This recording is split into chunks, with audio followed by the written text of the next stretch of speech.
11/26, 2020. Happy Thanksgiving, everyone. I hope you're having a fun, good time and enjoying the turkey, mashed potatoes, and definitely the stuffing.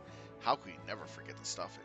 So, we're going to sit back, relax, enjoy a little more EverQuest this evening because it's double XP day, and I want to take advantage of that since we're trying to level to 80. It's a good time for me to literally focus on this for additional day to ensure that we get as much as we can out of this double EXP day. So, with that being said, we'll continue on and play some EQ tonight. Hopefully, we'll be joined by some others or be able to do something else other than just grind solo today. But who knows what will happen. Let's see what else is going on. So we're all set here. I want to take a look at the bazaar. Z.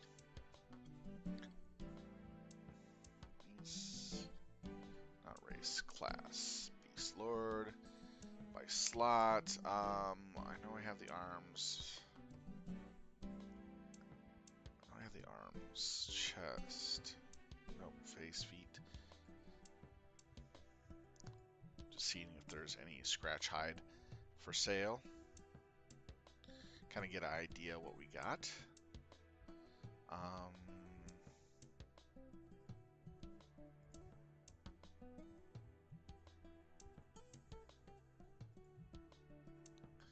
Elaborate scratch hide gloves for 12k. Wow, they're still going for quite a bit, aren't they? That's a shame. I already had the gloves. And then, let's see. Got the arms, tunic, and helm. That leaves me with the legs and the feet, I believe, right? Yeah, legs, feet, and wrists. I'm just trying to figure out how much they are going for. See how much I need to save. No scratch hide here.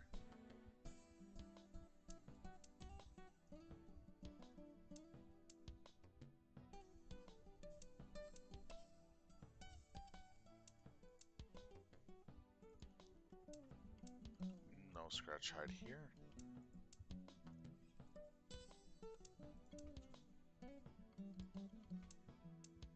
And no scratch hide here. Drats. That's a shame. Oh well. Can't always have your cake and eat it. Let's get on out of here and head over to where we're going to go level up. I got all my cracks set up right over here. So that way I have my mind boosting stuff. That's what we call it in EQ. It's really useful for us hybrid classes.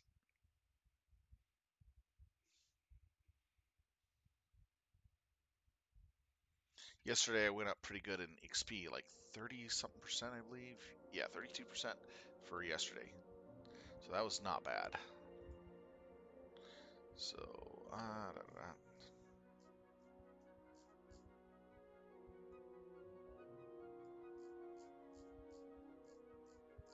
head over to Dragonscale Hills.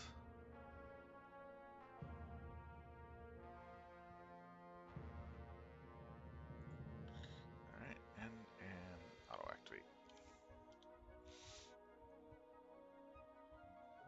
The reason why I want to go to Dragonscale Hills is I want to head over to the camp again and work on getting a whole bunch of freebie loots or loots off all that stuff.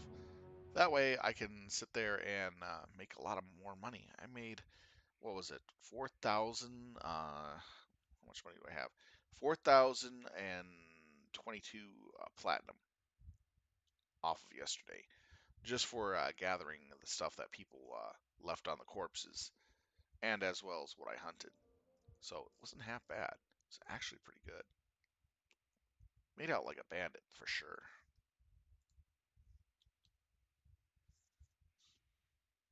If I could do that every day I play, then I'd be up to 20 grand in plat very quick, which will help with spells and gear upgrades that I can probably get my hands on.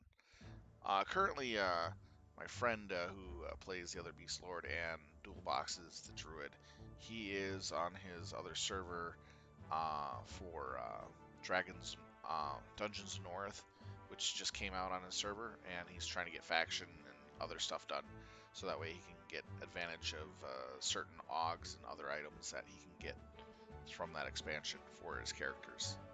So he's going to be busy on that for quite a while, but he'll show up from time to time when he's able to. So that kind of leaves me alone and lost to my own devices. I'm pretty sure I could probably handle going into Loping Plains with my new warder, but it's just easier and more profitable for me to be in Dragon Scale right now.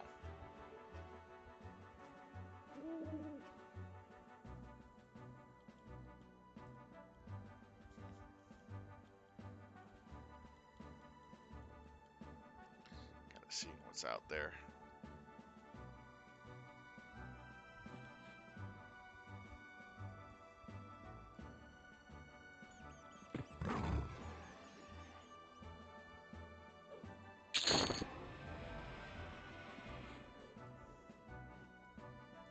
Surprised he attacked.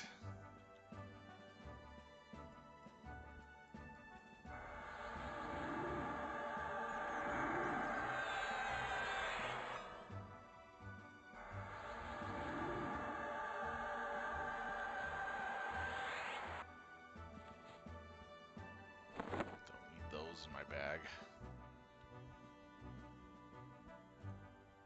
They're not even worth selling. 2 or 3 silver. I mean copper? Nah, no thanks. I need plat.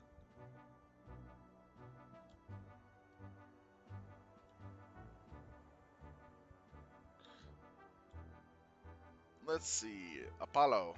Mind if I call you that? Because I can't pronounce the whole name very easily. Any tips for Beastlord class? Well, yeah, there is a lot of tips. A lot of things you can do to make the Beastlord class really shine for you. First of all, just pick the race that you want, that you feel comfortable with. The good races in a lot of expansions have an easier time with getting through with the quests for the good races, such as Dragons North and stuff like that, to where you don't have to do like an extra 20-30 quests or more faction grind than normal. So you might want to consider that. But if you're okay with playing an evil class, um, each of the Beast Lords from good to evil have benefits. You played a Barbarian? Okay, that's cool. So that's a good class. So a Barbarian will be a good class, and it'll be a lot easier for faction grinding on a lot of things. That's one thing to consider. How you want to deal with your faction issues. The second one is you already got your set that you want, which is cool. And then next is when you do play, just have fun with it and go at the pace that you're comfortable with. That's the big thing. Um, the water can, if you here, let me show you what I mean. This is actually kind of funny. My water's a little strong here, so I'm going to show you exactly what I mean. It's best to show you. You don't have to have pet hold to do this, but you can do this with any water at any level. Now, I'm going to have it attack this snake here. I'm not going to do anything to it, and I'm going to let it get damaged. Where's my water? There it is. Because you got to see it to believe it.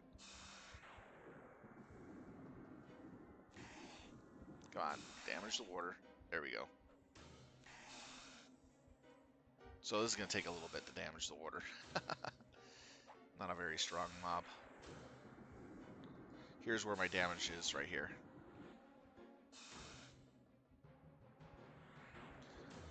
Now, normally, when you're in combat, you see the combat symbol that you have right here. You can't regenerate your mana as quickly or fast. You can only do combat regen.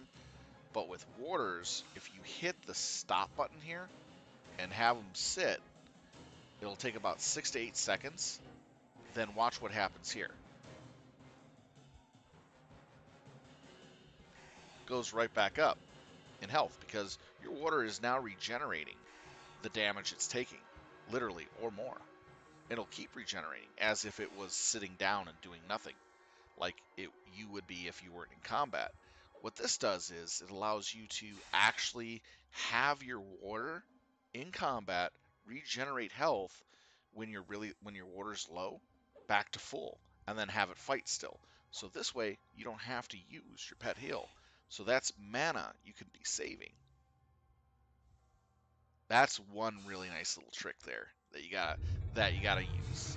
Know when how far down the percentage of your bar you need to stop your water from attacking by hitting the stop button. You can even move the stop button down in here and it'll work just fine. But if you use any other um, thing here, like stop, if you use, sorry, not stop, but if you use any of the other ones, it will pretty much not work correctly. So you got to use that stop, which is really nice. Let's see, we'll do it again. We're at 77% and should start healing in 3, 2, 1. There we go. And then it'll keep healing every 5 seconds. So that's a nice little trick that I found. Another thing is that if you can learn how to reverse kite, and you have so with your Beastlord, that's really good. You know what reverse kiting is, right?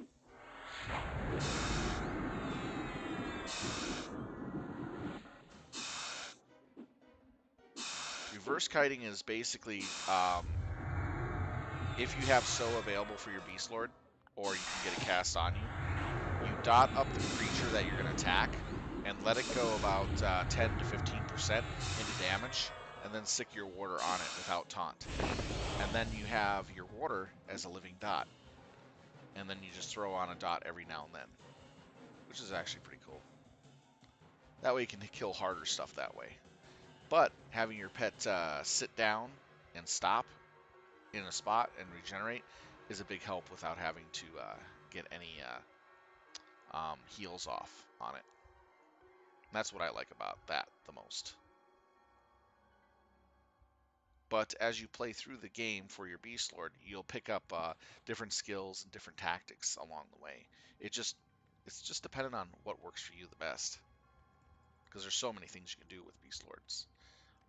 For saving up on cash and money, focus primarily on saving all your platinum for higher levels. Only buy spells and pick up gear along the way from quests and drops that you find. Just to give you a heads up, they put into the game a certain class of gear that's equivalent to almost like low-end raid gear. It's called it has different names, but it'll be like um, flawless, ordnance, defiant, elaborate. This is the gear. It's gear that can be upgraded, but it drops off of pretty much any mobs, and they'll usually have some really good stats. And as you can see, this is technically raid gear because of the heroic stats sitting here, but I got this off of a standard mob in this zone, which is pretty cool, along with this. So you can find really good green gear that will help you throughout your leveling. So as long as you focus on saving up your platinum for higher levels, buy your spells only, and just loot the weapons and armor you need, or get it however you can without having to pay big amounts of platinum for it, you're good to go. Because your first 60 levels are going to go really fast. The only thing I probably would spend my money on a little bit would probably be on halfway decent weapons, because that's your primary source of damage. But it's your spells and everything. And also, depending on what server you're on that you join up on, will determine whether or not have access to Plane of Knowledge. And all your spells up to level 70 can be bought in Plane of Knowledge, which is pretty cool. I like that.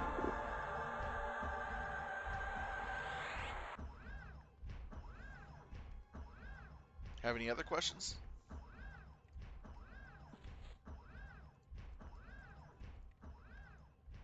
They've done a lot of changes though.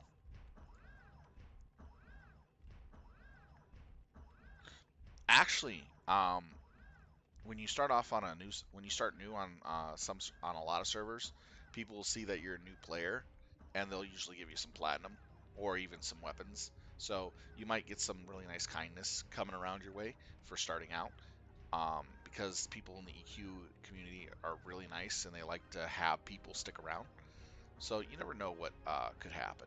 As for any weapons I should camp or worry about at 60, no. Honestly, um, you'll get your weapons when you get them. They drop pretty fairly decent. But the nice thing is depending on what server you're on, the market actually may be really cheap to buy really good weapons too. That's why I'm saying save your money until 60. If you when Sony originally owned the game, um, those servers like Praxis and the older servers from when Sony owned the game are gone. Uh, Daybreak Games owns the game. They're a subsidiary of Sony, so they have newer servers. So you might not have access to your older account if it's really old. For instance, my main character was on Praxis. I don't have access to that account anymore.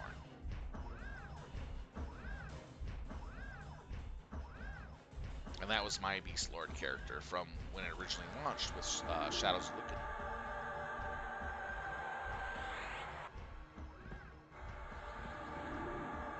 It just depends on how old your account is.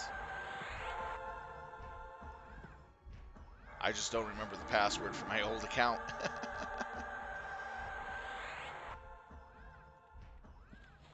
Let's see.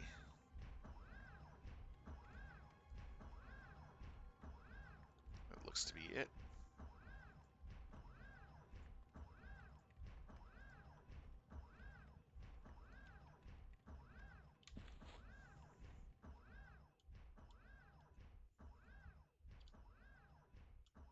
Also, the wars have been toned back a bit, just to give you a heads up.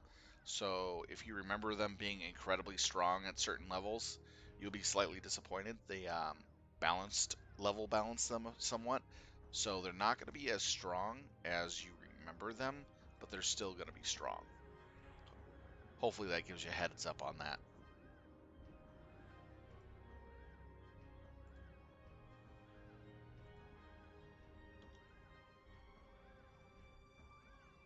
Oh, no problem. If you got any other questions, feel free to drop in on the stream anytime. I'll be happy to answer uh, what I know. Oh, by the way, they always have hot zones. I believe they start at level 20 plus. There is a NPC over by the guild hall called Franklin Teat or something like that. He gives out quests based on your level for certain level ranges, and he gives you pretty good gear.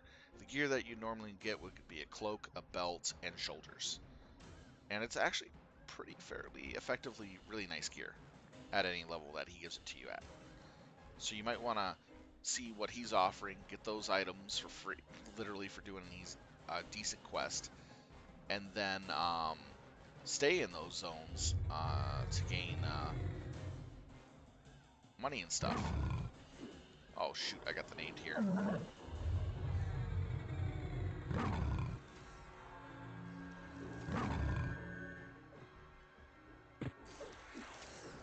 Not good.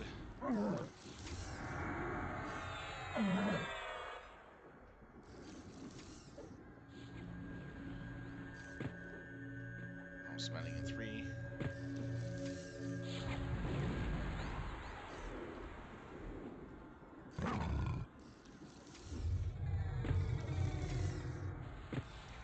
Oh man, this is not good.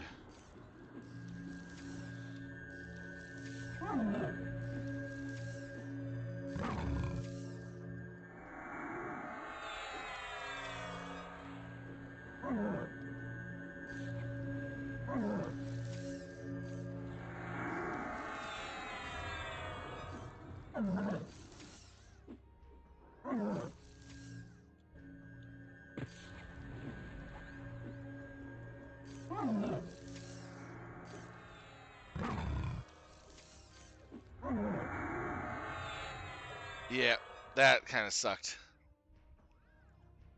It was because the one just focused on me the whole time. Damn, that sucked. I didn't see the Dungor. And then the group that was right behind me of 4 people just watched me die. What assholes.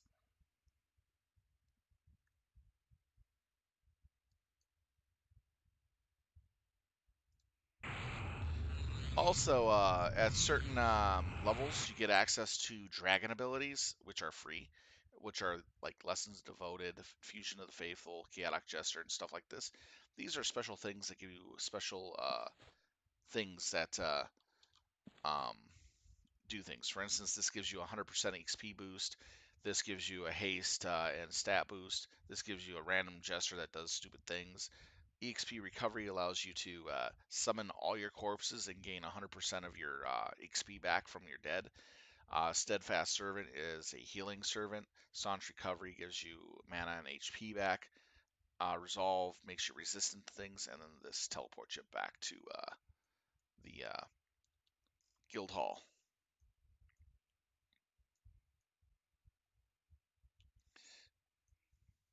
Yeah, good EQ. Yeah, that's the thing. I didn't even need anything off of Dungor because I've already got everything that I want off him. I just did not know that I accidentally pulled him until it was too late.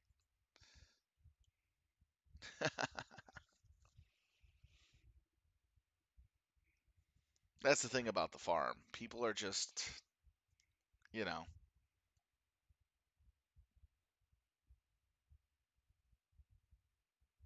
normally I could handle it if it's just Dungor.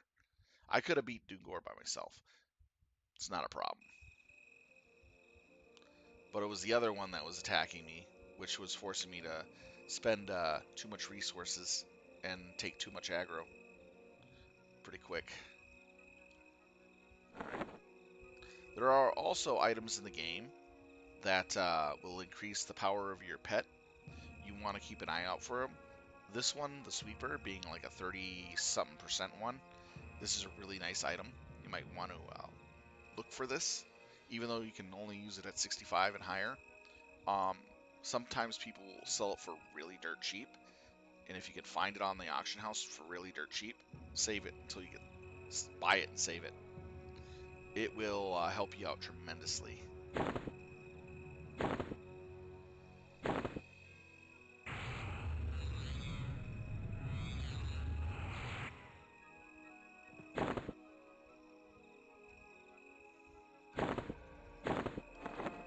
Alright, let's run back.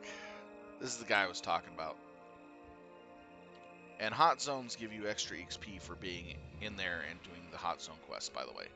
So you probably want to go to those zones that he tells you to do quests in for extra XP on top of the normal XP.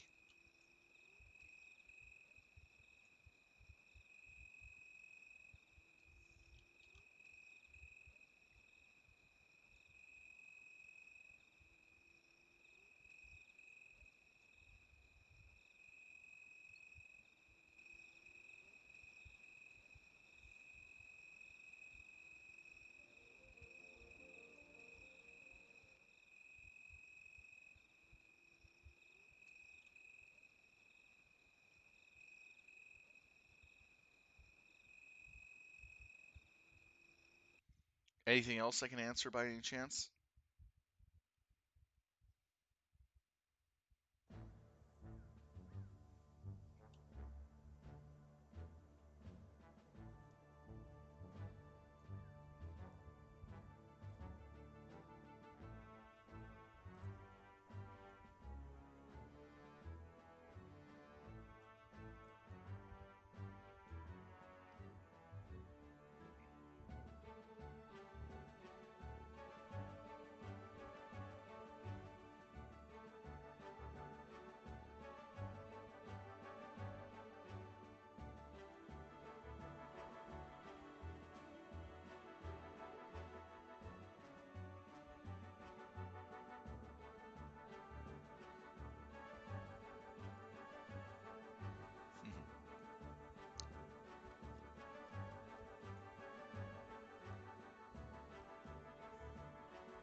Oh, there is one other thing.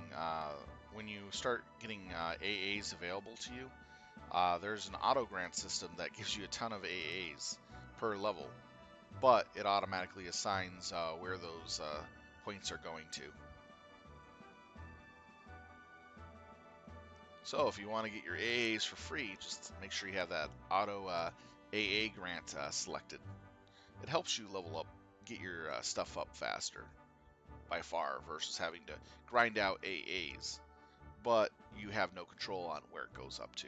You get about 1,000 to 1,200 AAs before it stops granting you any more AA points. Then you start putting your points in where you want to go. Right, I'm going to have to rebuff myself. That's kind of funny, dying. Hardly ever happens to me, but it happens. Getting Doomgore like that sucked.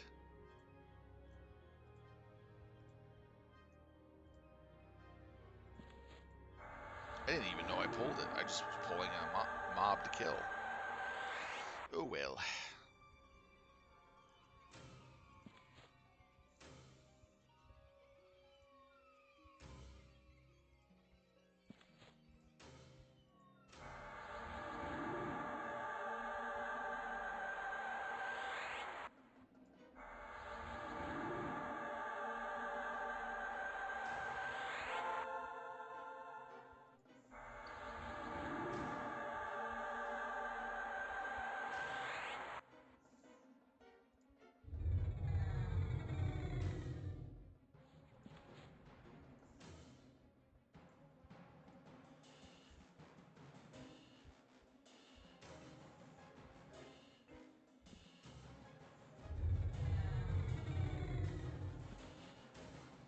That should regenerate my mana pretty quick.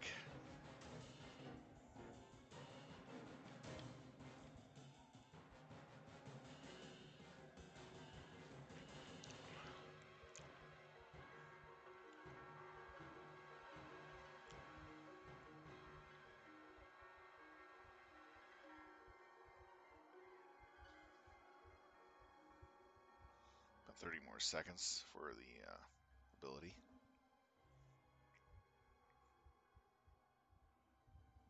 Welcome, viewers. If you got any questions, feel free to ask me what you got. I'll be happy to answer anything I can, or provide any advice about the game or classes I have played. I've played most of the classes in game, but you got to remember a lot of my information is pretty old on the other ones, except for Beastlords, which I've been learning a lot of new stuff. Let's see here.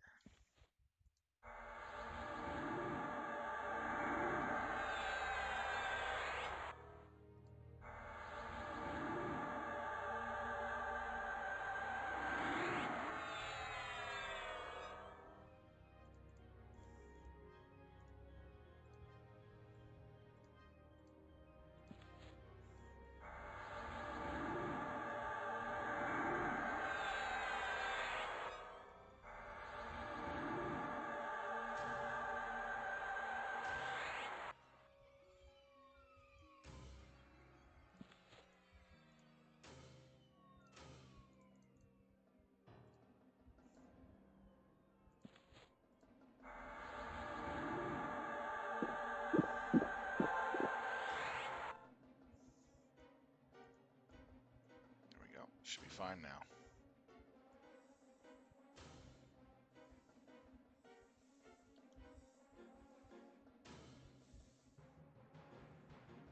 Didn't realize there's a group at the farm.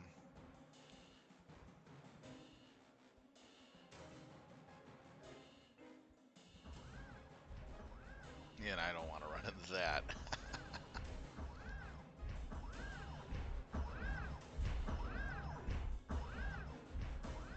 Let's see. Stuff being killed over here? Yeah, it is. And over there.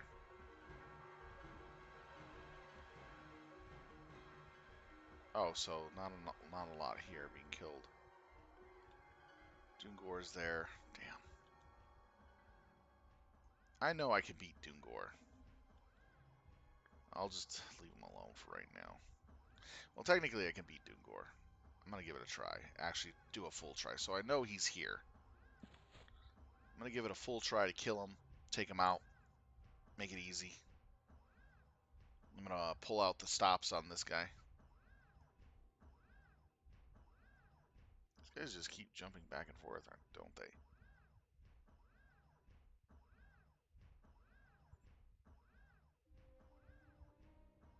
Or I can go play with minnows and get a lot of experience.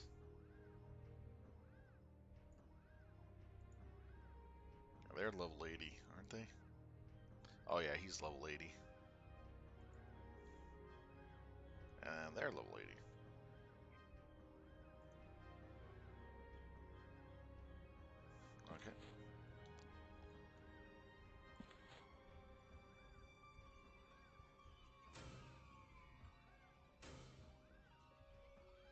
Okay. Pretty much. Working on getting more experience today while there's double experience going on right now.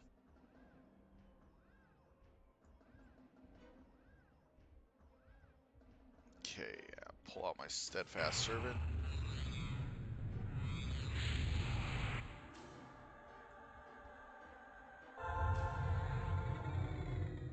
TuneCore is finally slowed.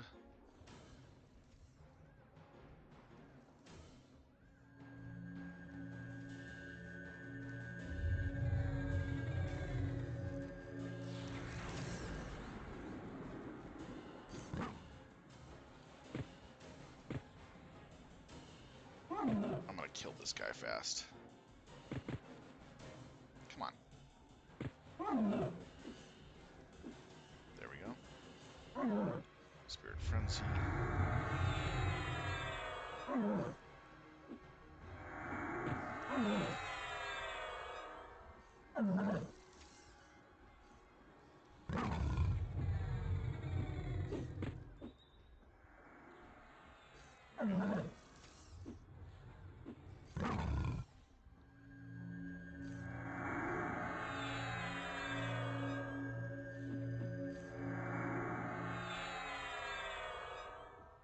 Kind of keep an eye on this right here.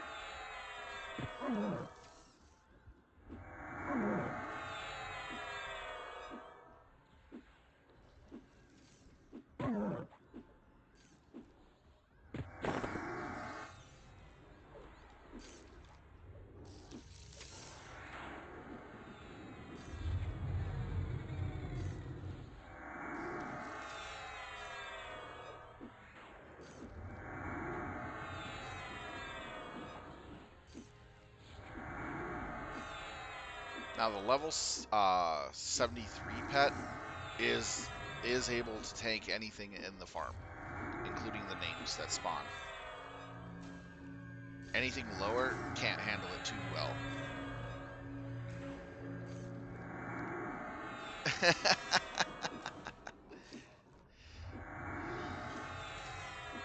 I see.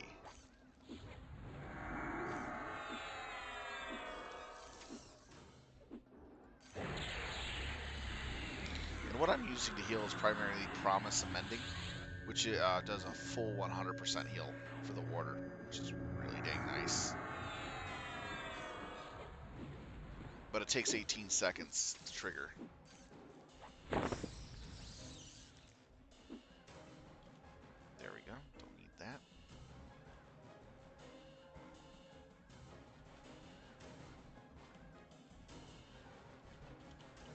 Advanced loot.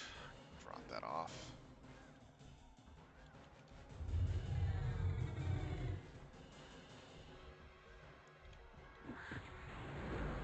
Looks like there's no one actually here at the place, so that's good for me.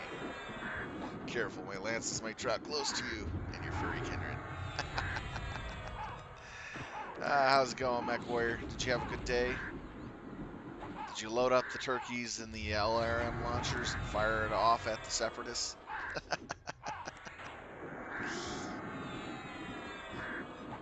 Or did you rain giblets down on House Leo again?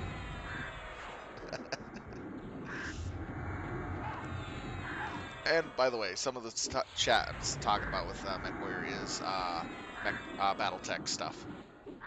He's a big BattleTech fan and MechWarrior fan.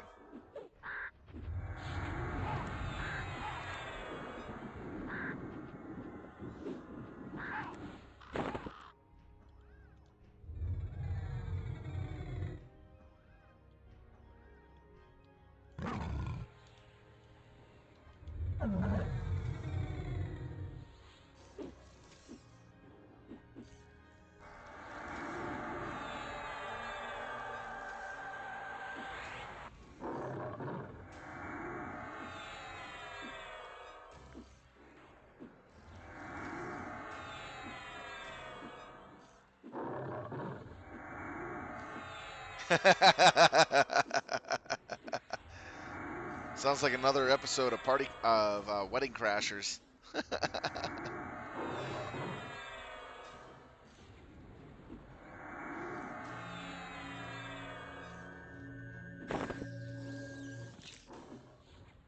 Ooh, a Defiant Claymore. That's gonna be nice. This is what I like about this area. Getting the elaborate gear. It sells for actually pretty good on our server.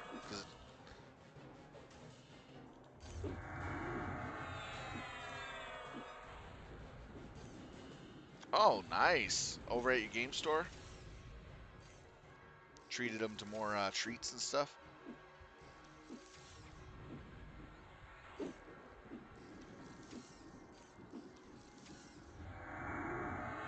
really gotta make videos and put them up online.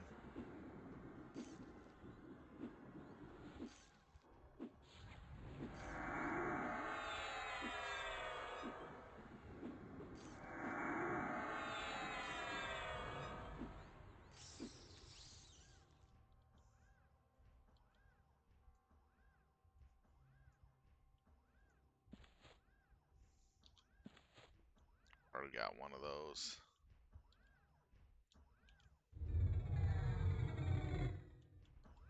Mm.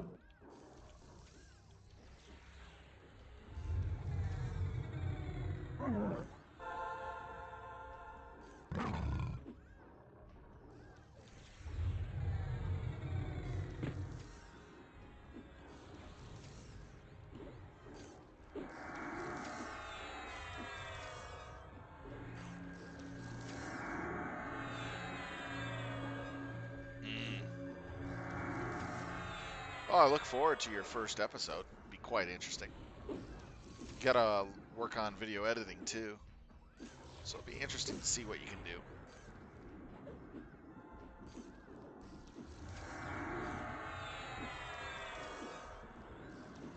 Right now I got all the NPCs on my pet. And just casting Promise Amending saves me so much time and trouble. What these guys are doing, they're just sitting in the middle of the farm, pretending that they're killing stuff. Or just waiting for names.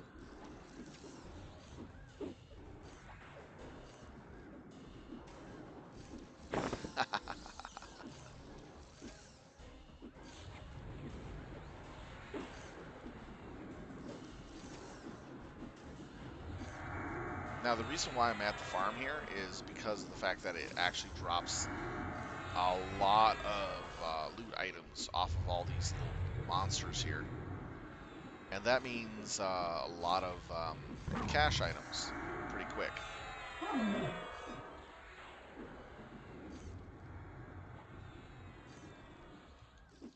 Last time I spent 2.5 hours here, I got 4,022 platinum worth of loot, plus items to sell.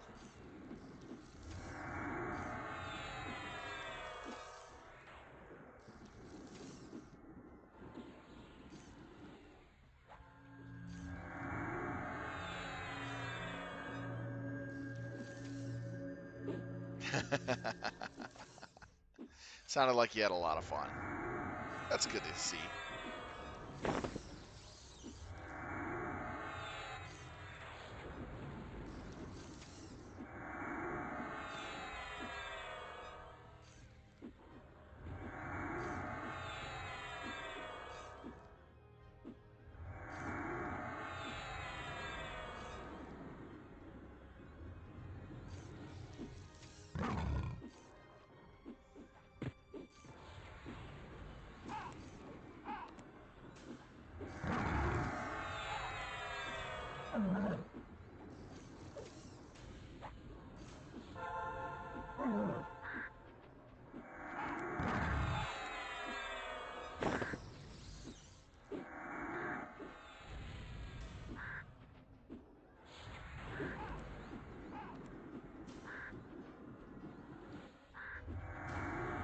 You'll show them the greater good.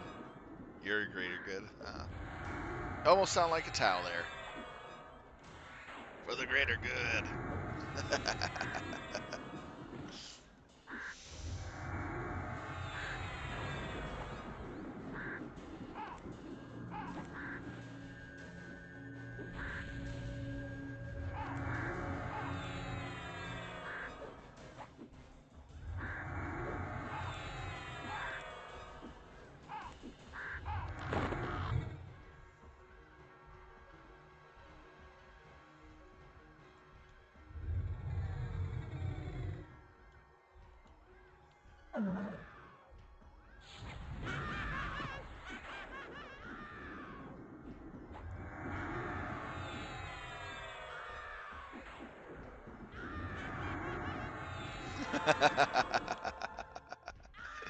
Still running with that joke, I see.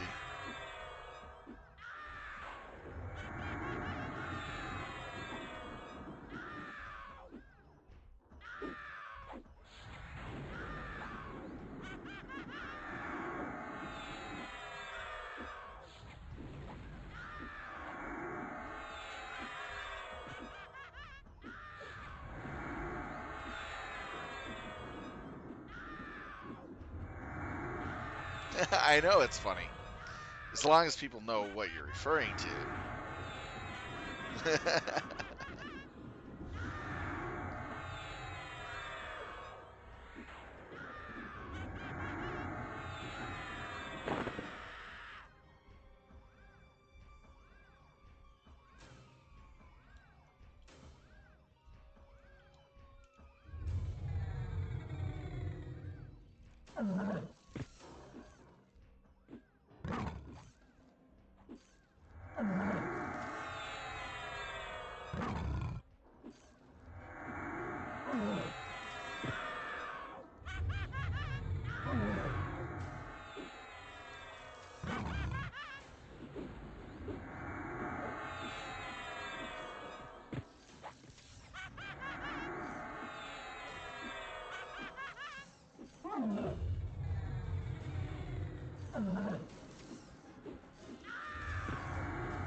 uh,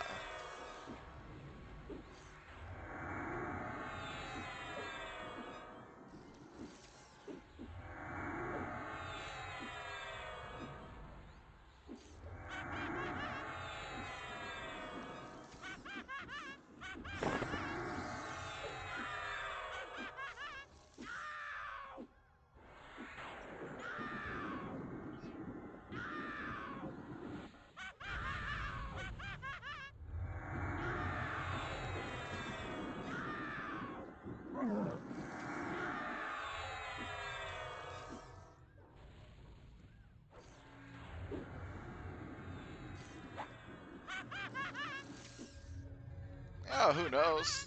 You might be able to, you might not be able to. Who knows? Who knows what the shadow knows?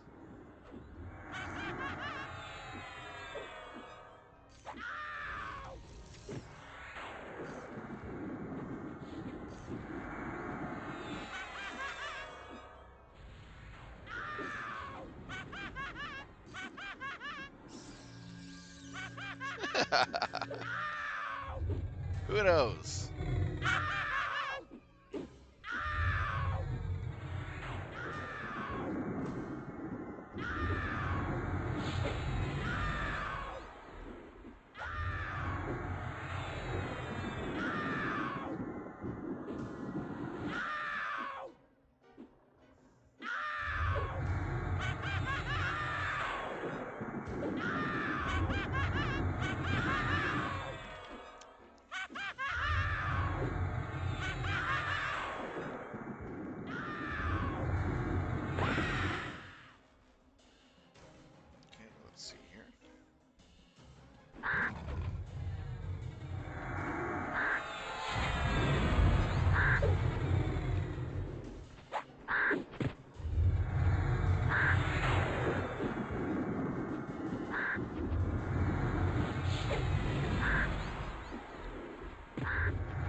stuff lined up already.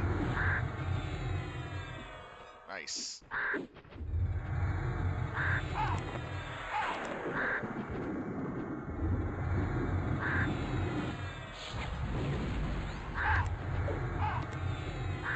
Oh, man.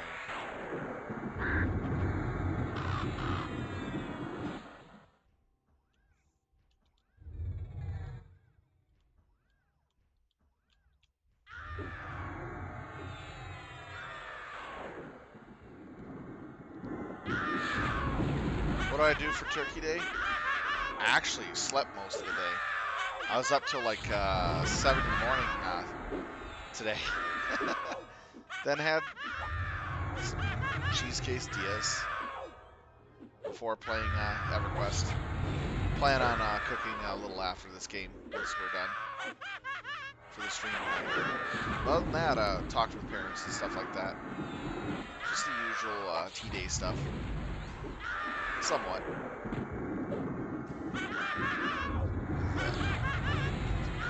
Shadow cat.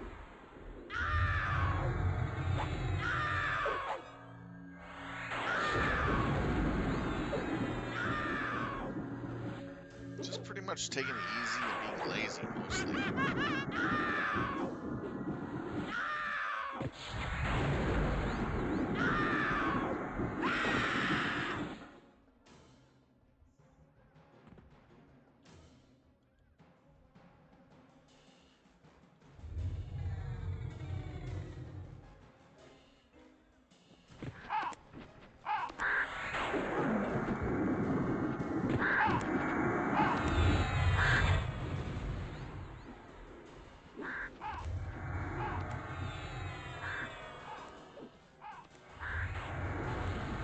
That's nice.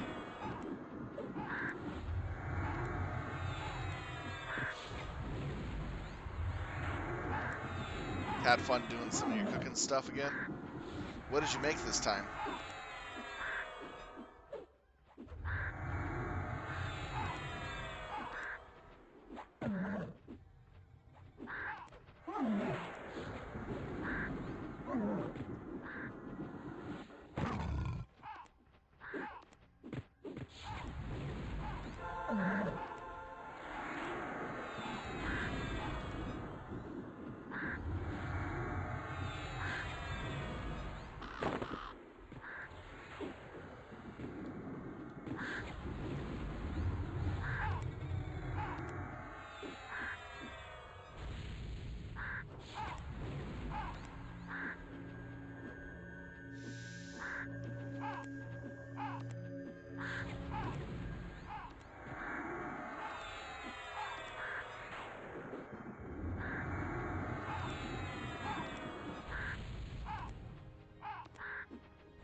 You didn't deep fry it.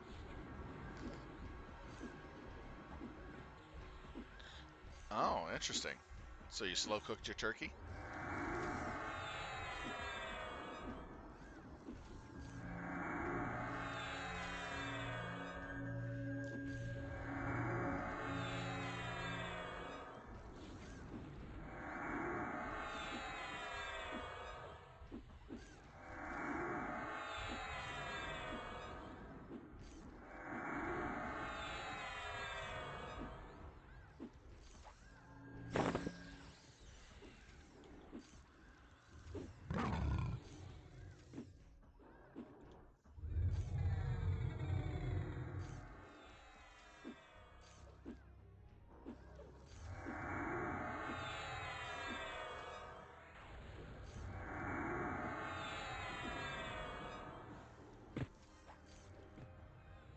I do agree. Turkey does need to be slow cooked or regular cooked, but not deep fat fried.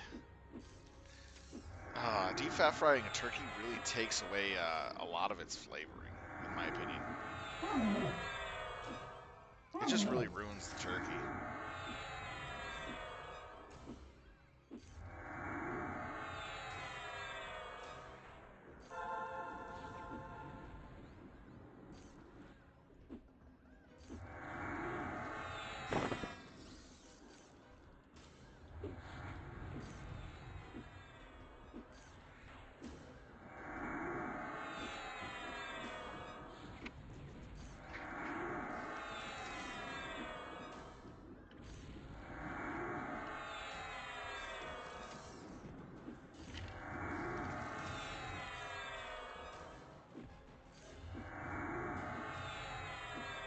Crock pot style? That's not half bad. I've had turkey that way before.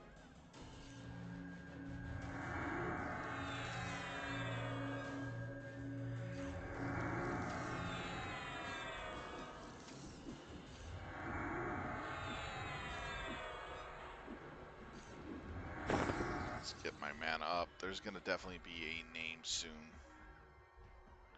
I don't want to be in a position of getting my butt kicked by a name because I don't have enough mana.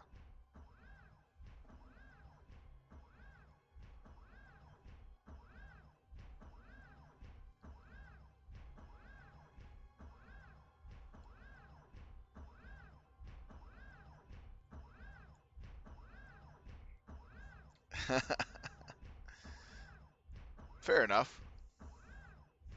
Kind of remind me of Warham's character, Captain Zedek, when you said that.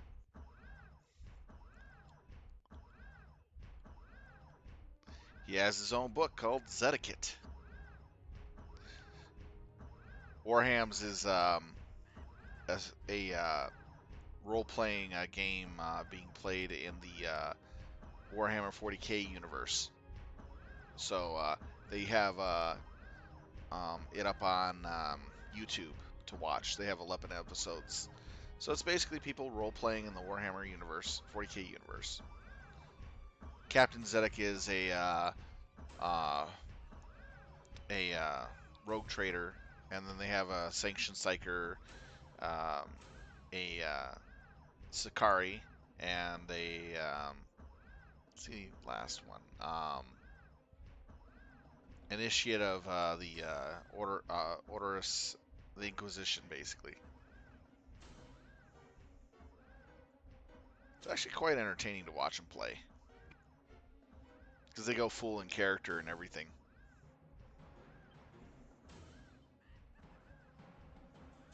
And it's by the creators of If the Emperor Had a speech tech device, which is actually really fun to watch. If you're a 40k fan, you'll get the inside jokes of everything going on.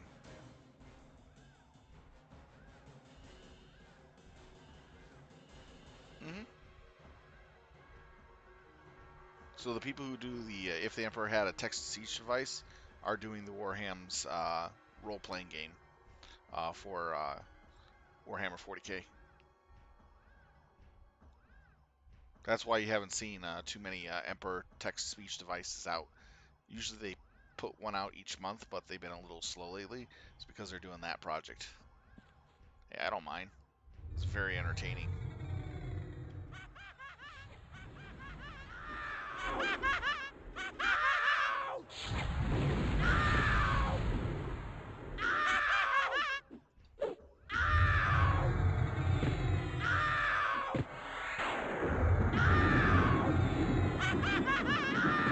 Yeah, I saw that one.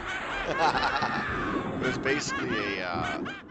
was basically a Primarch getting them to say Slaanesh name, and then Slaanesh would come out of the warp and kill each and every one of them in horrific ways.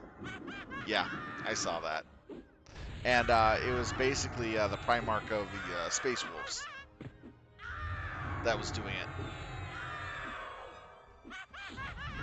This is an old guy with beard and gray combat armor, Space Marine armor. Yeah. And he was doing it intentionally to get him killed that way. It was hilarious.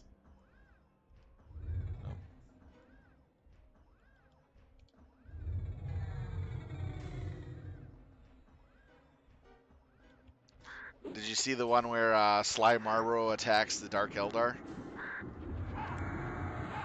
All you hear is screaming and the Dark Eldar being ripped apart.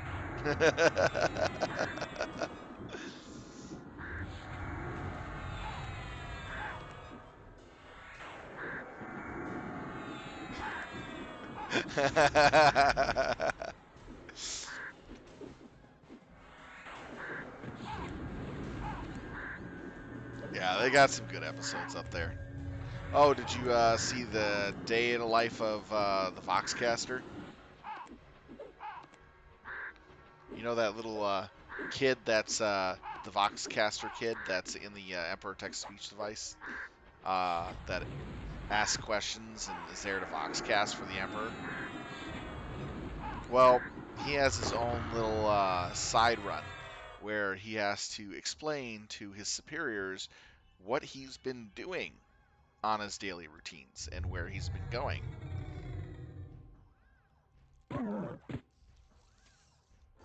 And so he explains what he does on wake up, eating, and all that, and all the way to what he does to literally go see the Emperor of Mankind. And the it's just so funny how his superiors react because they got big feet and they stand around all day and they break their fingers on turning on the power button, and he hasn't done any of that, although he's got really strong thighs for walking upstairs. These are stair climbing feet, legs.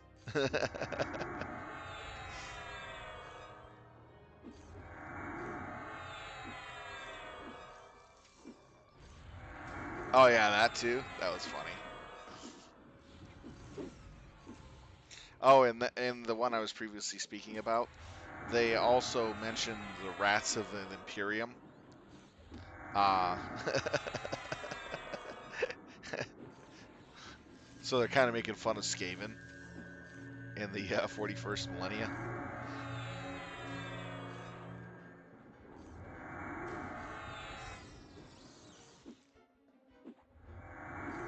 Oh, I forgot to hit lessons devoted. Damn it. Could have been making 3 times the experience.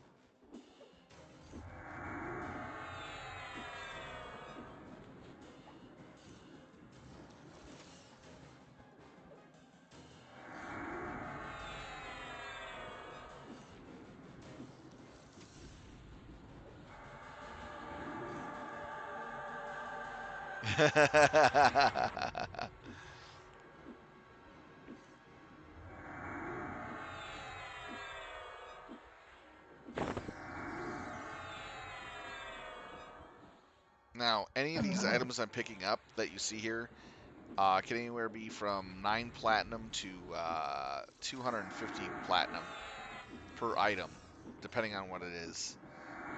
So that's why I'm here at the farm killing stuff. It's a really nice platinum field of dropping very nice fat loots.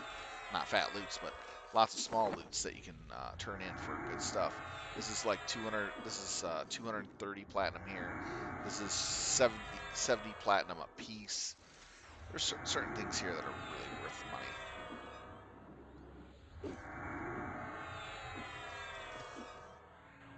So by the end of tonight, when I finish my run, I should be up to about 10,000 plat. So that's actually pretty nice for 3 hours.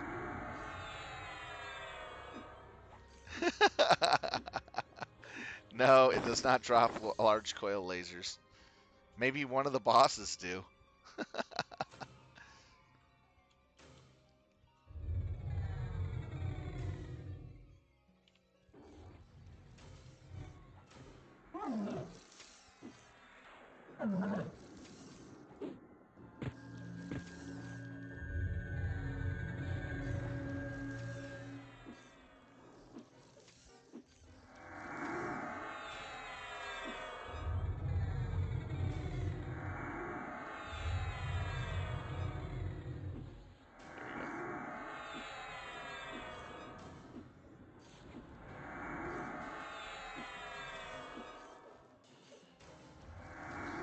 looks like my healing pet is gone.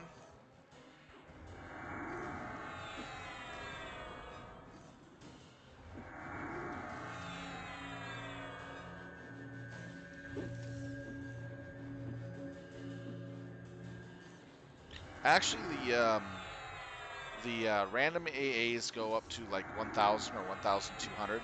So when you hit level 75, you're no longer granted any more AAs, so you can earn them yourself. But most of the placement of the AAs you get is going to go into stuff that actually does assist you decently well. Some of it will go into junk stuff like making sure you can eat food a lot slower, or um, breathing underwater longer, stuff like that, holding your breath underwater. They do put some of it into garbage AAs, but mostly they put it into your combat and water. So you do get some good stuff out of it. I purposely did my own AAs up to 225, and then I dropped, and then I auto granted because there were certain AAs I wanted to make sure I get maxed out right off the bat. See what I mean? So compared to my friend who just auto granted right off the bat, I have a different AA list than he does. I have much higher skills in my AAs in some areas than he does, which helps me with tanking. So I'm actually a lot tankier than he is. So if I didn't have my water fight for me, I can actually tank this stuff with no problems.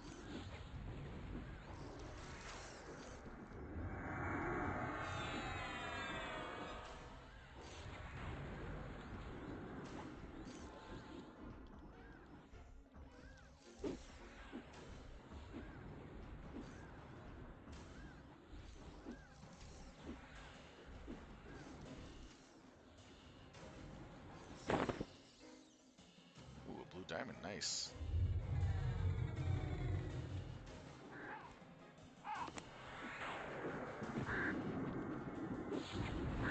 So it's entirely up to you how you want to take your AAs. If you don't have time and you want to experience more of the end game stuff faster, then auto grant your AAs. At least you're going to getting a decent amount of skills and abilities there that are helpful. But if you want control over what you get, then make your own AAs. But remember, you're just going a slower route for a while. So it's catch-22. You want to spend the extra time to do AAs, or are you more interested in getting into the higher up stuff and experiencing the raid stuff faster? Or are you just playing the game to just kind of mess around and have fun with it? Whatever direction you go is determined by how you want to play, honestly.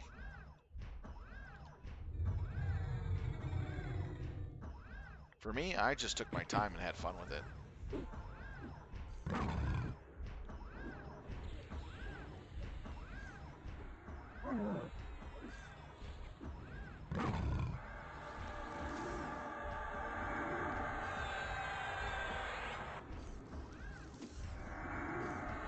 As for how easy it is to grind AAs, AAs come really quick, especially in the hot zones, because you're getting extra XP than you would anywhere else.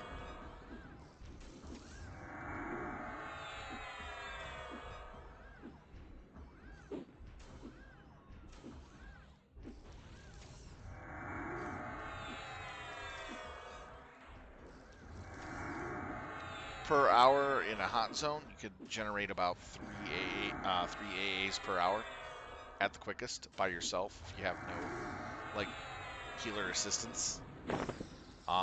If you had healer assistance, say a druid as a box account, then you could probably do about 5 average because you're able to pull a lot more.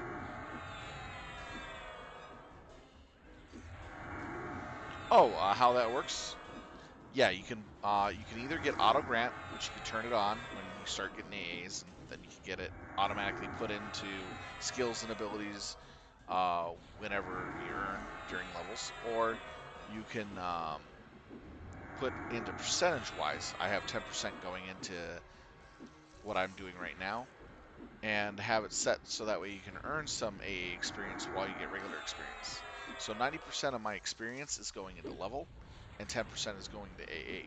So this way I earn some AA here and there to put towards skills as I make my way to 90. I mean 80.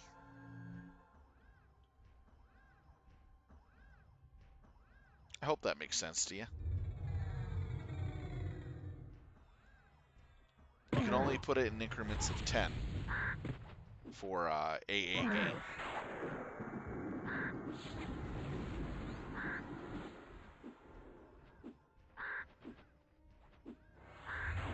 Does something change at 80? For AAs? Stronger and more powerful AA abilities eventually, yes. But as for how the system works for gaining experience, it's up to you to determine whether or not you want to get free AAs and automatically assigned with auto grant, or whether or not you want to make your own experience in AAs and then distribute it the way where you want to. They give you about 1,200 around there in AAs when you hit level 75, and no more after that. So that's a considerable amount of AA right there that you're getting for just leveling, compared to having to level, then level up the AAs after that.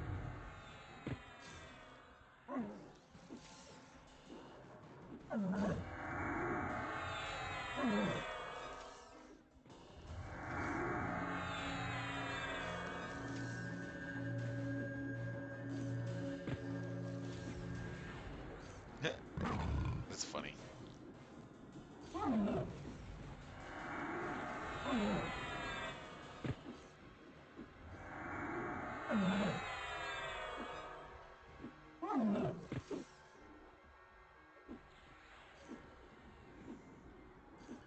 They're basically stunning the hell out of my water.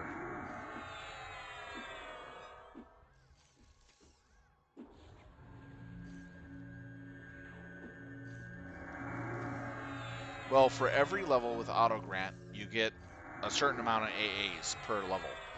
Sometimes 50, sometimes 100. And then they automatically distribute it between your AA skills that you can take at that time. That's how auto grant works. You get AAs until up to 75. After 75, you get no more AAs granted to you. So you have to earn your AAs after that. But I mean, getting 1,000 to 1,200 AAs, depending on your class or character, depending on your character, that's a lot for just leveling up.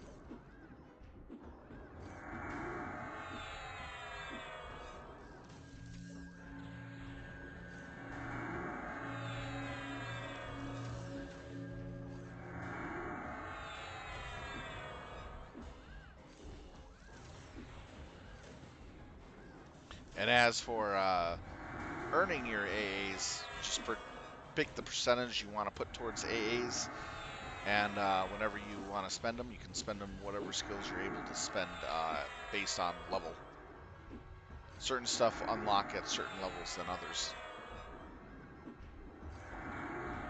And some AAs have prerequisites as well that you must abide by.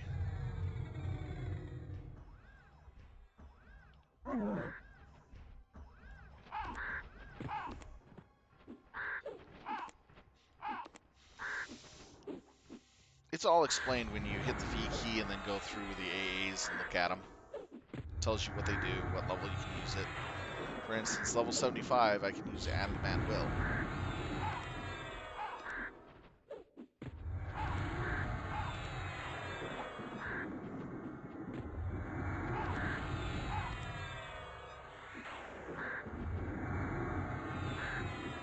Oh yeah, it's really useful for a Beastlord too.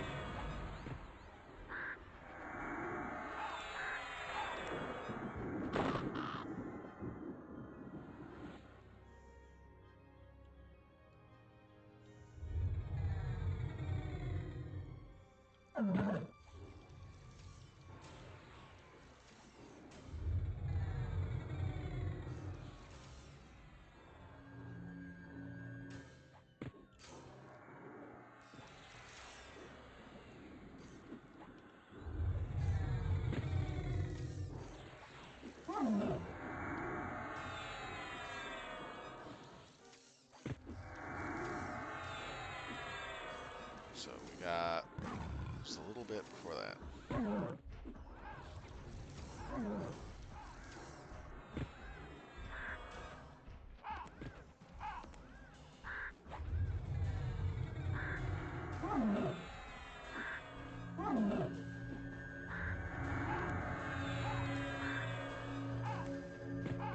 Come on, Frenzy.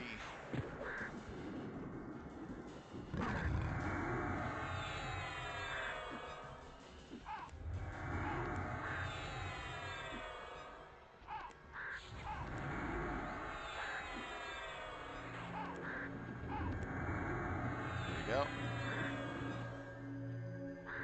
Now the ability I used actually doubles the damage of myself and my warder at the same time. So we do a lot more damage.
Well, there goes my Servant's Clarity.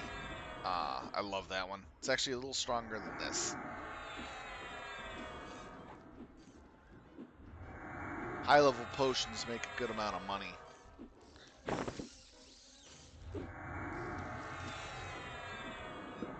Each of these potions cost me about 6 to 7 platinum per use. But for 30 minutes of getting, like, say, Clarity boost, that's really nice. Can't complain. Stack it with my Beastlord's health and mana ability. Yeah, pretty wicked. I'm at 43%. Dang. Climbing up there. And I still have 13 minutes on my lessons.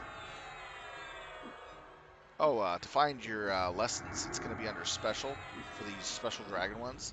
It's going to be here in the special tab of the AA abilities. And that starts unlocking actually pretty early, like I think in the 40s for some of it.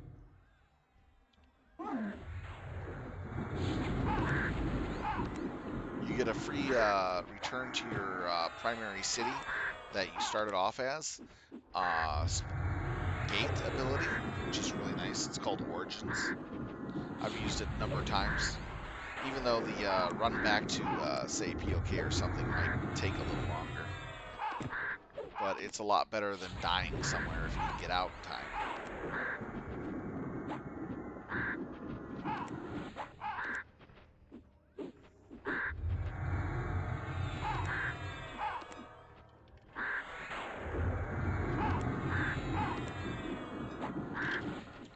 Now, there's one reason why my water is not taking much damage, is that he keeps proccing a shield ability that absorbs 2 melee strikes before being removed. You'll see it here in a moment when it triggers. Here it is. It's called Prism Skin. So he procs that in melee every now and then. That's at higher levels. You start seeing that. I think that's an AA ability, which is really nice.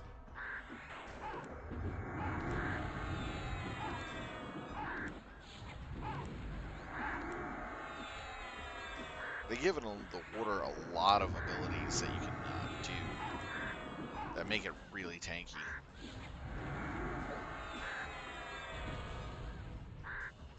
That's the pet hold ability, which this improves upon your pet hold and all that.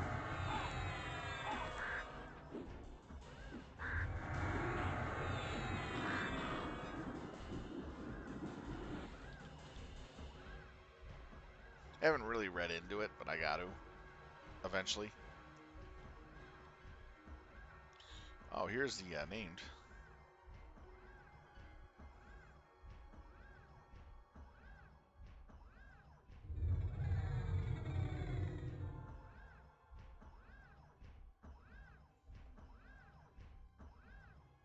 Any good websites? I haven't really looked up any websites.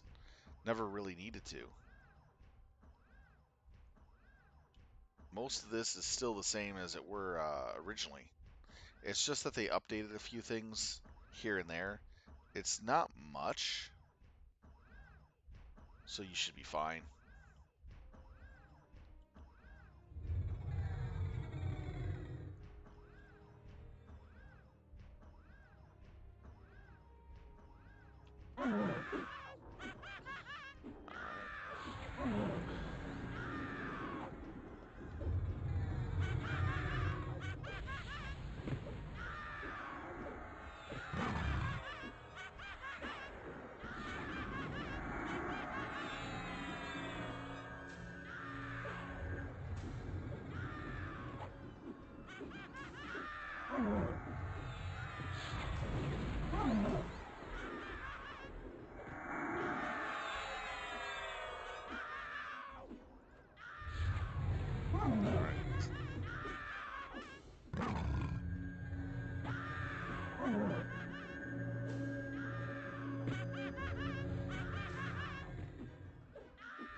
Get this guy taken care of fast. Here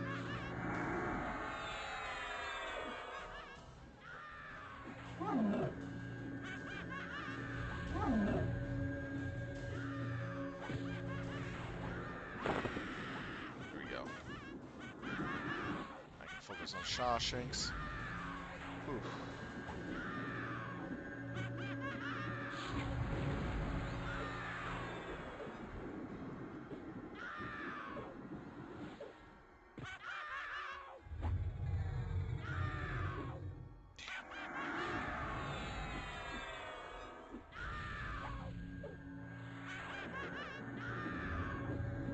That's a waste to heal. Right.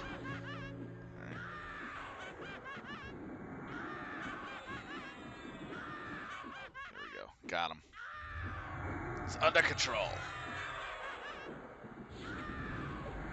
If he doesn't do any hard hits, that should be fine for a bit. Using Promise of Mending, which is 18 seconds. Once you cast it, you gotta wait 18 seconds for it to hit. So it's always good on a named mob to cast it right away and heal if you need to in between. Like for right now, because you might not survive. There we go. And then it should pick up now. Yep, there we go.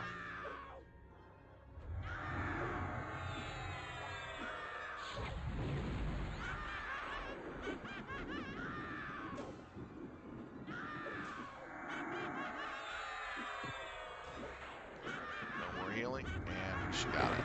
There we go.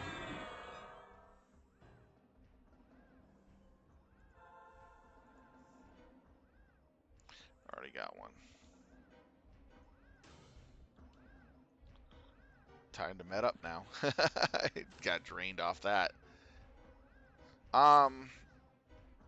Most of the websites just talk about the Beastlord and what it's capable of doing, and that's about it.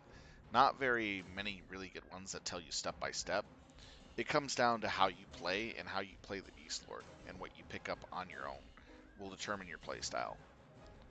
Some people like taking the Troll Beastlord, not Troll, but the Ogre Beastlords, so they can't be stunned on a frontal attack, which is actually pretty good, but that's an evil race.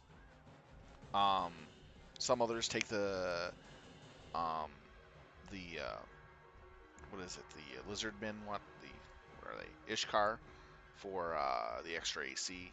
I take the Valshare for the safe fall and the extra damage in hand-to-hand combat. So when I use hand-to-hand weapons, you get a little extra damage on your hand-to-hand. The Barbarians, I'm not sure what they get. I think they get a rage ability. It's been a long time since I played a Barbarian Beastlord.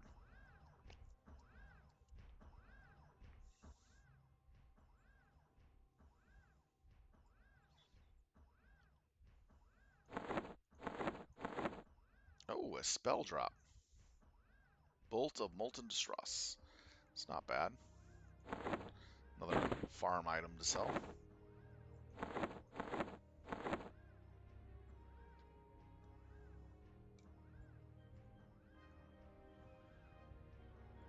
Much of the classes in EQ are very, very easy to figure out and as you play.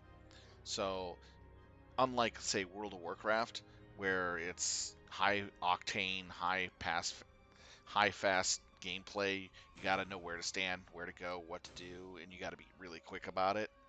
And you're always on your feet and playing go, go, go quests. EQ allows you to get time to acclimate yourself with your character. It can be unforgiving at times, but at the same time, it can be forgiving depending on how you play your character and how you take advantage of the character. Beastlords are the ultimate soloists in EQ, followed by the Necromancer, and I had to say it's a toss-up between the Druid and Shaman for the third place. Slam and Cold Resist. Slam's actually quite useful. It interrupts spells. So if you get yourself a mod that tells you that NPC is casting a spell, it'll tell you it's casting. You use Slam and you have a chance to disrupt. That's actually really nice to have, in my opinion.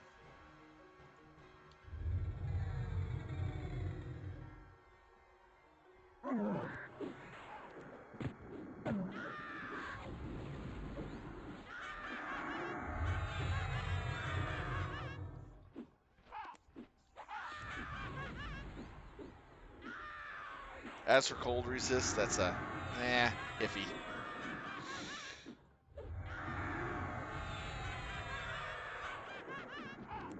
Although you'll be starting in a different zone than from the original zone of Hala, I believe. So you won't be back in the Barbarian City. You'll be in, I believe, Crescent Reach starting, if it's one of the servers that are further up on the timeline. Now the question is, are you going to play on a time lock server? The TLP servers are expansion locked, meaning they'll only release certain expansions at a time, and they slowly go up the chain of expansions in the game. For instance, Alderum is one of the newer ones. They are up to Karunk. So you're playing the expansion right before Shadows of Lucan. Aldun will have Shadows of Lucan on February of next year, on I think the 21st. So you can play Beastlord on Aldun right at Shadows of Lucan release. So if you played up until Shadows of Lucan, you can actually go on a time lock server like Aldun, and there's another one, and be able to play from that expansion on as they release them slowly over time. This server is on Fedor, Secrets of Fedor. So this is quite a ways past Shadows of Lucan. But it allowed me to check out all the new toys that we're going to be getting later on down the line and all the fun stuff. I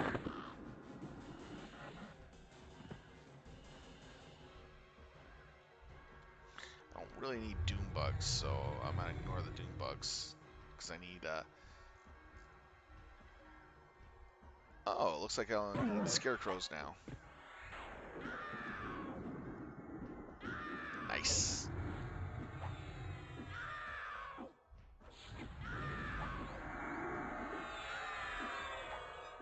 And if you're going to ask me is if the Beastlord Epic is still relevant in Shadows of Fedor, I can't answer that. It might be, because a lot of other classes' epics are still very much valid for them, like the monks. So I can't really say yes or no for the Beastlord, because I haven't gotten the epic on this character. I don't plan on to. That's because we're so far ahead. I don't think the Epic 3.0 would be worth it. And I don't have access to a guild that could help me to get it. So, get the pieces from raid bosses. So that's another thing. I plan on doing all that, getting into a guild, doing the epic, and all that on Ardoon in February when it comes out on that server. When the time lock switches, I'll leave this character on this server as is, so that way I can, re-level up the character and play during the timeline in Shadows of Lucan and do all that fun raiding stuff with it. And that's my game plan. I'm just using this server to learn what is going on with everything. I need scarecrows.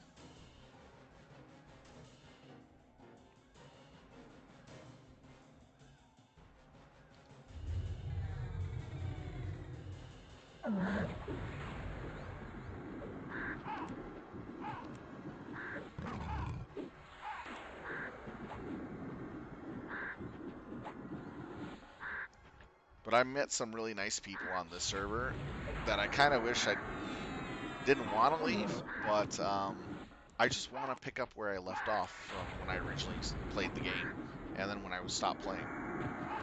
Because there's a lot I missed, a lot of dungeon raids, a lot of fun things to do, and I just want to get back into it from that level. I mean, it would be fun to do it at, say, where I'm at in strength and capability with this character, but it's kind of cheating because you have far better, superior weapons and gear this far down the path. And going back into lesser content, it just makes it just too easy. You know what I mean? I like the challenge of being in the proper content with the proper gear that you need to be fighting with. And all the interesting ups and downs you get in the differences in levels and stuff. Because a lot of the A's I have on this character would not exist in Shadows of Lucan. A lot of the gear, actually all the gear I own right now wouldn't be in Shadows of Lucan. It's just too high level. For instance, the elaborate and scratch hide came out this patch and last patch. Not patch, but expansion.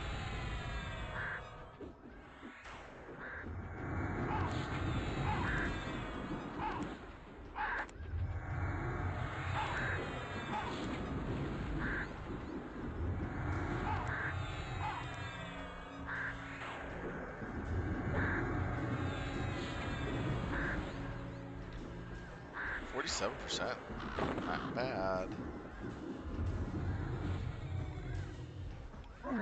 Just clearing out these crows. So when scarecrows spawn, I can get them pretty easily without crows interfering. The Doom bugs do not aggro with crows or scarecrows, but the scarecrows and crows do aggro with each other. I just don't want to deal with them.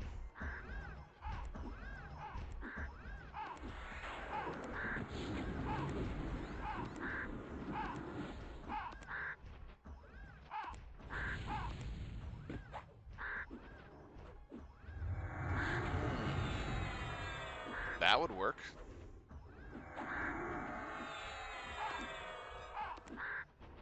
That way you have your gear all set and ready for your Beastlord.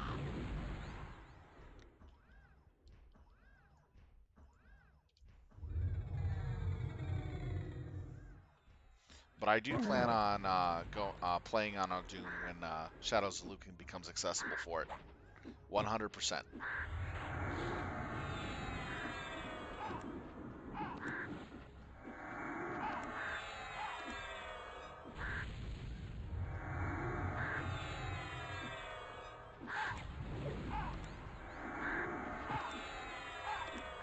And I'll be streaming that as well,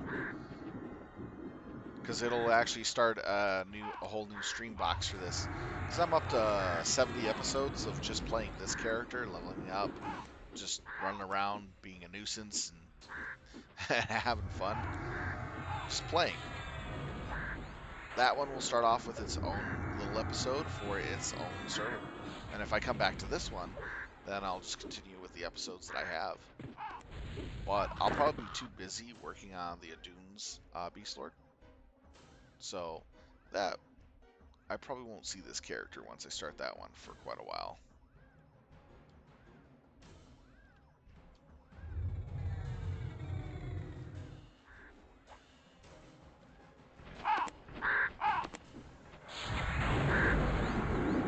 Actually, I should just turn these in and not bother waiting for these scarecrows.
Alright, just turn in these quests real quick.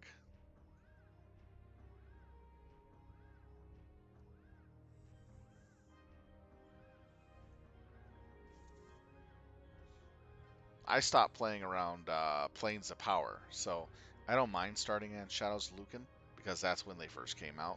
Plus, it also gives you a jump on the Epic 1.0.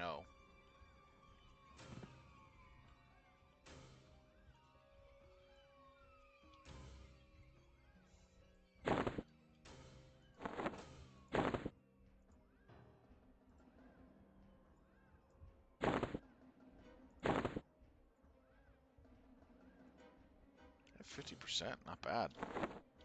Been pretty chugging along on these quests here. Like that.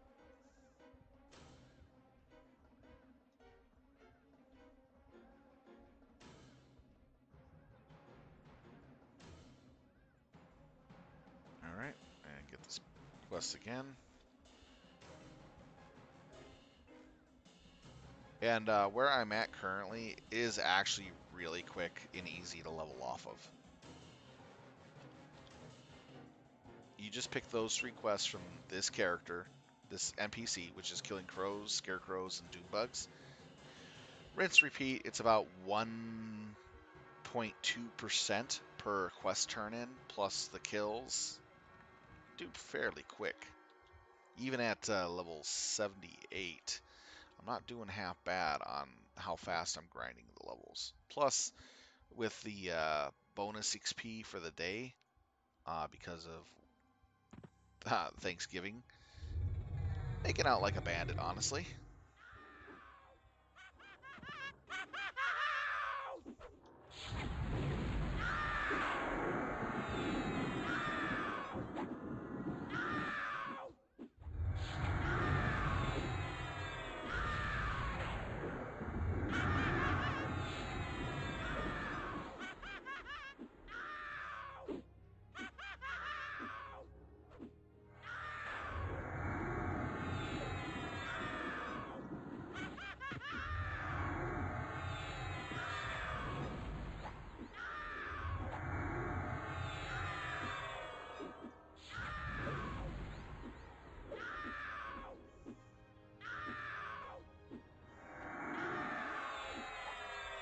Now, the reason why I'm putting 10% of my experience into my AAs while I'm leveling instead of 100% is mainly because of this. Where is it? Companions. No, it's not that one. It's Archetype. It's this. Companions Fortification. This passive ability increases your summoned pet's base health by 10% and avoidance by 15%. That's my current rank at 7. It's only 3 points to do. But next rank, it goes up even more. So it goes up like 2% on that. So what happens is that the more I put into it, the more dodgy it becomes. There's also another AA there that gives me that shielding, which allows it to trigger more often.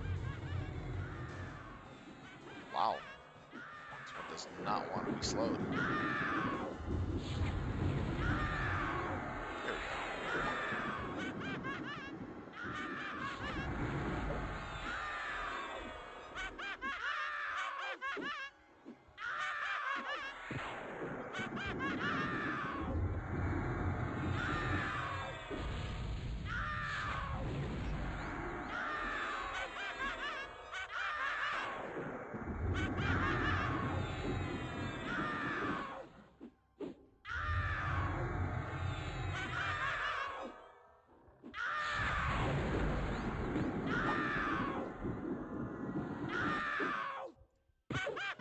There's a lot of really nice AAs for the pet. Makes your pet super tanky.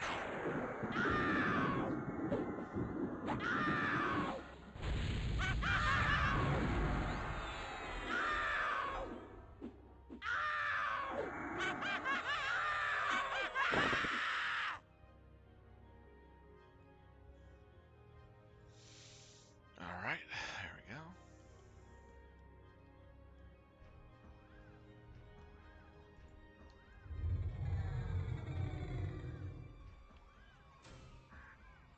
Getting the crows and scarecrows first because of the fact that they are less in number.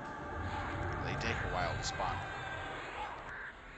Doom bugs spawn pretty quick, and there's a lot of them.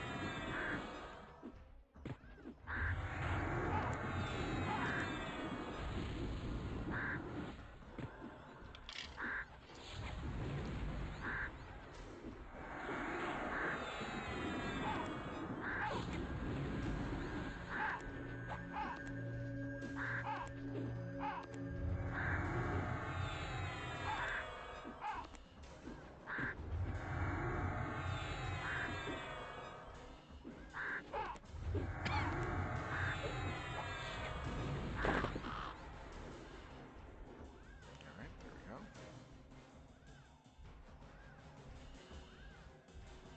I get all the crows.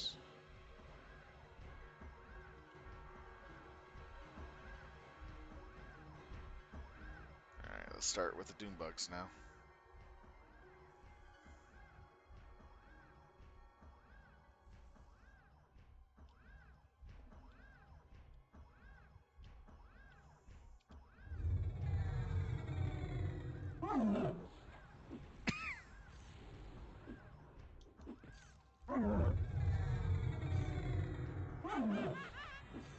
Seriously.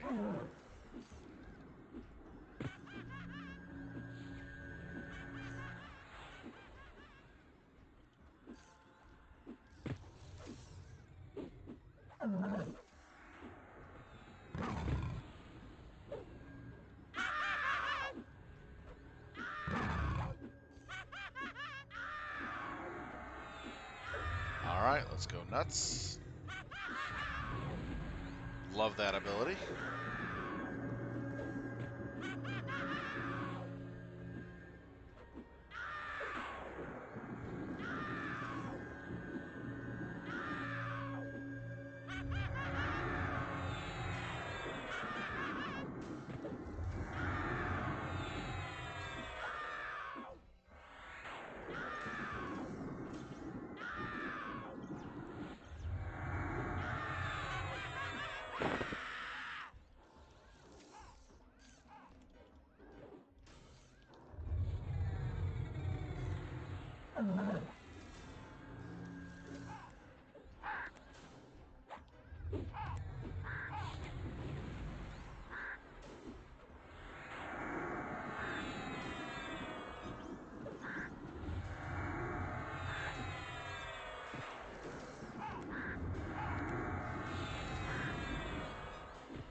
Level 70 pet is just so nice.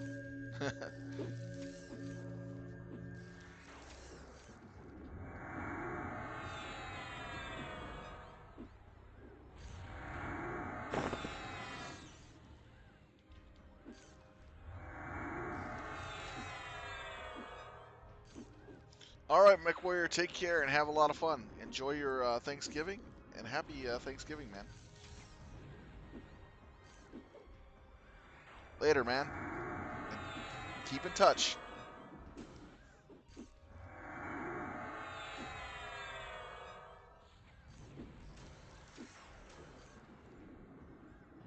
After this one, I'll head back and turn in the Scarecrow. Get that replenished. There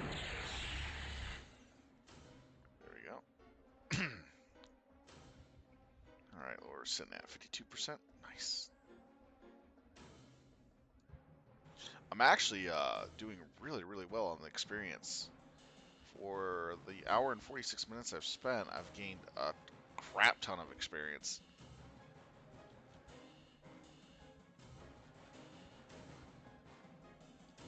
That means really good amount of experience.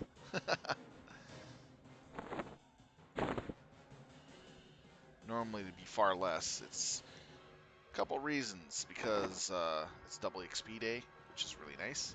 Taking full advantage of that. Using lessons gave me 300% XP increase, which is triple XP, for about 30 minutes. And now I'm back to double. And I got the whole farm to myself, which is really, really awesome. I don't get that often, which means I get a lot of loot that I can sell for money. All I have to do is claim it by killing all the critters.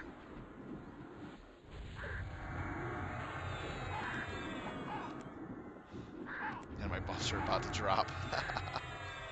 Should probably do rebuffing soon. Consider it.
I'm not casting very many spells, as you notice. That's to ensure that I use as little resources as possible in killing stuff.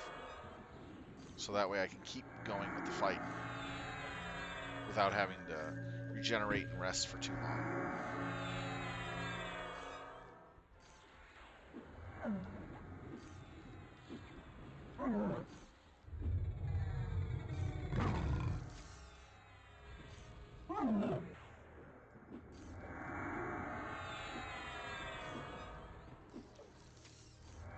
Then using my pet to grab the aggro and keep the aggro. So that way I take less damage.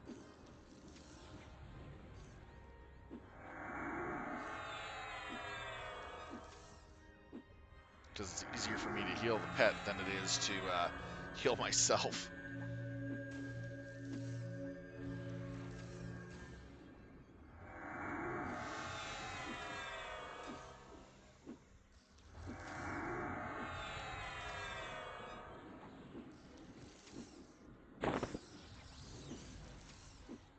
Ooh, another spell. I'm getting a bunch of those today.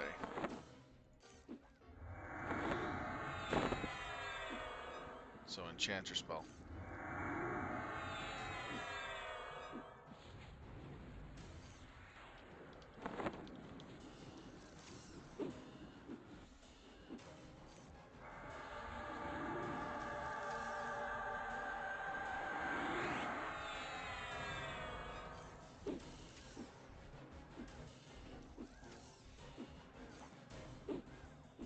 It's kind of funny, I haven't come across any of my spells here for Beastlord yet.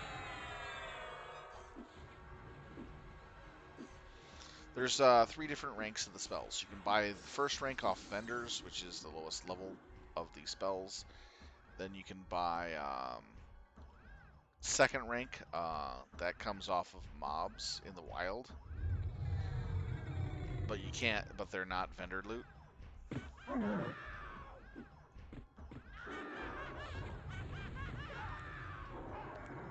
Then rank 3 is dungeon only, and that's the best of the spell you can get.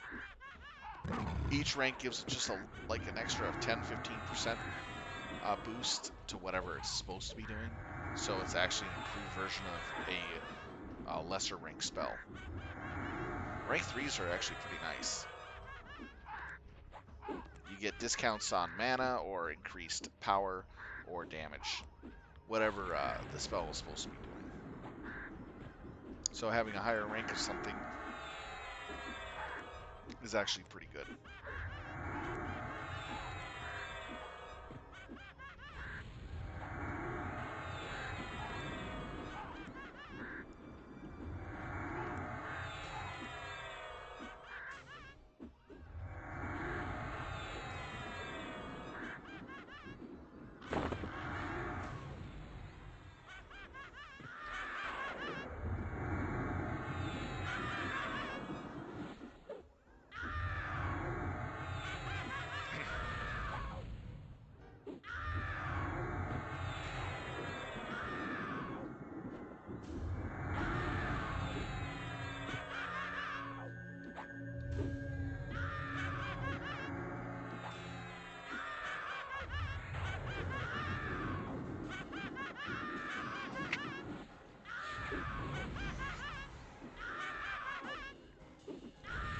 So if anybody else has any other questions, feel free to ask away. Or if you want to chat about something, that's pretty cool. I don't mind a nice little conversation as I play.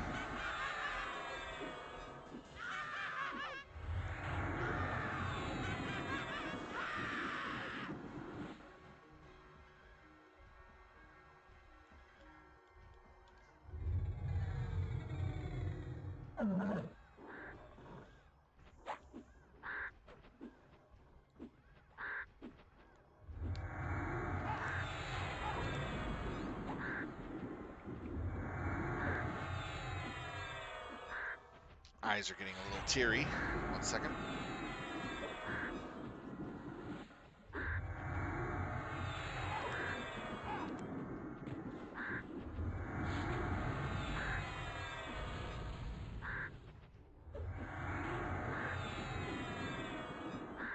Oh, by the way, just to give you guys heads up, City of Heroes is actually making a comeback.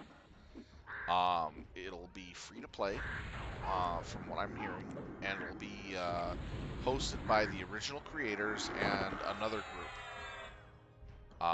And they're making it compatible for the newer generation computers. So we'll be seeing City of Heroes coming back soon.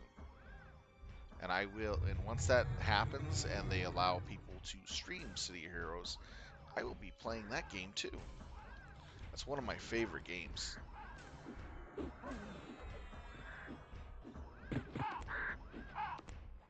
And then everybody will be saying, "Go, hunt, kill skulls." That's actually a mission that you get in the game, and you go around beating up gangers called the Skulls, and the hero that assigns the mission for you literally says, "Go hunt, kill skulls." And it became a pretty popular meme for the City of Heroes players.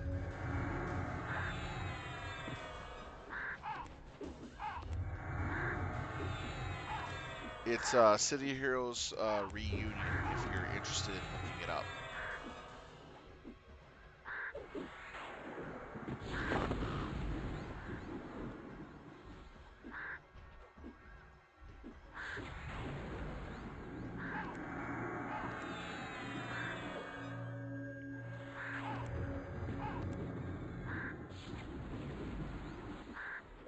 How's the player base in this server?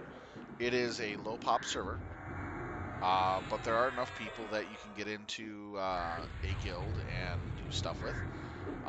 Northern Coalition and a few others are always looking. So it shouldn't be hard to get into a guild. And they do nightly raids with some of these guilds quite a bit. It just depends on who you join up with and how big they are.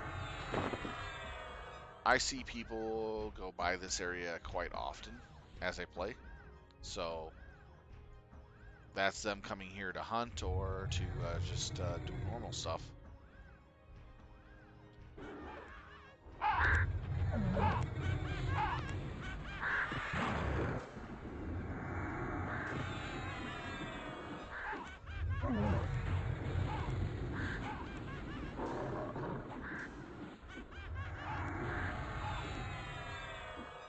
Now, there are other servers that have higher pop levels. When you go to look on the EverQuest TLP servers, when you go to log into one, it'll tell you if it's high or low pop or medium. It just depends on where you want to be at. And also what type of expansions you want to be playing in up to. The two newest servers that they just released, I can't remember the second one, but there's two of them. It came out with Alderun. Those are the two. That's one of the new ones. That one is in Lands of Grunk currently right now, or expansion, the Grunk expansion. So their next expansion is coming in less than 2 months. That will be the Shadows of Lucan. And that's the one I've been waiting for, primarily. So I've been on this server just experiencing the higher level AAs, the abilities, the armor, the equipment, and seeing where I want to take my Beastlord when I actually start playing for reals and in a guild and doing raids. So I plan on raiding, I plan on getting in a guild, I plan on grouping with people, and I plan on being pretty active and having fun with it when I go over to Adun.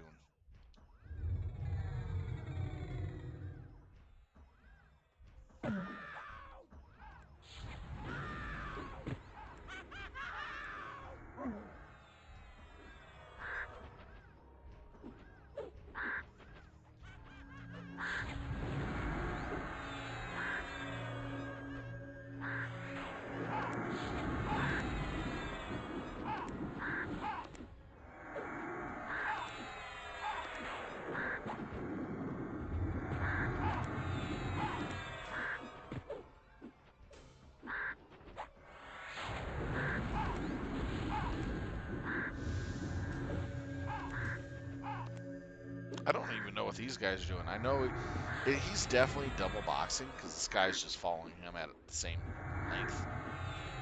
But I have no idea what they're up to. They haven't really killed anything here. Maybe a few scarecrows every now and then. But I've been having the run of the mill here.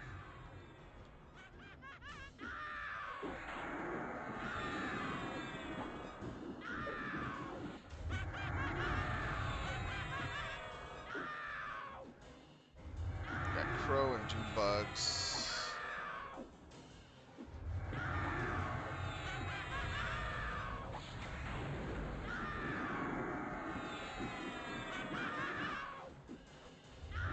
Why don't I have scarecrows? Did I get the quest? I have to go back and check.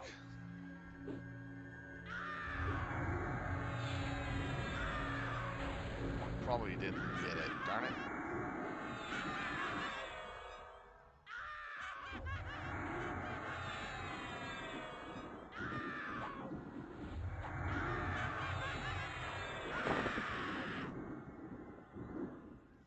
Yeah, I didn't get it. Gotta go get it. Thought I got it.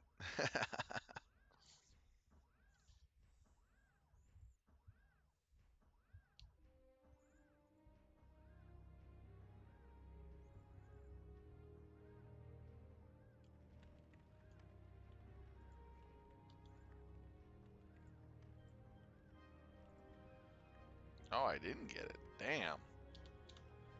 I've been sitting there killing scarecrows for free.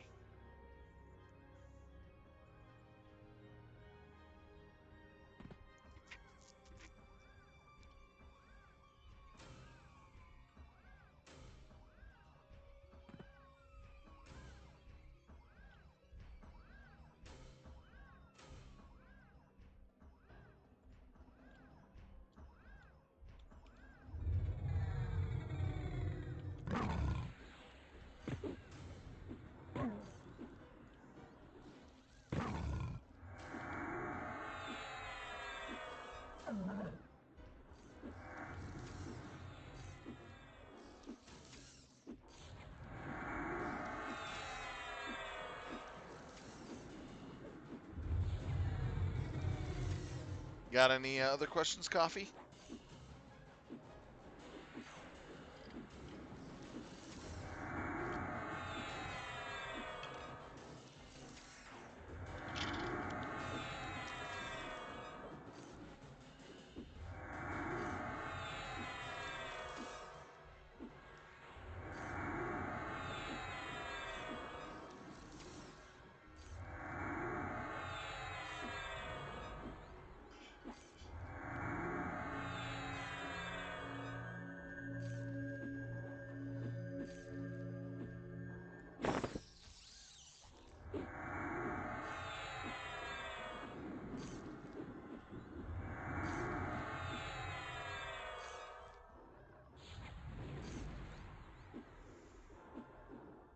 Ah, you'll be happy to know that there is a new gear set out there that's pretty easy to get.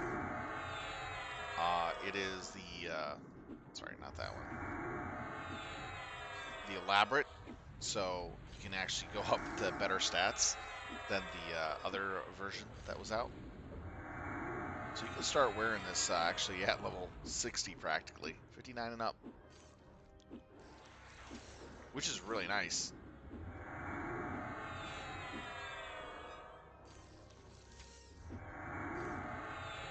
The economy on the elaborate stuff is a little high on the server so far because people have been trying to farm it as quickly as possible. So some pieces will be higher than others in price. You know how that goes. There's not enough of it to saturate the market yet. The scratch hide is the best I can get. Plus, it's upgradable by putting cores into it, special cores for the scratch hide tunics and other scratch hide parts. which I have to go into, I believe, that giant robot that's been walking around. I actually have to get in there to get some of the cores for some of the pieces that I have.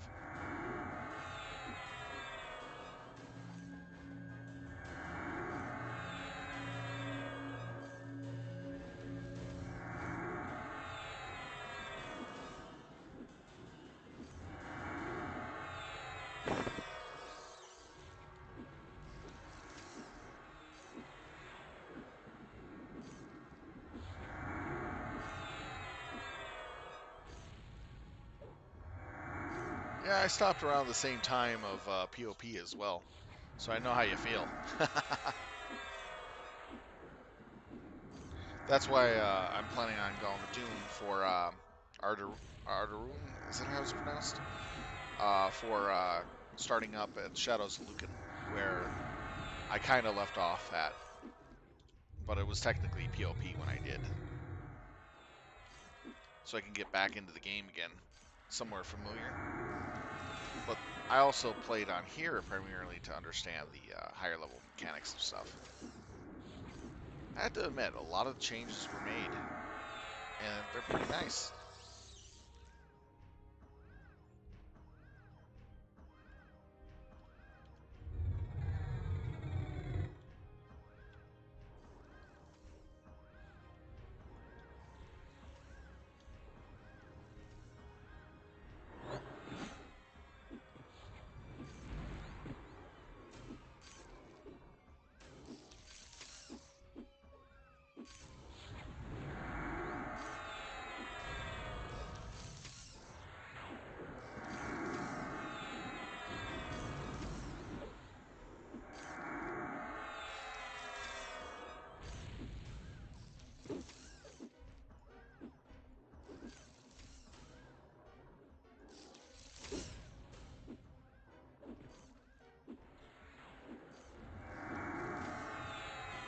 Um, a bit of both. I'm used to soloing quite a bit. That's what I've done in a lot of online games. But I'm also a group player, so I can play in groups pretty well. Um, at this point in time, there's not a lot of people here in the zone doing where I'm at or hunting here. If these guys were active, I would have them join me, and we'd pretty much clear the farm with no problems. But since they're not really active, they're kind of jumping in and out, grabbing mobs here and there, and they're not really playing, then I'm just soloing for now, getting all the loot and all the nice stuff that I can grab.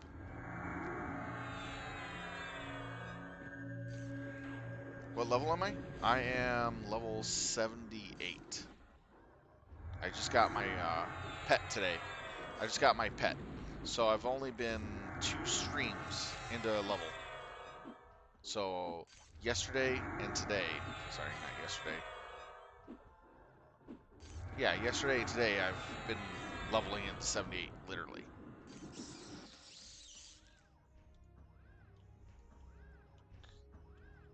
It's the double experience that's getting me a lot of experience right now.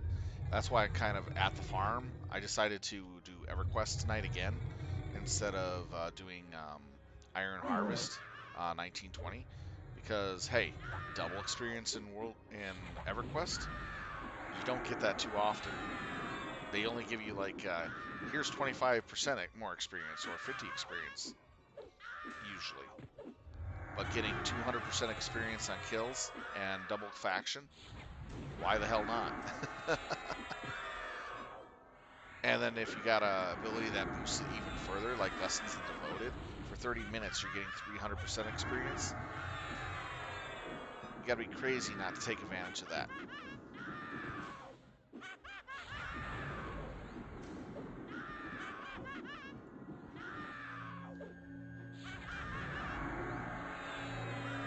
I started at 32% XP today. I'm already at 56.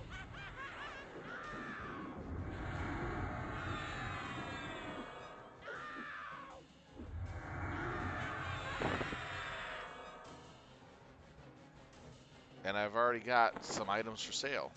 I got an elaborate claymore and a couple spells for sale. just by grinding here for the last hour and 10 minutes. I mean, I'm making out like a bandit. I will say I'm making out like a bandit.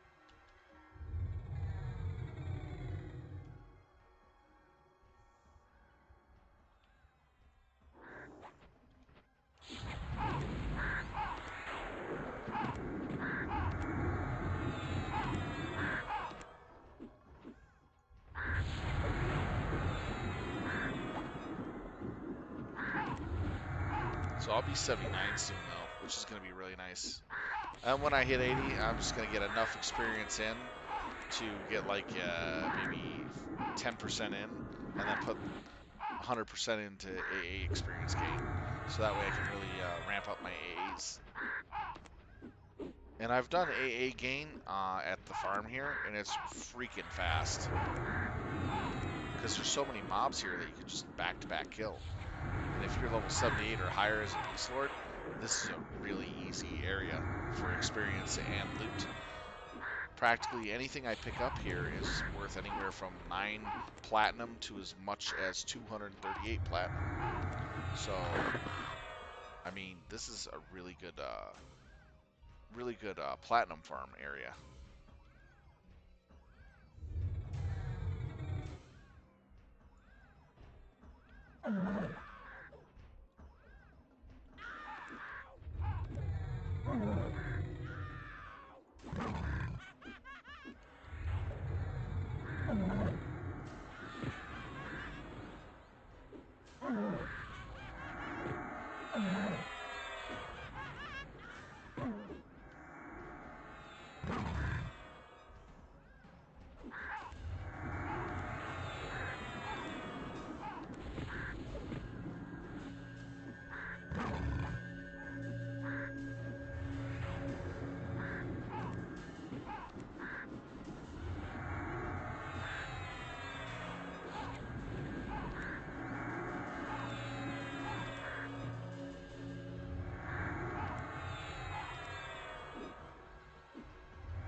Oh, shoot.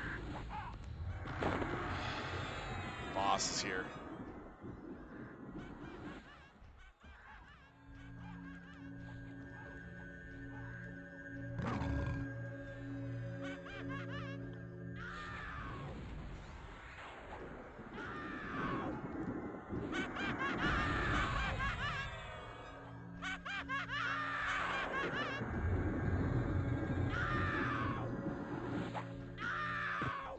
Gotta focus on the boss scarecrow. A good dot.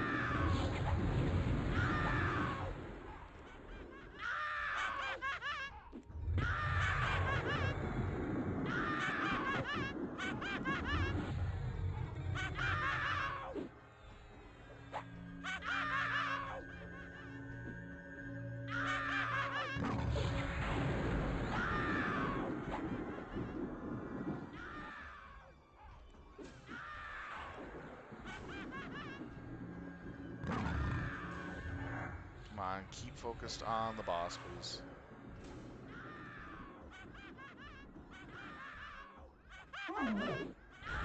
Okay, I get summoned right as I cast.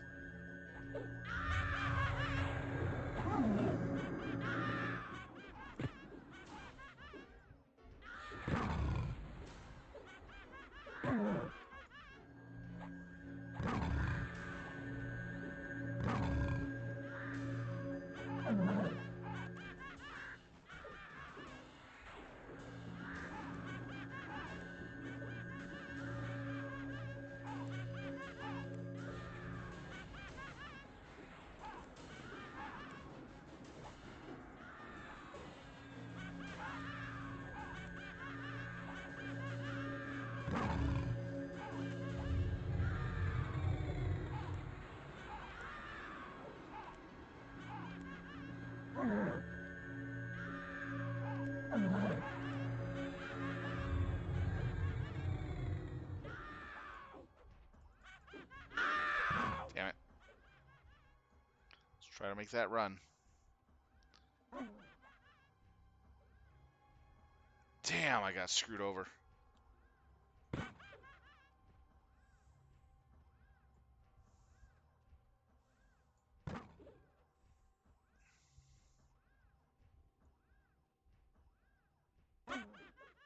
This is what I hate about summon mobs. I'm not going to probably make this run.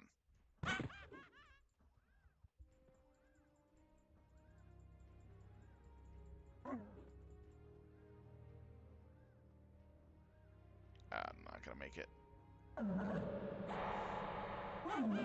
Ah. Oh well.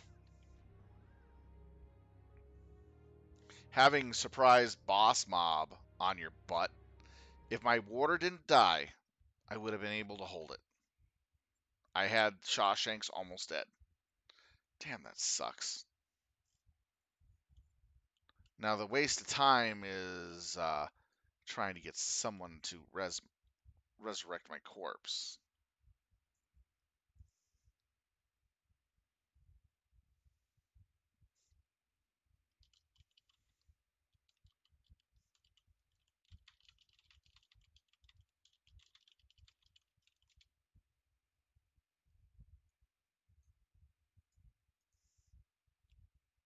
Yeah, away from the computer, of course. Oh well. Let's see. 75. I need 80.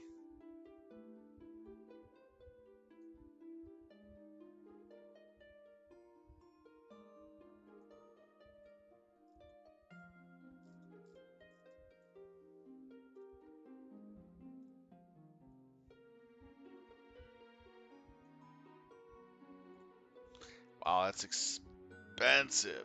Damn.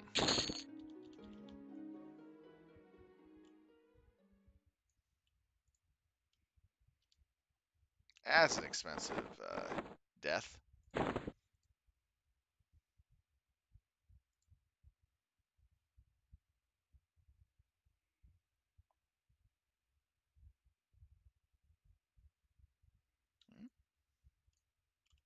Oh, that's the one I put to get to. Okay.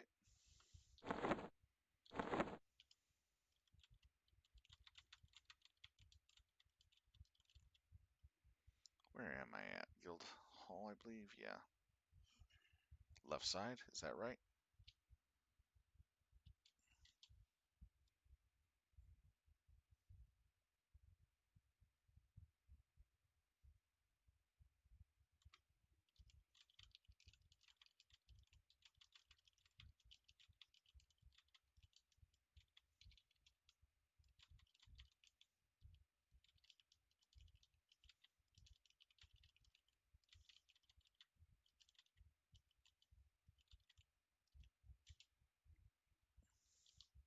See if I can get one pretty quick here. Yeah, getting Shawshanks on me like that while I'm in the middle of a fight with 3 other mobs is like a little BS.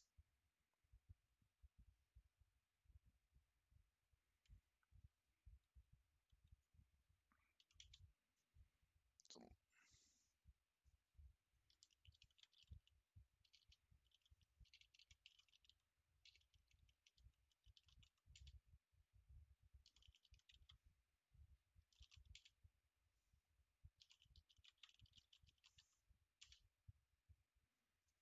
let's see here.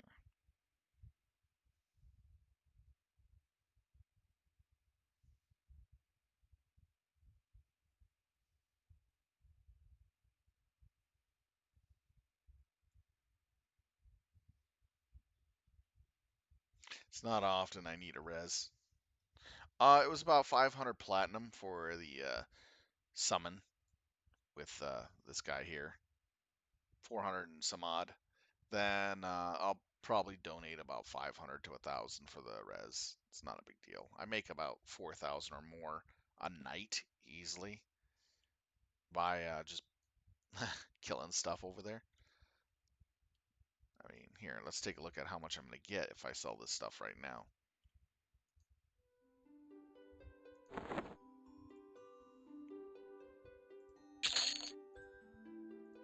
$14 per that, $37 per that, 7 PP for that.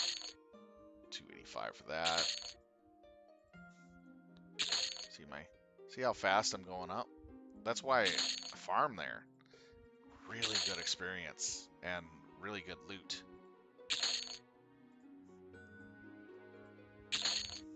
That's just one bag from.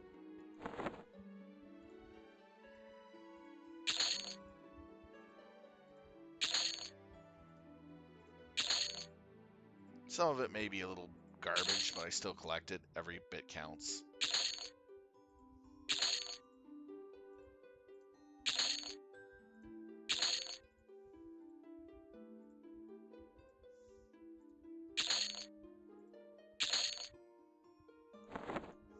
And my third bag.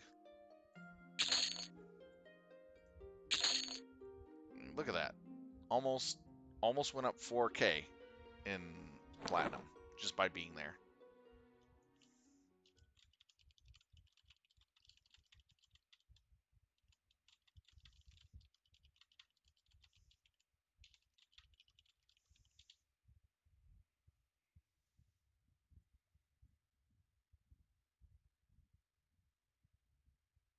Oh, from the dragon scale? Yeah. Those gnomes that are going there, the 3 repeatable quests I'm doing is the crows, the doom bugs, and the scarecrows. That's what I was pretty much killing. I get 1.2% per finishing any of these, plus whatever I kill. And goodbye.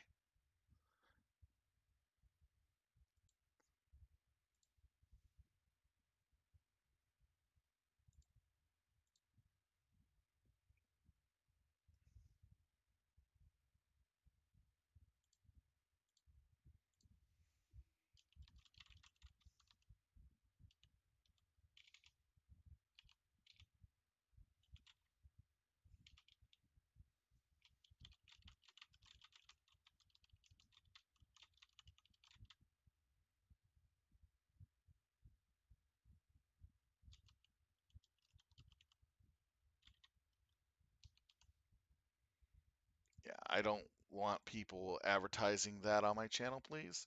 So I'm reporting you. Have a good day. But Kazoo, I am doing the repeatable quests when I can, and I try to get them done pretty quick. Right now, I'm just waiting for potential res from somebody in the area. Hopefully, they'll be able to do that quick. Sometimes it can take a couple minutes. Sometimes it takes a half hour. The longest I had to wait was an hour one time. It's because some people are just busy or just don't notice. Who knows? But hopefully it'll be quick. Oh, let's see here. I need to.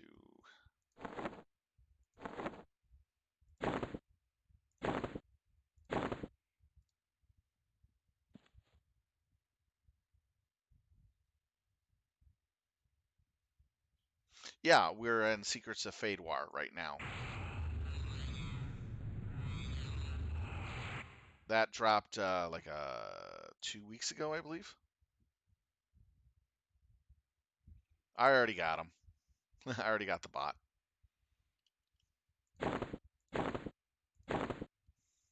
So we're currently on Secrets of Fadewar. Otherwise, I wouldn't be able to get up to level 78 or past 75.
that person logged off. Nope, they're still there.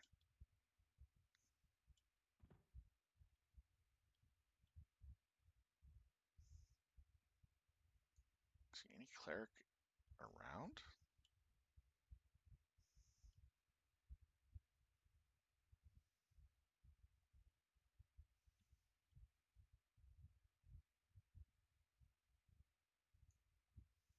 It's a shaman.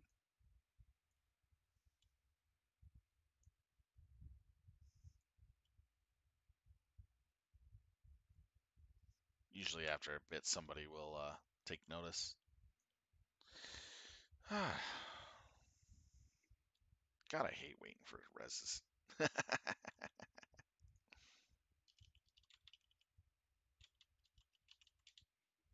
Try not to bother anyone in zones that are not in plane of knowledge or other. Let's see.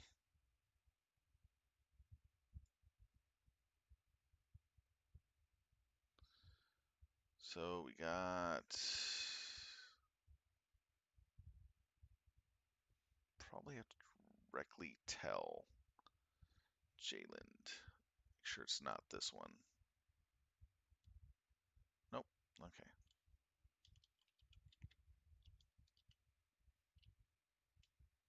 Ah, nice.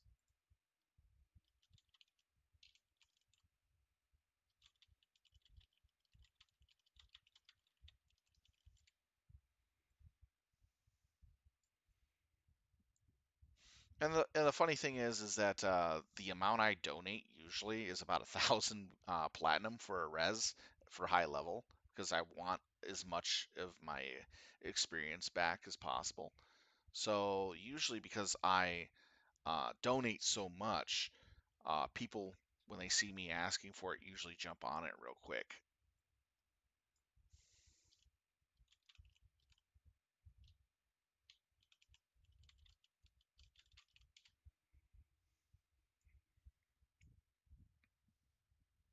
No, it's after Secrets of Fedor, which will have the mercs. I forget which expansion it starts in. I've been told what it was, but I just forget it. I forgot what it was because I'm not interested in playing at that point in past yet because I still got to go back to Shadows of Lucan and Plains of Power to re-go through that where I left off because that's where I want to do. There is a healer channel, but it's just usually best to ask in global on low pop servers. On higher pop servers, it's easier to use the healer channel. Depends on the server you're on. If you're on a low pop, you can use the general chat to pretty much get people to help you out because there's not very many people talking on it.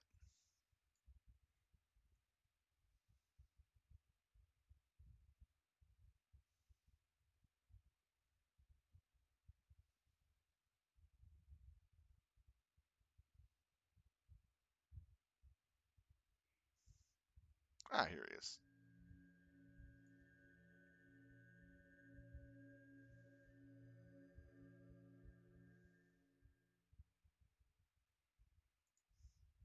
A little lower level, but that's fine. He's got probably his 90%. Yep. And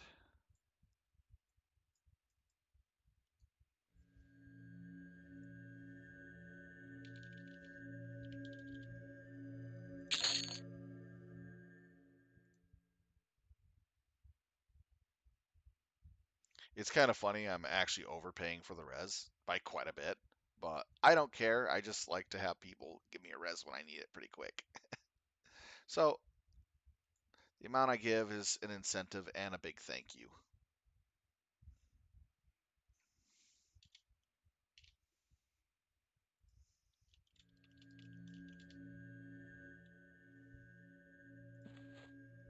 I'm surprised he didn't take it.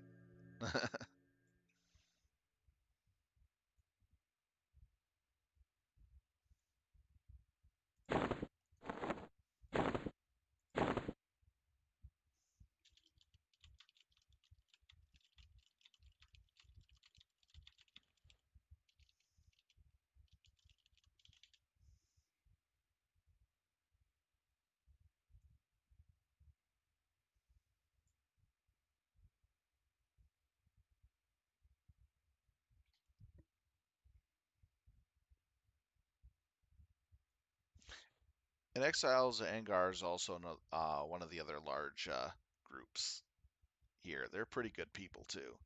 So uh, Exiles and Angar and the southern. Oh, he's giving me buffs. Here, let me give him some buffs too. Northern Coalition is the other big one. These are the two big popular ones on this server.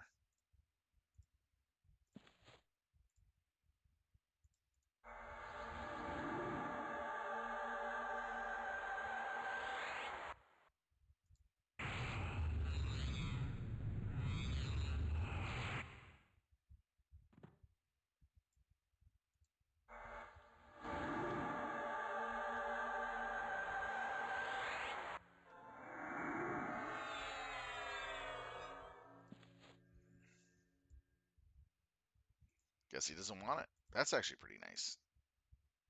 Thank you. Thank you so much, man. It's awesome of you.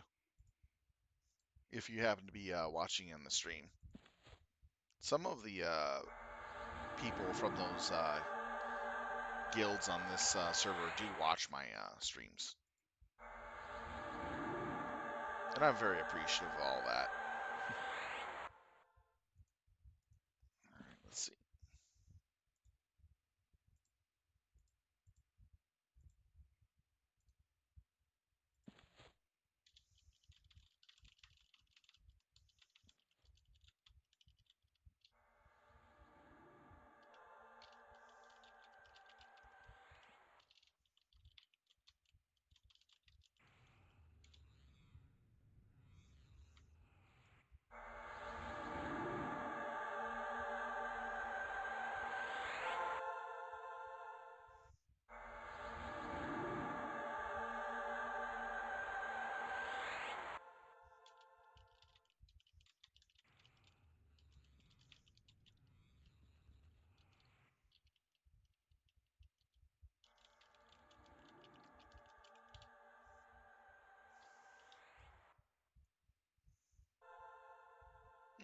Need more buffs?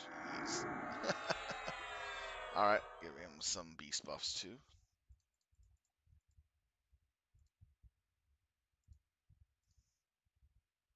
The only one I can really give that helps him out is this one.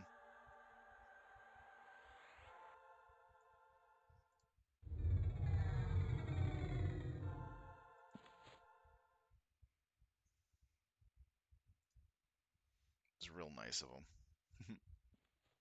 All right, so we'll get back to the hunting here in a moment. Get our revenge on that stupid scarecrow. I really hate losing a fight.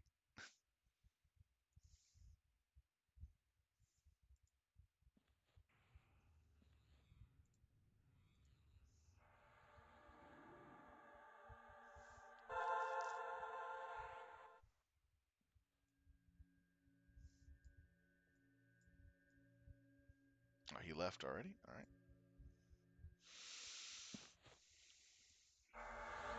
I need to switch out the ranged item.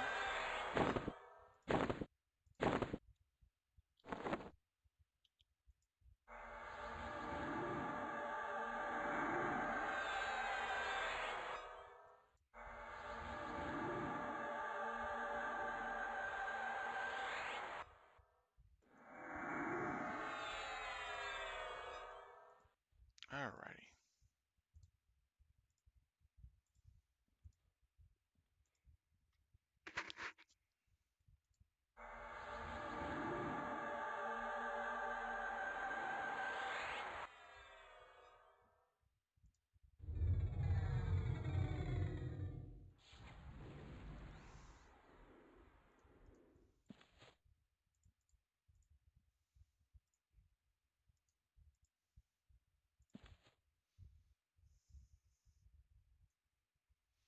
Alright, back to hunting.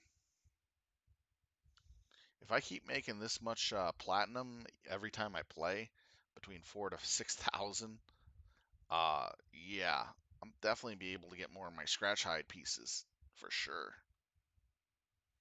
Although I'm going to definitely need to group up to get into zones at level 80 to get the cores that I need for it, and study up on how I use those cores for the equipment. Because Scratch Hide is upgradable through cores, which makes it even better. And I have Scratch Hide, almost an entire set. If I was in a guild, I can go directly to Dragonscale Hills through the guild portal. That's in there, but I'm not gilded, so can't use it. So I gotta actually run the long way. I don't mind. It's actually kind of fun running through the old zones. Seeing what stupid critter that likes to attack you for some stupid reason. like Flippy Darkpaw, if you guys remember him, back in the Kunos zone. That was one of my favorite characters to go chasing down. He always ran right for the gate and died to the guards if you didn't catch him fast enough.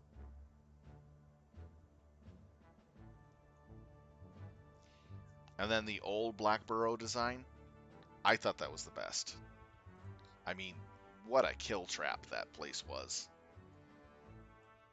You could cast down almost to the bottom of the zone and drag pretty much all the creatures up from the bottom all the way to the top in a big train of 70 to a couple hundred gnolls that just decimated people on the way up. That was so fun. How many times have I caused a train in Blackburrow as a Beastlord down there fighting? Quite a few. But since they did the remodel of a Blackburrow, you can't do that anymore. It's honestly a crying shame.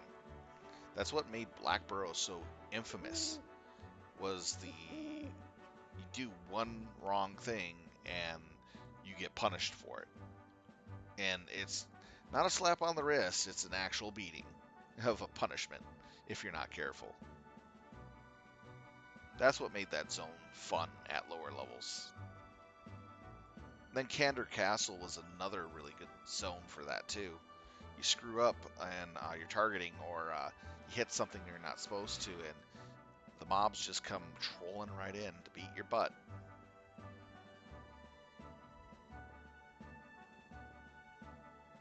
Oh, the fond memories of those older zones back in the day.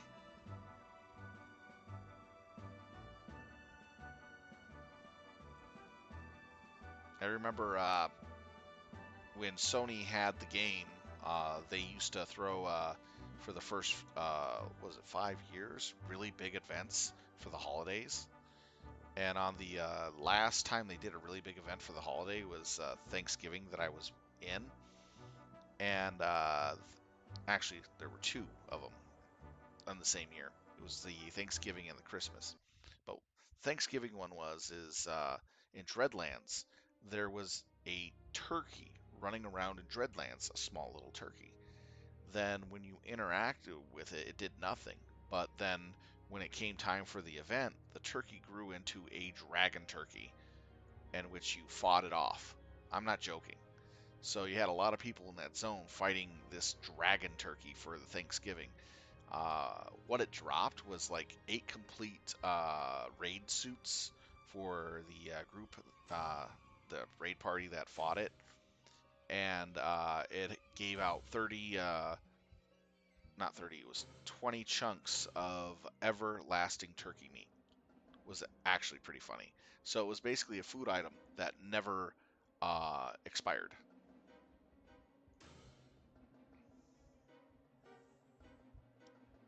Then for Christmas, I was down in the Kerrigan area, uh, camping the Paul of Apollo gold ring off of the priest. If you guys remember that very old quest, um, I spent 72 freaking hours down there straight trying to get that ring, and it dropped 4 times, and someone walks in, kills the dang priestess, and gets the ring each time it came down.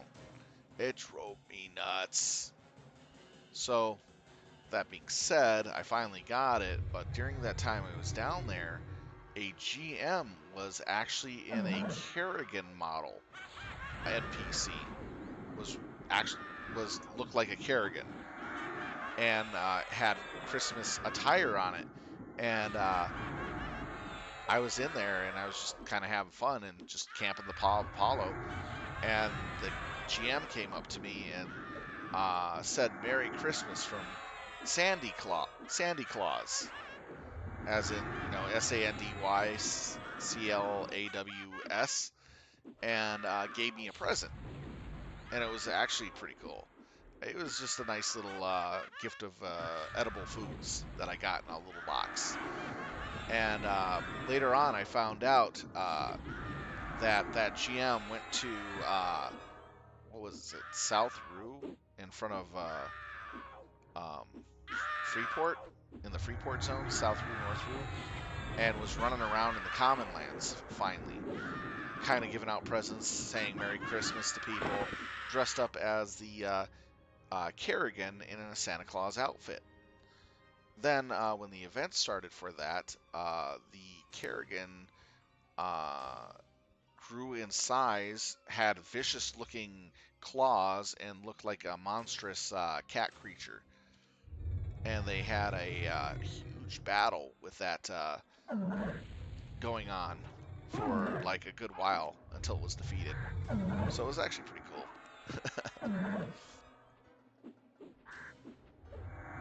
I don't remember all the details of that one, but I just know what I heard from what other people have said and stated about it.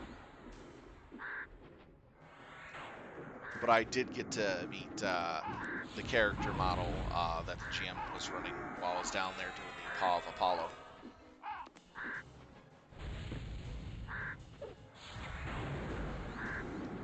Back in the day, the admins had a lot of fun with the events, and they could take control of the NPCs that were for the events and, guide them around for a little bit and use them. And then they had to let it go at a certain time so that way it can be used for whatever it's programmed for. There was a lot of fun things that they did with EQ back then. I really miss that.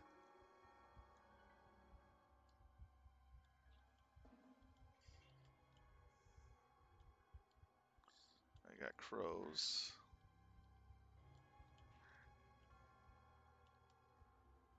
Yeah, I'll let them grab the crows because I don't need them.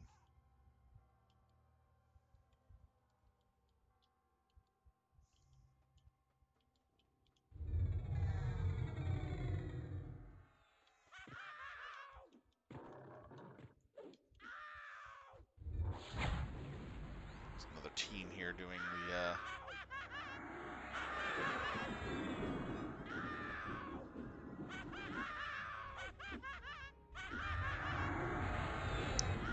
looks like it. I'll look in a little bit. If so, I'll just do these bugs here.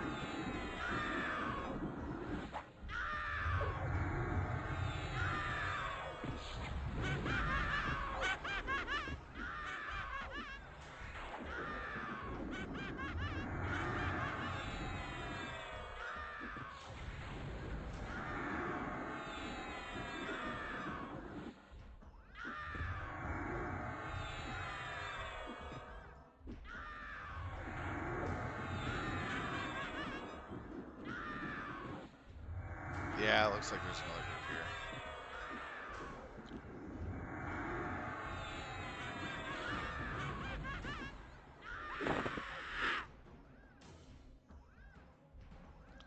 Let's see, what level are they? Oh, I see. Yeah, level 90s. So 3 level 90s here. Except for him.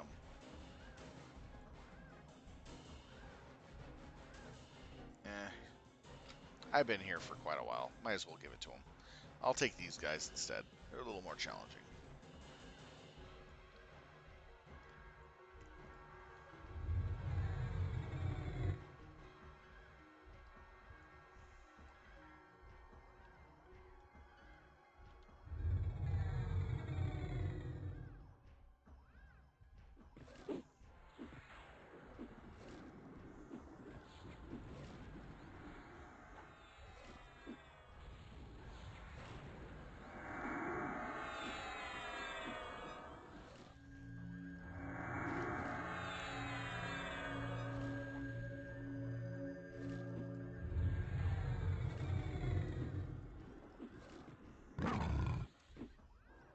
10 seconds. And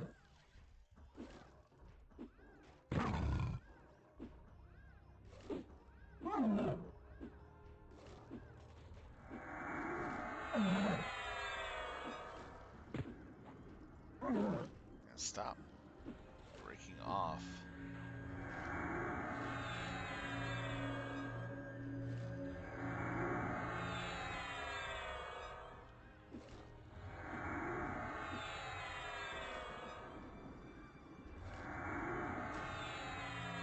There we go. Got it under control. Don't need to do that.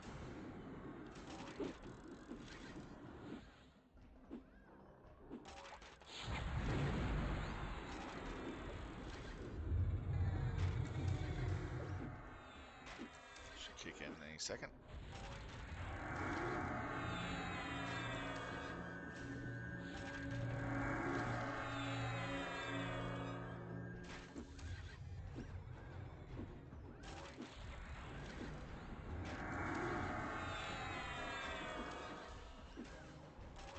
Yeah, the level 78 Beastlord pet is so badass. I love it. You can actually tank stuff with it now in the higher levels. Although I still need to get more fortification AA into it to really make it shine. Because right now it's just barely able to do a good job, in my opinion. But I've seen Beastlords with higher AA into fortification than I have currently, and the pets they have just can tank like twice as much as I have, and not really lose much health. It's really insane, and it's pretty cool to watch.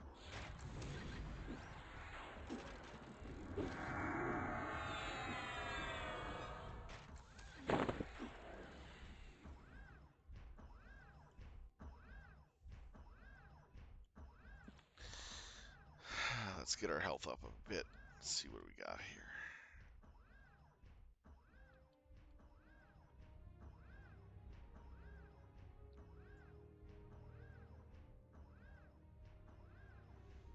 We'll wait for this.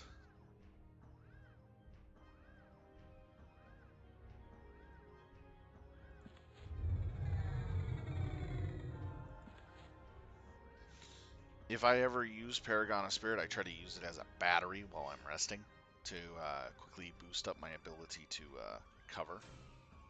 Because it really gives me a lot of combat regen. And when you're resting like this, I believe it doubles this. So you're doing double the amount. So it helps out quite a bit. It's a nice minute-long ability.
Trying to avoid getting stepped on.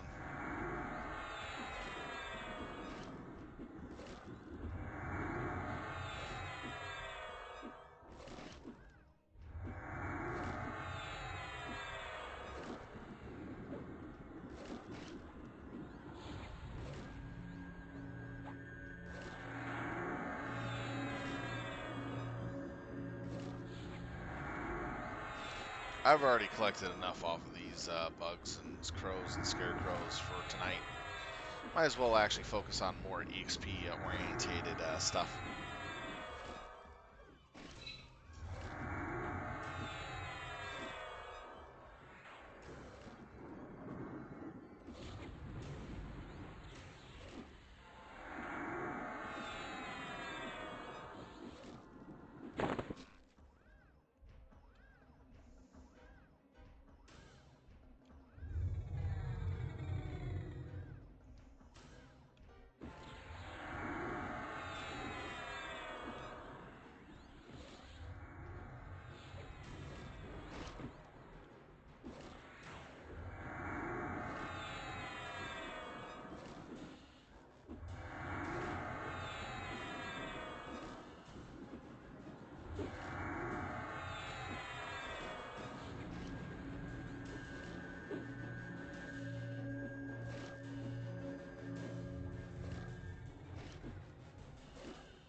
Had to move. Ooh,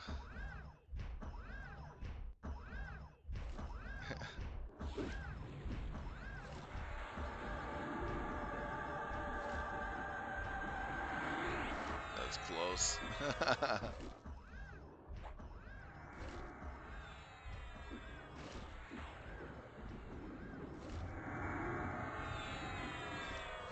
Did not want to get stepped on. I couldn't believe it was that close getting stepped on. That take off like 75% of my health. I have enough to take being stomped on once. But it'll take a hell of a lot of my health off.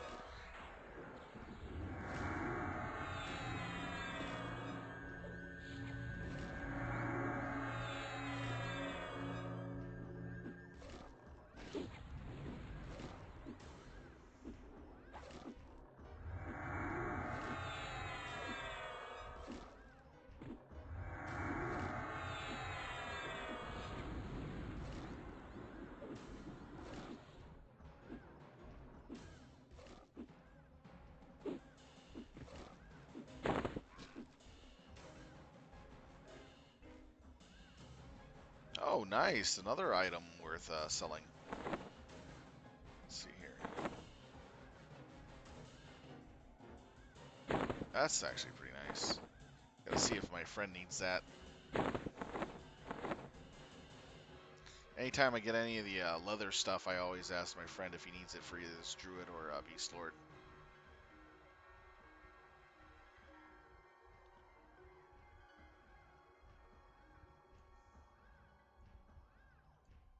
Okay, I'm gonna need to pull these guys before that guy comes around.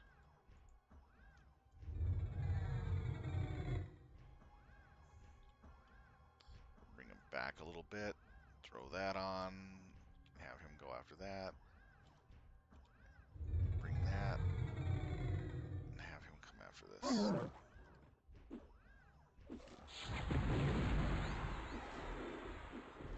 And have him go after that.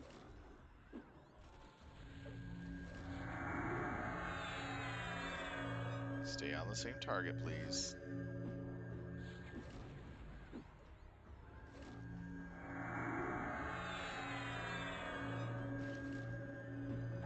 How long do I got for that one? Ooh, way too long.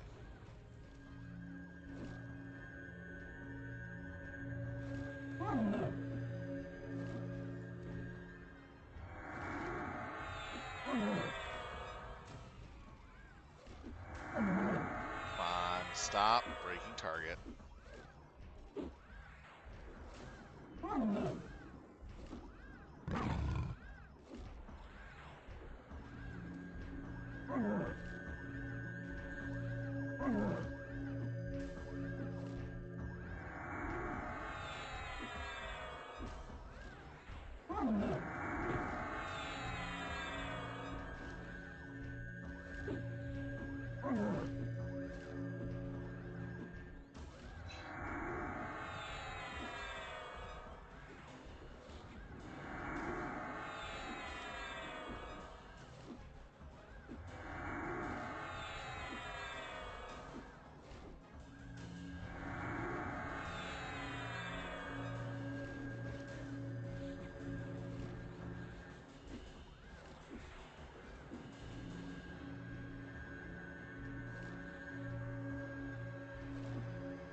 And another item for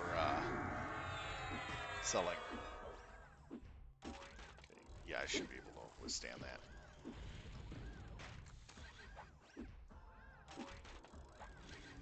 Man, that full heal is so nice. I need to get the upgraded version for my level.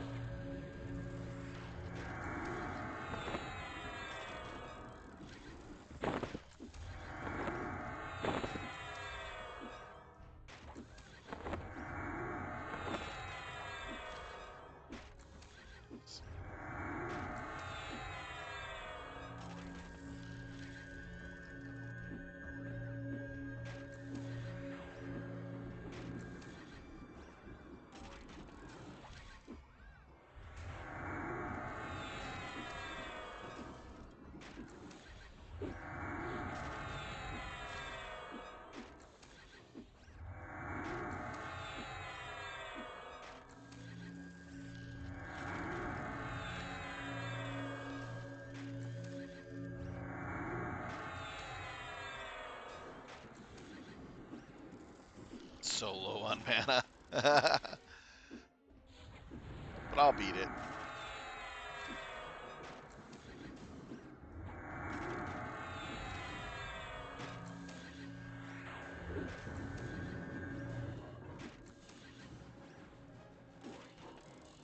Clockworks tend to, from what I've seen, be able to drop more of the elaborate gear for some odd reason than any of the other mobs in the zone. They are actually some of the strongest stuff to fight.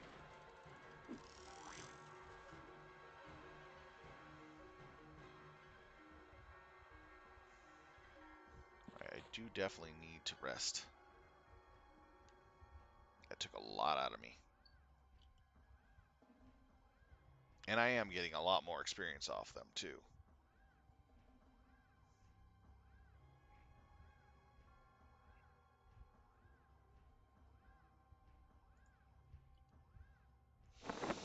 So, today I gained 5 items for sailing.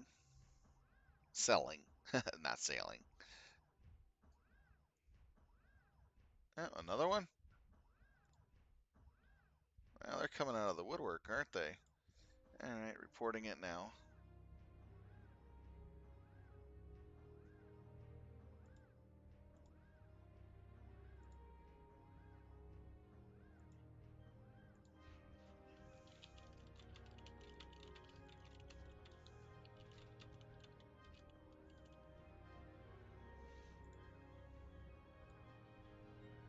Alright, there we go.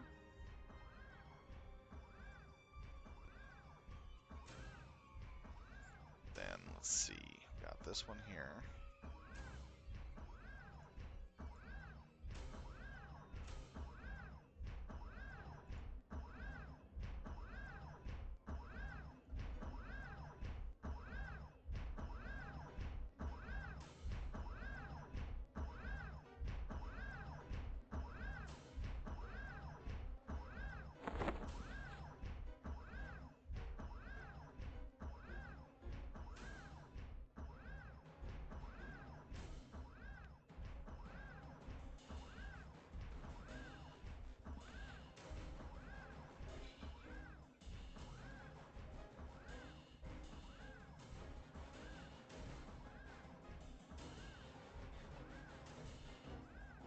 Based on how many I'm killing and stuff, I should probably be seeing a name soon. Because they're supposed to spawn more often now.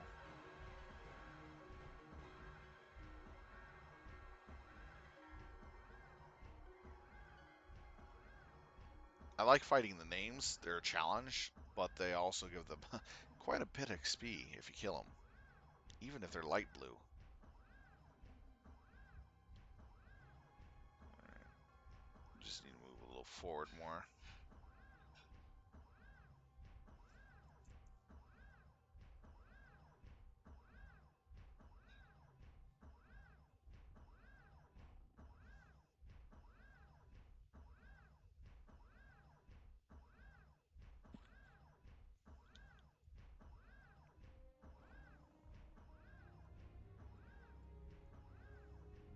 You're gonna run back. Alright, so I'll be able to take you.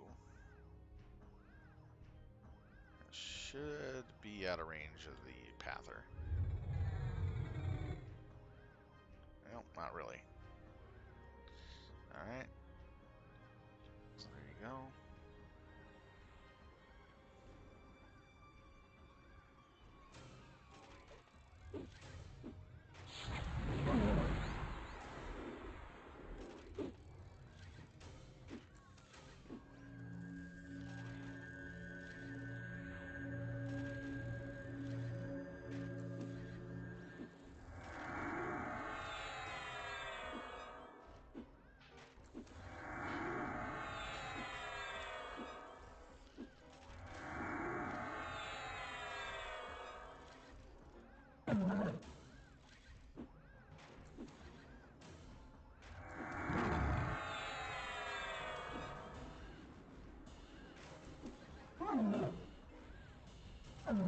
Okay, come on.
A lot of mana used. There we go. Got it slowed down.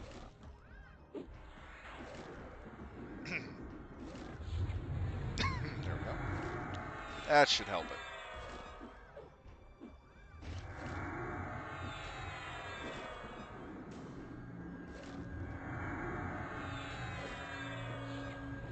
There's a little more mana than I wanted, honestly, to be using, but I gotta walk away from that thing or otherwise get crushed.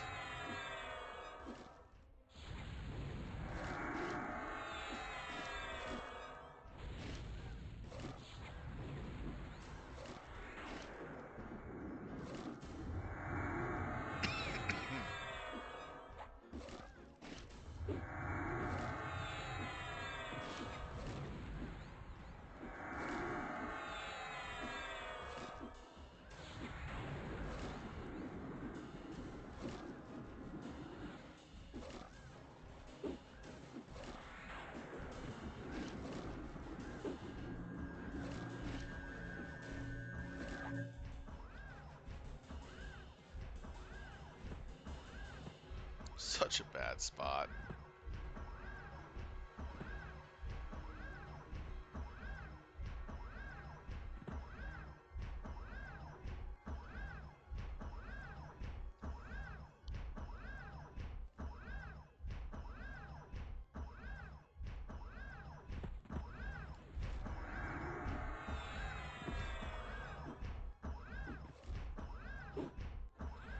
saw a game and kicked its butt.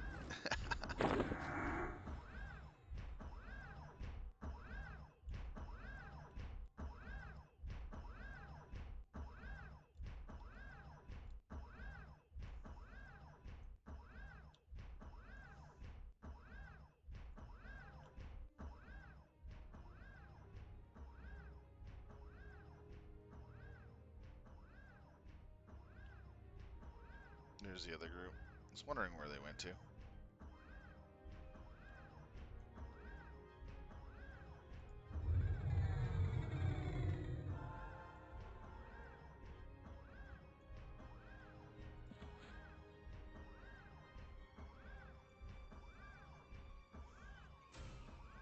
%60 in. Nice. I just watched. Wait a minute. What the? That guy's six boxing.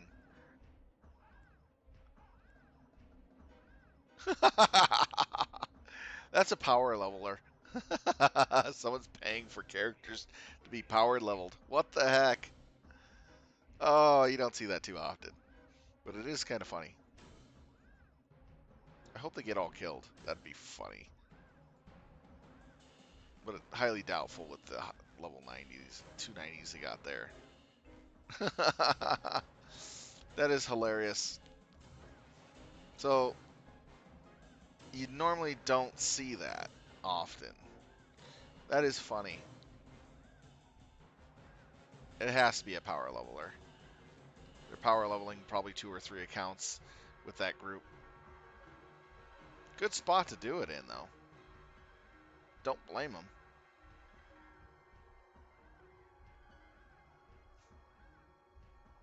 Funny, though.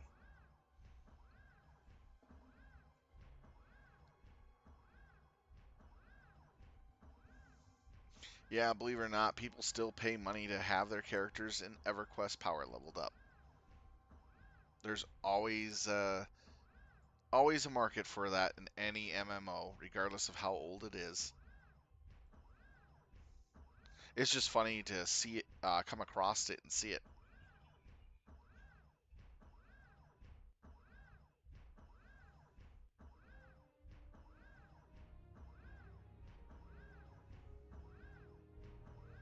Alright, let's see here. Let's go ahead and get this guy taken care of. Then we do this. And boom.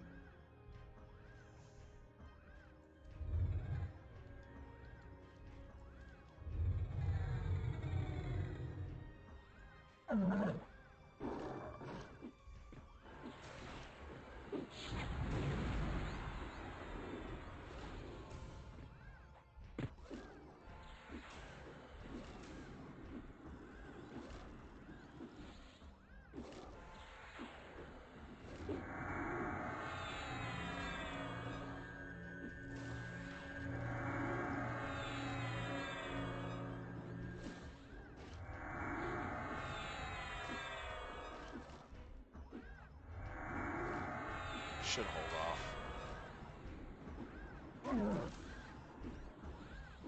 There we go. Oh, and he's attacked that one.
Get wrecked.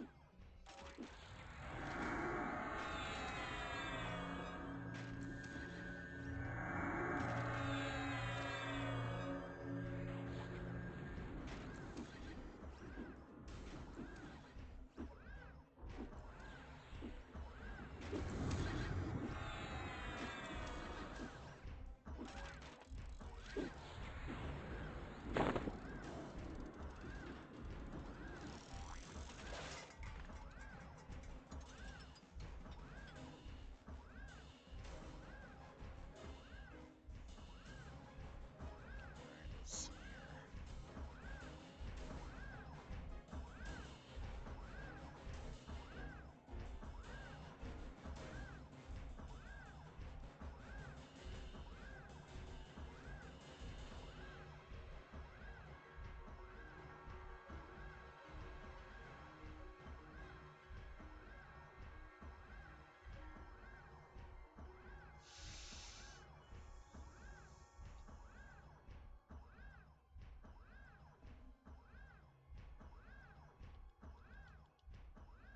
Yeah, I'm killing some little clockwork stuff here in Dragon Scale. Not easy, but doable. There is a group of people being power leveled in the farm over there. I've already gotten quite a bit of money and loot items out of there. I've actually got more loot items for sale than I have killing these guys than I have over in the farm. So it's been actually pretty productive for me. Can't complain.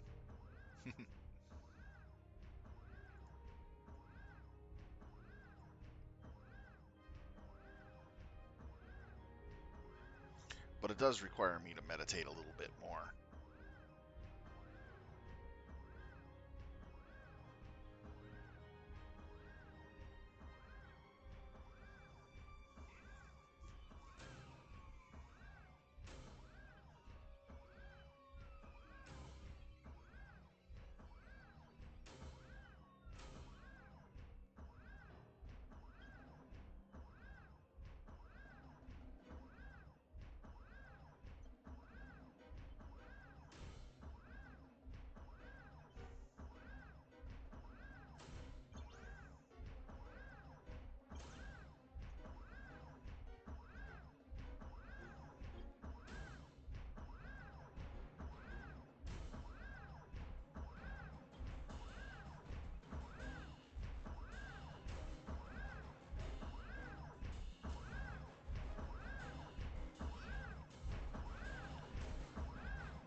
Just nervous around that thing.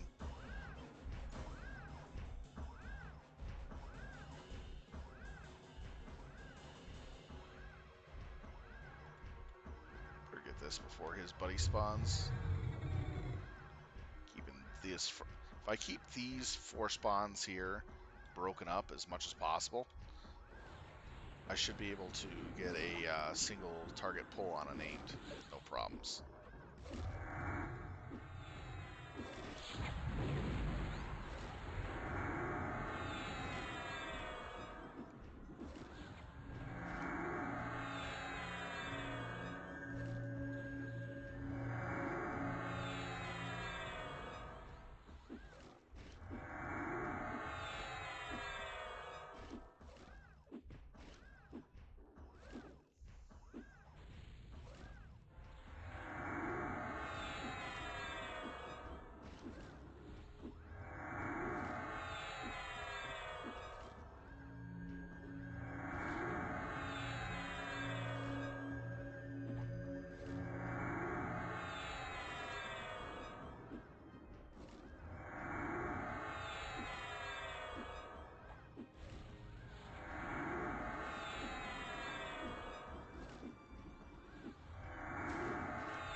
What should I put for the primary?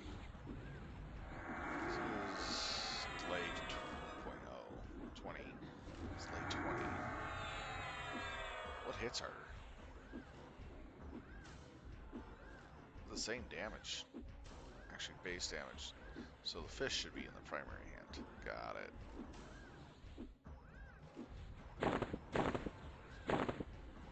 There we go.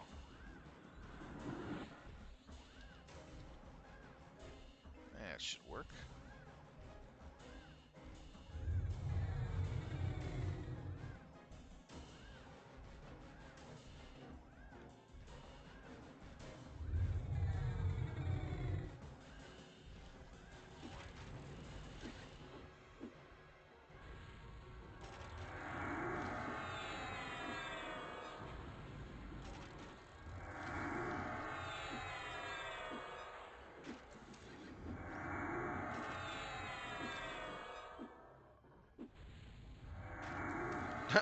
Water's taken absolutely no damage yet. Wow.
Definitely pull 2 if I pull this one. Definitely pull 3 now.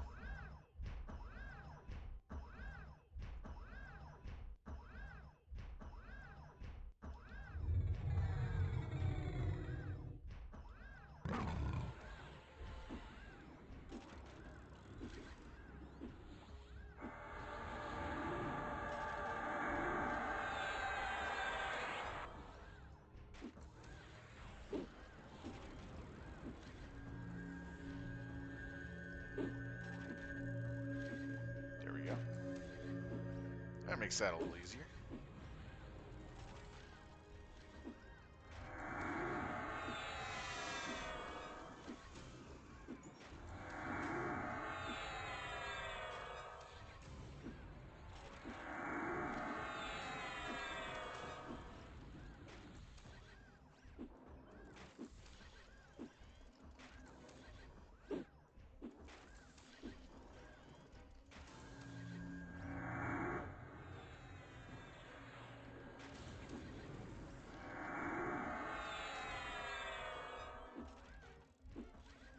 Surprised I haven't gotten it named yet. Pop yet. These guys have some pretty damn good loot. I think I already got everything I need from them, though.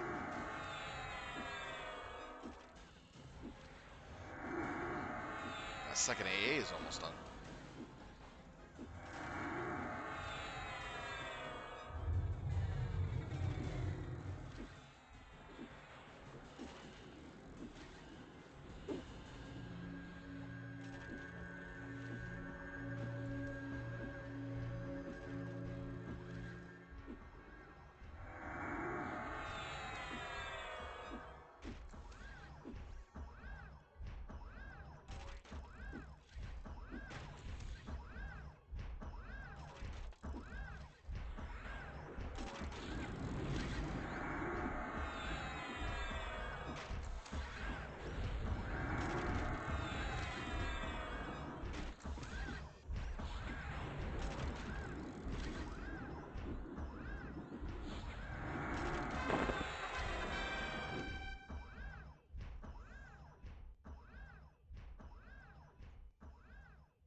more AA, and I get another fortification for the pet. Okay, so there's no names over here yet. Are they still around?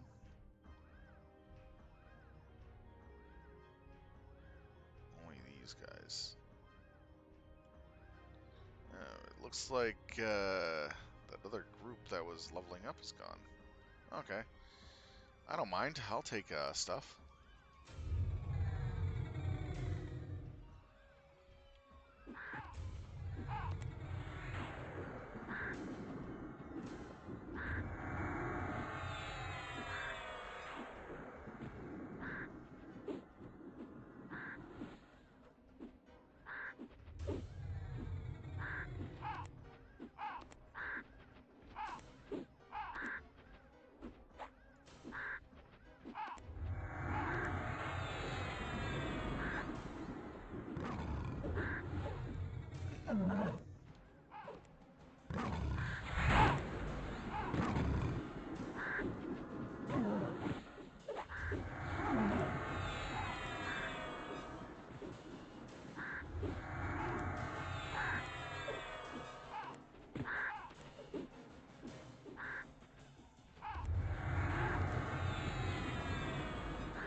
Scarecrows and Dune bugs. Done with crows, though.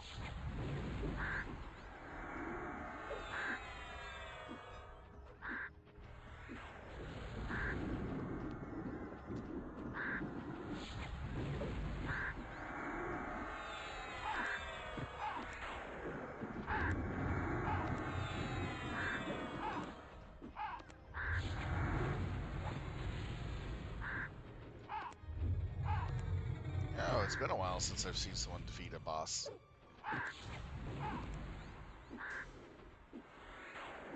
It's nice to see that.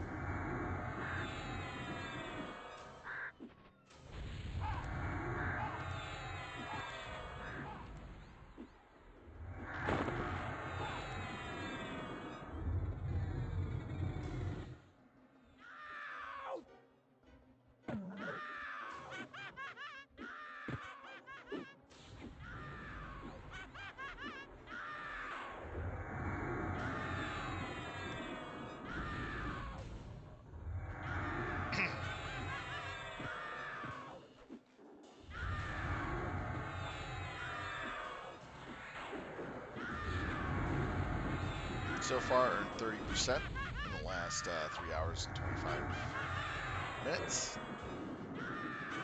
It's not bad.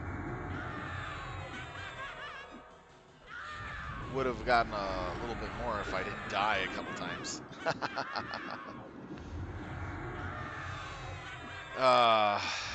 Getting jumped by a boss mob in the stupid farm. One of the names really sucks when you're fighting 2 to 3 other mobs. Had it going really well until I lost the pet. Because I couldn't get enough to heal it fast enough. Ooh, Bloodbeak.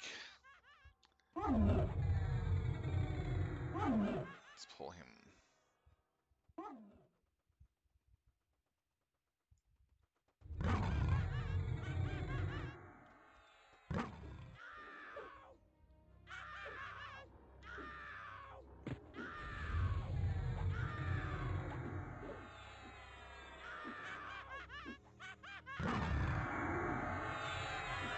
There we go.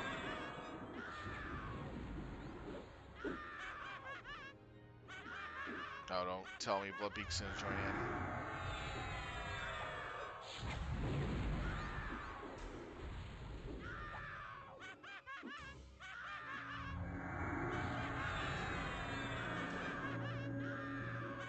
Thoroughly screwed if he does join in.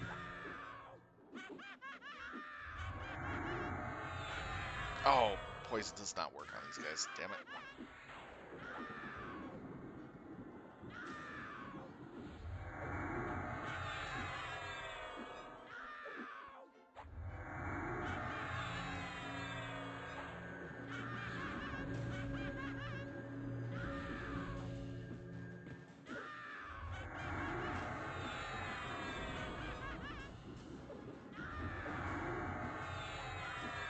I'm gonna get Bloodbeak as soon as I can.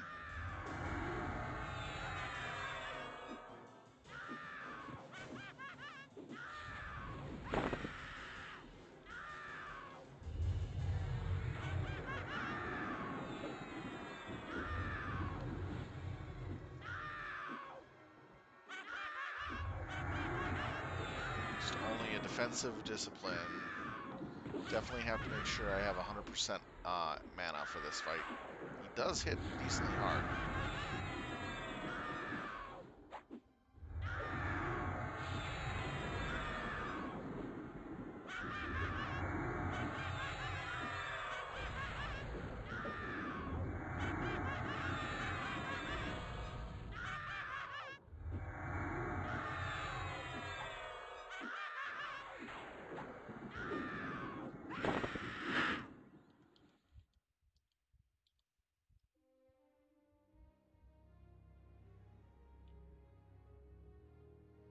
Myself set up to take him.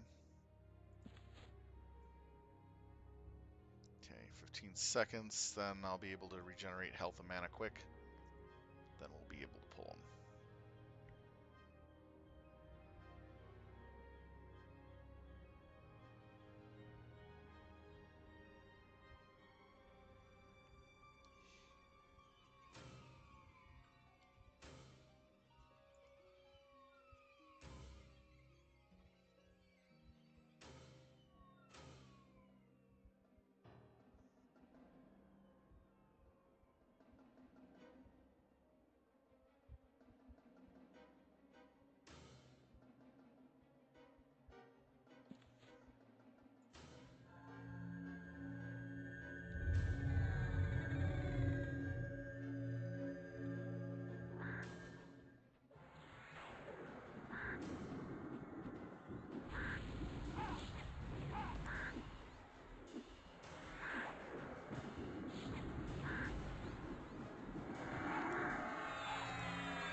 Water gain aggro for a bit.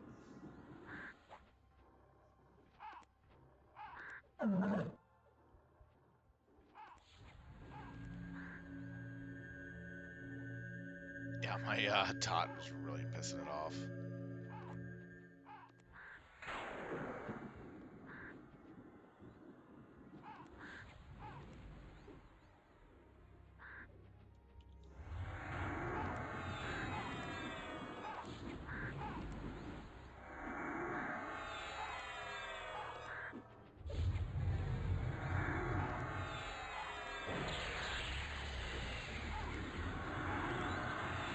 There we go.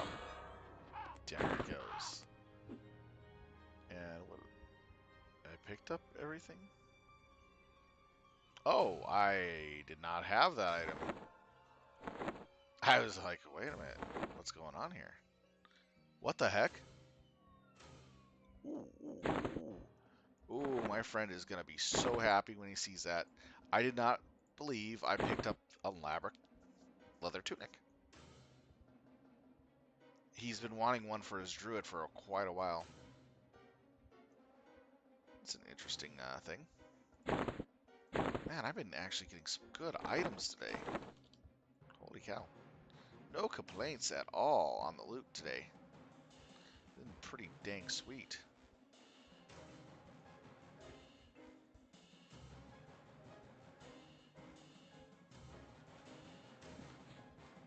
No, don't need that. I do need scarecrows, so I'm gonna get those first. Doom bugs are easy.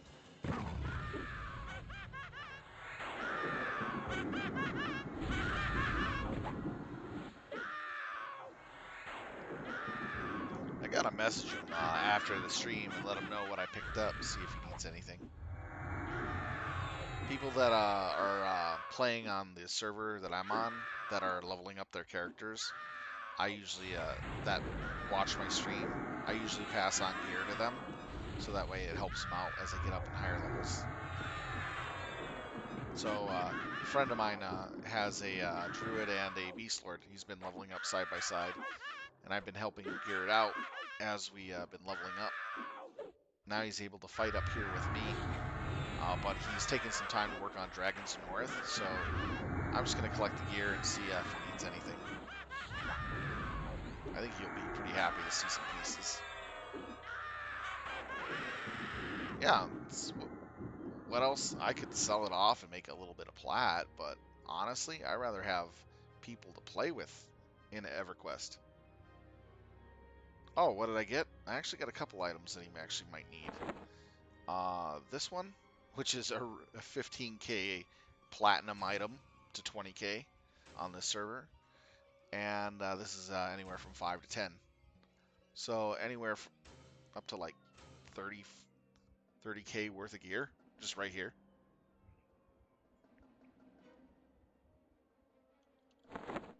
At high, average about 20k, 25.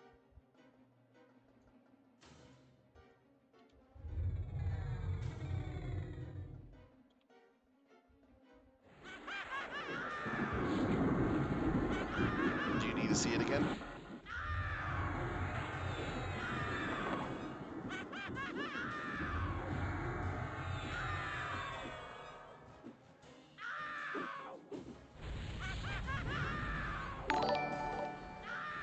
Hey, Coffee Filter, thank you for the follow. That's awesome of you. So, pretty much I'll be on this server for another, until February, so February something. So if you do come back to the server and you need some gear, just ask me if I got anything available. I'll hand it over to you, since you already have a druid on the server. It'll benefit you more than it would me just to sell it.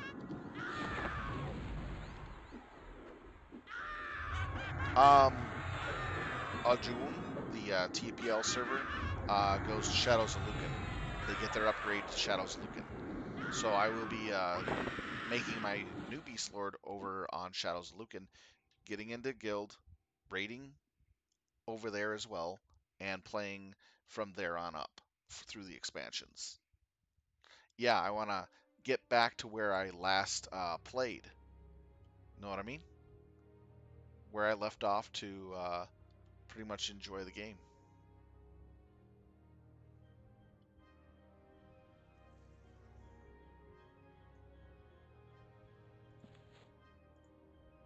Because I want to re-raid SSRA and all those places back in Shadows of Lucan time. That was a lot of fun. A lot of fun memories. And then I want to go in Plains of Power and raid that stuff again. And then raid the stuff after that. You know what I mean? I don't want to be like on a high release server with a lot of content and nobody goes back and does any of the older stuff. They just all too busy with the newer stuff. I want to be somewhere where I left off and enjoy the content from there on out. I think it's much more enjoyable. I missed a lot with everything that's been going on.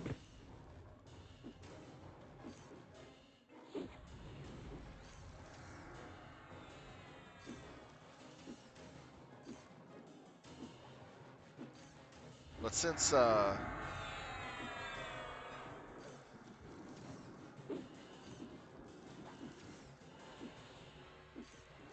probably find more elaborate gear as I play. So, I mean, I pick up pieces quite often, but it depends on what you're looking for. Leather is goes really fast. It seems there are a lot of leather type players on this server.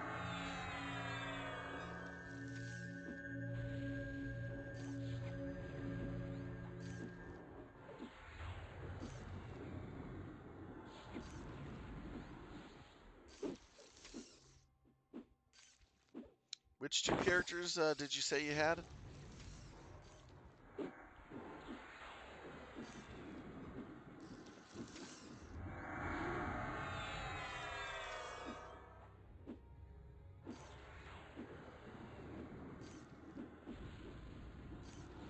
An enchanter and a druid.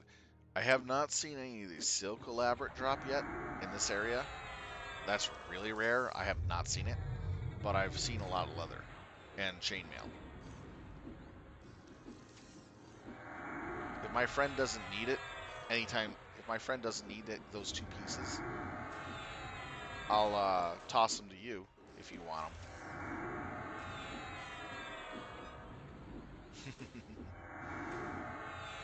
Fair enough.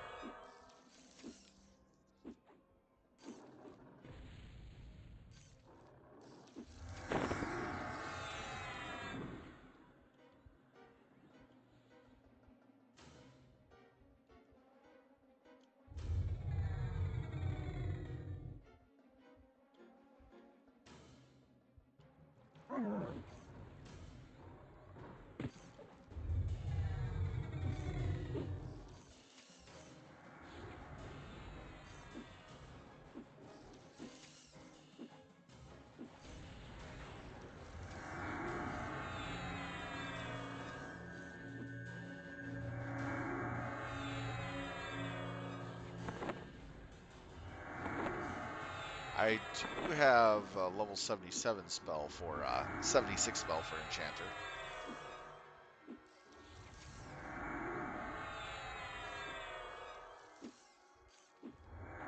It's rank 2 at least.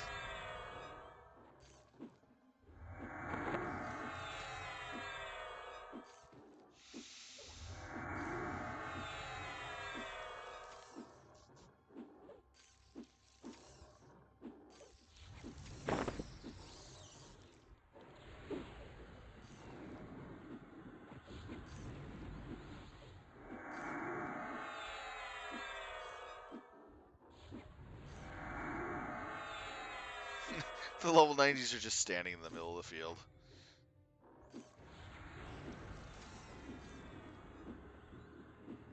Get a kick out of that. It's like, they don't want anything to do with them. But they sure the heck will attack me.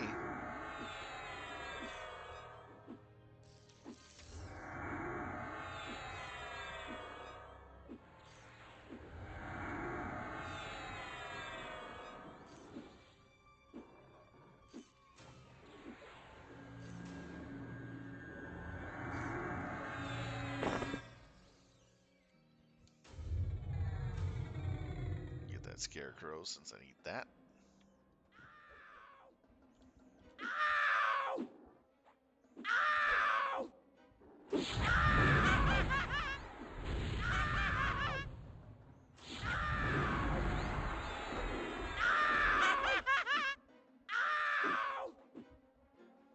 My normal EverQuest days is Wednesdays, Saturdays, and Sundays.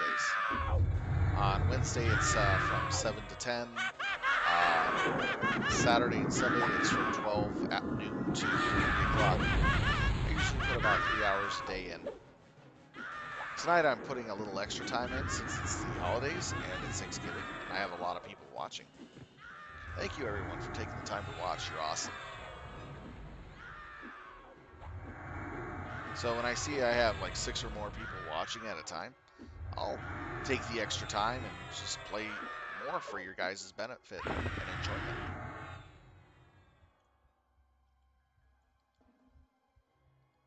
And to be really honest with you, it's more fun to play the game than it is to watch it. But it can be fun to watch it too. Get over here.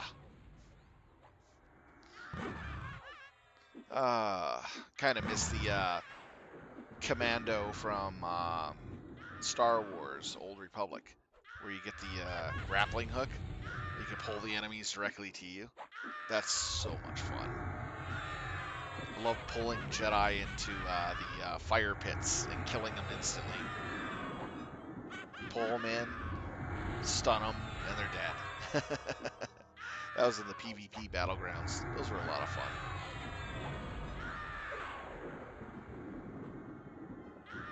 I played a lot of MMO games in my time.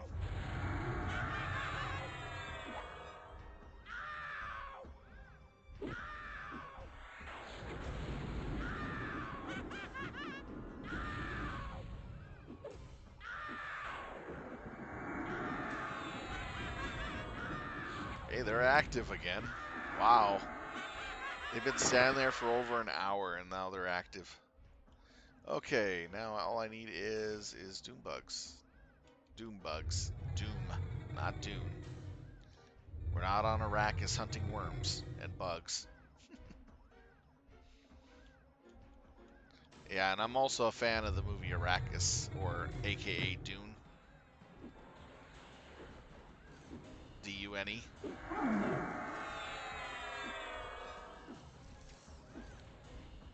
I've even played the video game when it came out over on the 486 DX2 and Pentium 1.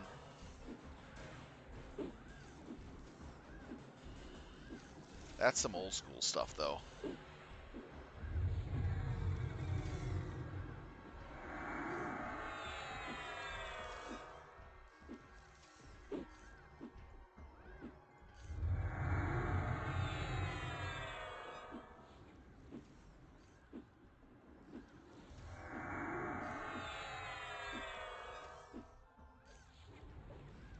Oh yeah, it is great. Remember the sandworms when they used to attack in the middle of your battles? You're frantically trying to get your units away from the area that they're going to pop out in. Oh man, I hated the sandworms so much.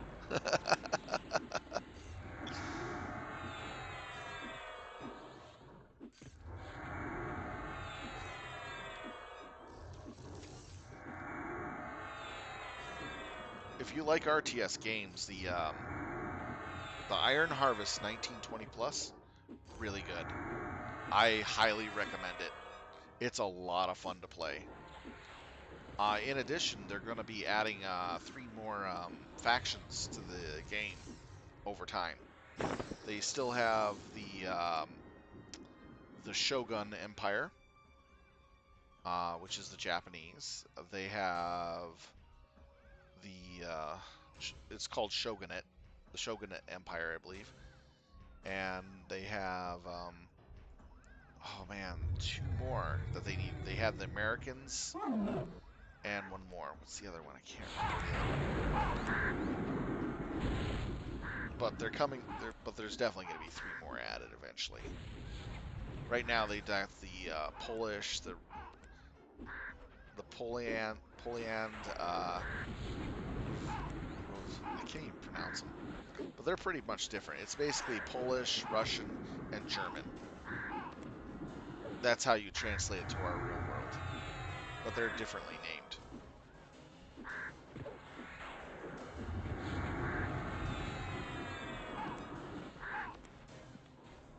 Rusviet, Polanian, and Rusviet, Polanian, and oh man, what's the other one?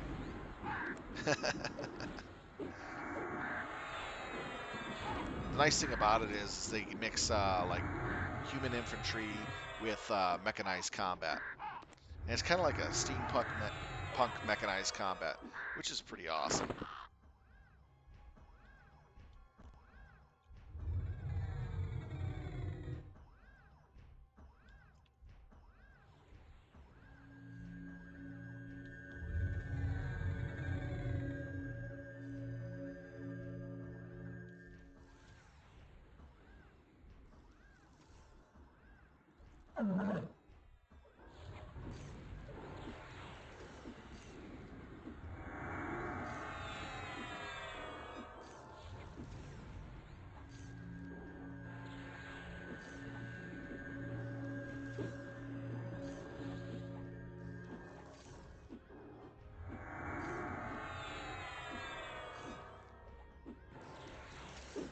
Do you remember Boulder's Gate?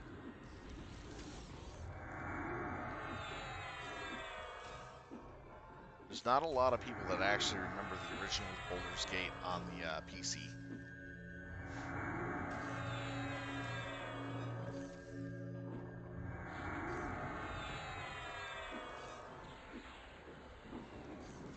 Or remember how to get the polymorph crossbow at the beginning of the game.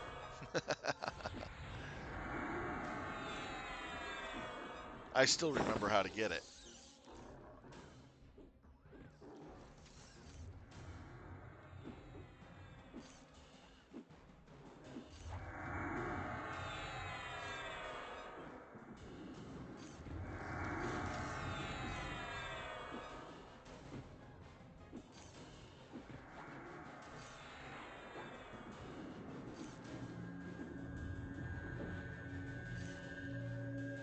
Oh man, you shouldn't have thrown it out.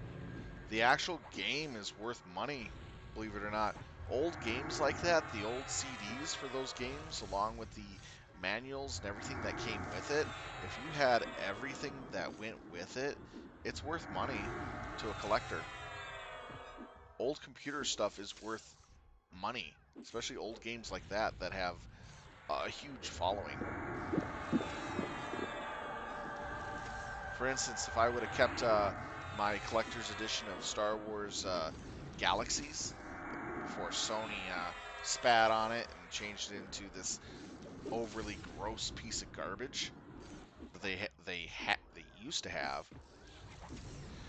the original Star Wars Galaxies was so much better than what they turned it into later on after the fourth ELU. People are trying to buy copies of that still exist to reverse engineer it and go onto servers that doesn't have the Sony's ELUs put onto it. So you play up to a certain point where they did fixes and stuff. And you don't have to worry about the combat ELU garbage. But still, having that information is still worth it. But if you have the actual original CDs, it's even better for you.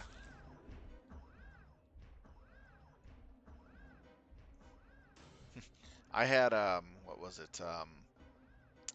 A dot hack sign CD for the console game.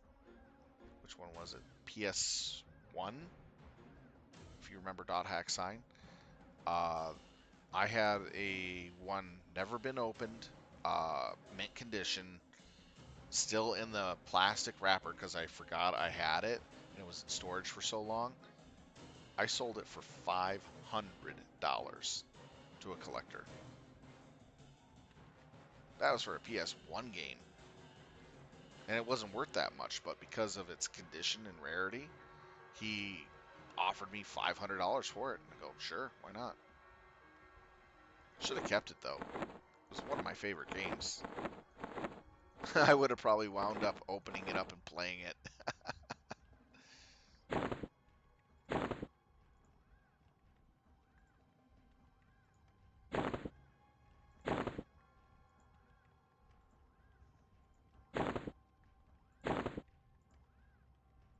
That item's for a quest. For an AUG. A long quest for an AUG. It's a really powerful AUG though.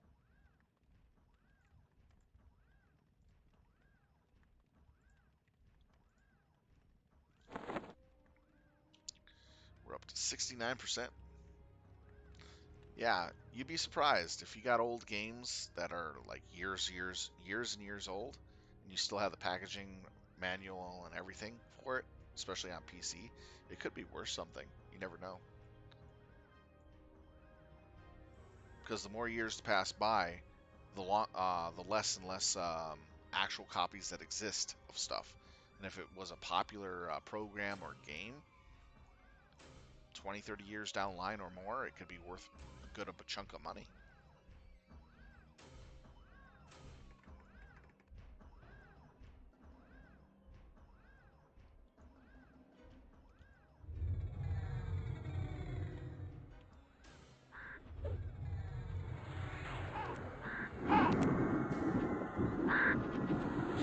Right now, Hey, Will Mac, how's it going, man? Good to see ya. Right now, I have 48 comic books from #1 issues, ranging from 1989 through 95 that I've collected. I have Exo Manowar #1. I have like the X-Men remakes, Silverback editions #1s. I have Superman's Death newsstand editions sitting around, and a whole bunch of other um, comics that came out. Even Cable #1 edition when he first launched, and Shadowhawk. Those are some of the ones I remember that I have sitting around hidden away that I packed up, kept in a dark place, so that way it doesn't get ruined. I'm waiting for another 5, 6 years before I see how much they're going to be worth. Because a lot of people did collect those comics back then, but because of over the years, people have been reading them, doing whatever with them, and throwing them away, and the value's not been that good for them, eventually they become worth a lot. It usually takes about 20 years before a comic book becomes really worth it. No matter how popular it was. If it was pretty unpopular, there's going to be a lot less copies of that around.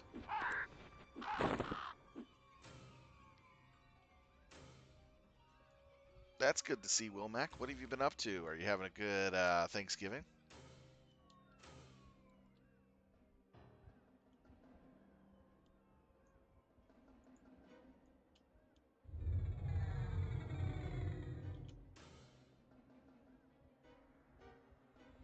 Oh, just kind of relaxing, enjoying some EverQuest, streaming it. Oh, the tick?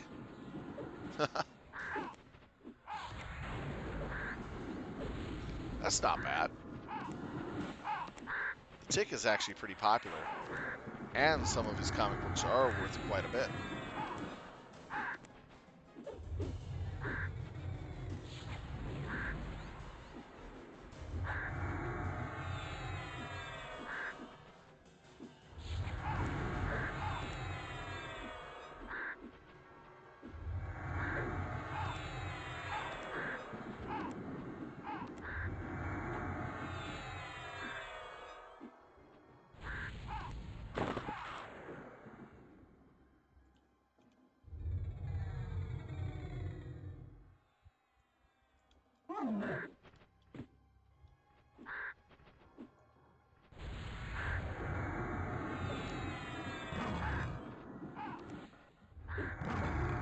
I did find some actually pretty good gear today. Got nearly a whole bag of it. Elaborate claymore, some elaborate leather sleeves, and chest, some scale gauntlets, and a little fetish doll.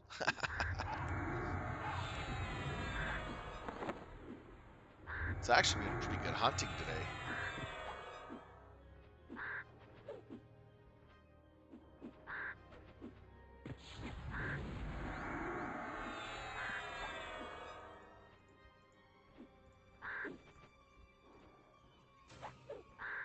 Yeah, 78 already on the server, max level 80.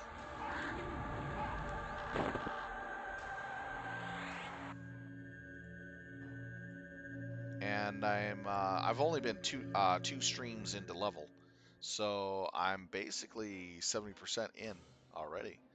I've been actually doing really, really well. Then again, it's double EXP day, so it's worth actually being on.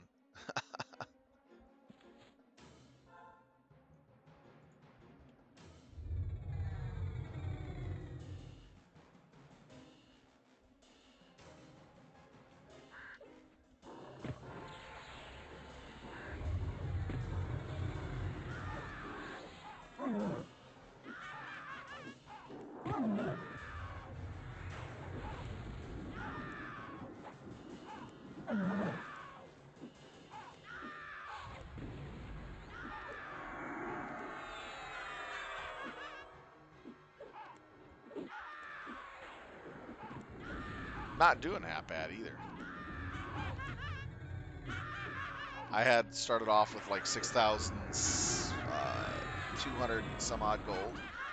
I'm up to 9,000 today. That's off of selling some stuff earlier on a death. So it's actually been a pretty nice day for me.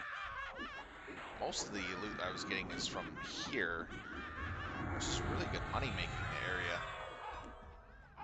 You know how the giants in that one area used to be really good because they give you like 20, 30 platinum per kill every time? Well, here you just make hands over fist in items that give you platinum just by killing stuff.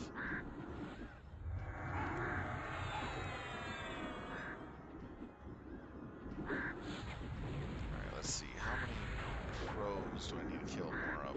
Quite a few. Well, no, I'm not going to sell any of the chrono I have. I'm just going to use it for time. See, if people donate chrono to me, then that goes only into game time. Because you guys have paid for me to play the game. So that's how I see it. Which is actually pretty cool. If I can play the game for free on a TPL, I think that's pretty awesome. And I'll continue streaming gameplay as thank you for that.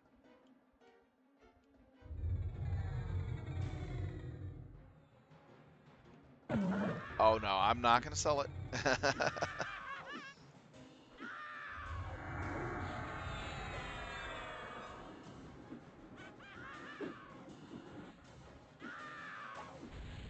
Because I like playing EverQuest, and it's been a long time since I've been able to play it, and I really want to get back into it, do raids and stuff like that. So I'm waiting for when Arjun gets to Shadows of Lucan, then I'm going to jump on that server, level up Beastlord, get into guild, and start raiding.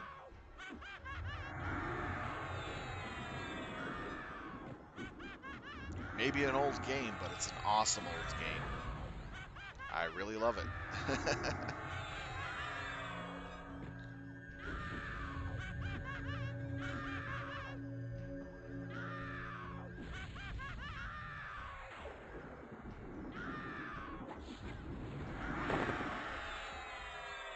Ooh, Jaguar Slash.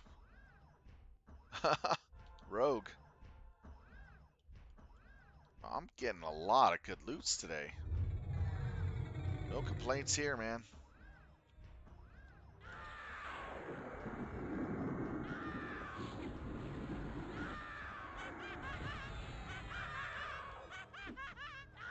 Oh, he took 3 cast tips.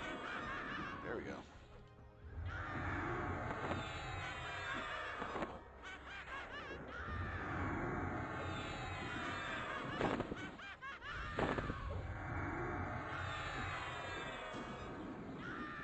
Cool. And if I have any chrono left, I'll toss you some if you need it. Because you gave me quite a few, so just let me know if you needed some of it back, if I have some sitting around.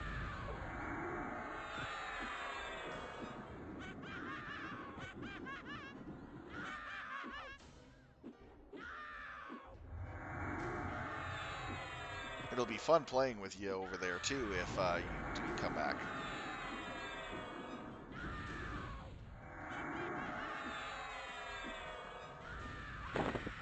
Okay, cool.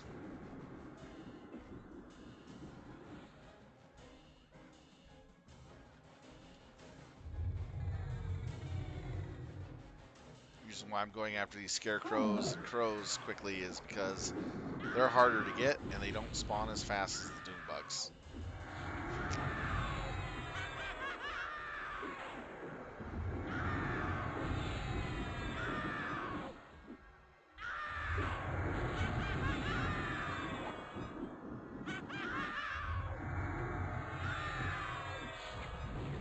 Oh, by the way, Coffee, you there still?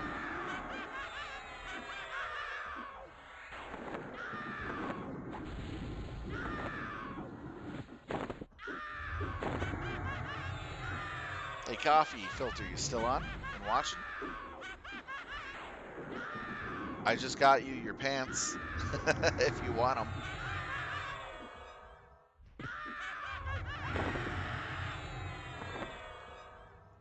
for your enchanter. That's a really hard to get item. The silk drops are worth a lot, so if you want it, I'll toss it your way, since you have a character on this server.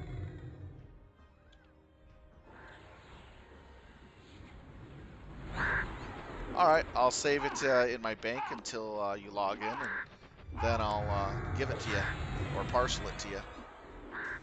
How's that?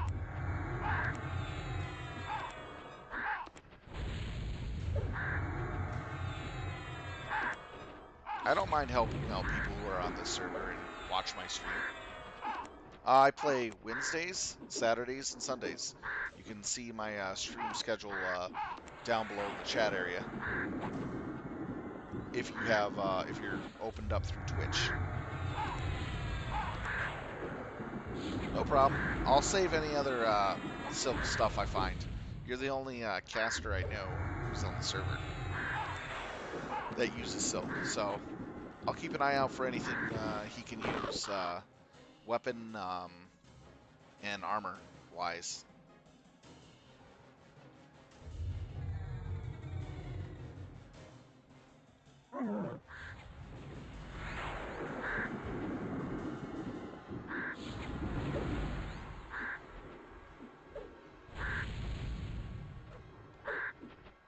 I was surprised I picked that up. I just got that item like a couple kills ago. I'm like looking through the kill feed. Wait a minute. Isn't that a caster item? This one's actually pretty sweet.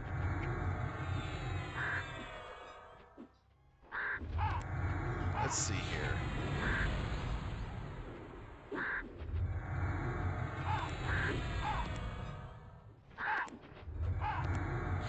Yeah, it's not bad.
You want the...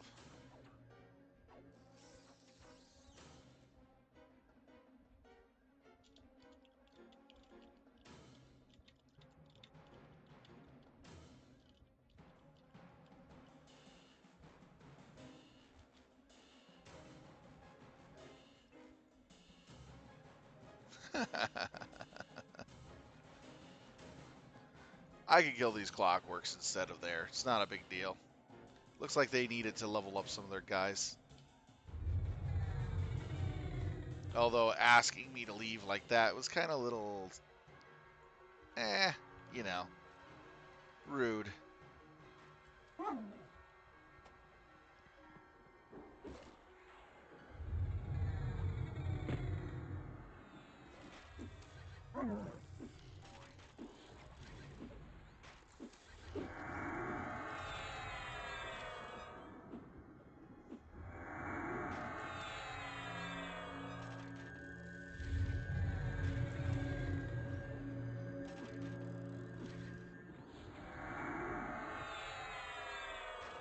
Oh no, normally those guys are actually pretty nice. I don't know why they were like a little rude there. And it doesn't bother me much because I've already gotten quite a bit of stuff out of that area already.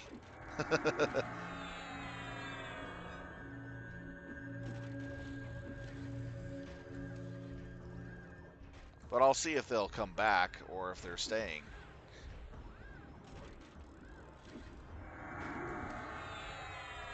If they're not staying and they're just running back and forth between some camps, I'll just hunt there regardless.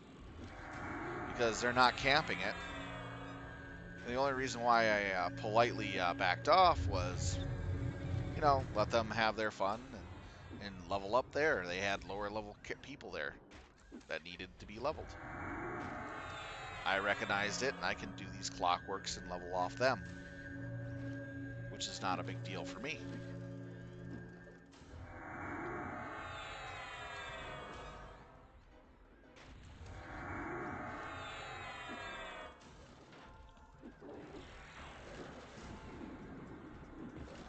Oh yeah, they could have.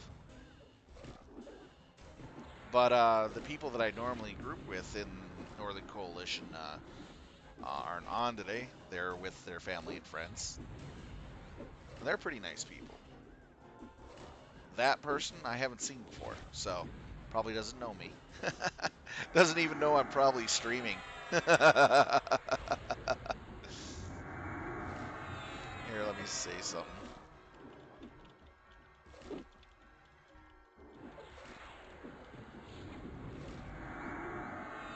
Here we go.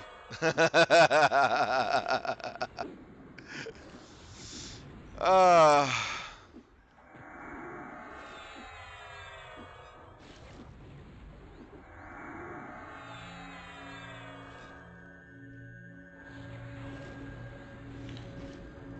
but I'm not gonna be angry about that or anything like that.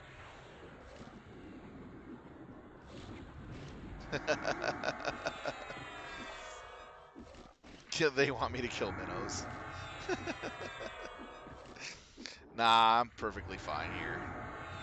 What I'm trying to do is increase my money flow because right now I'm really low in cash because of buying spells and other gear, and I don't need the key for the minnow. Plus, I'm not going to even raid in that area anyways.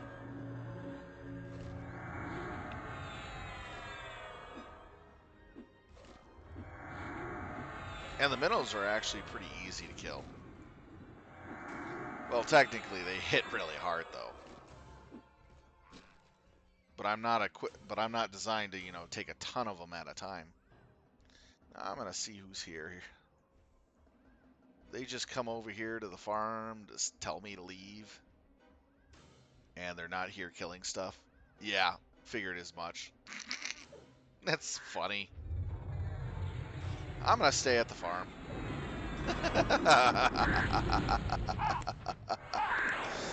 This is kind of funny. They tell me to leave, and they're not even here.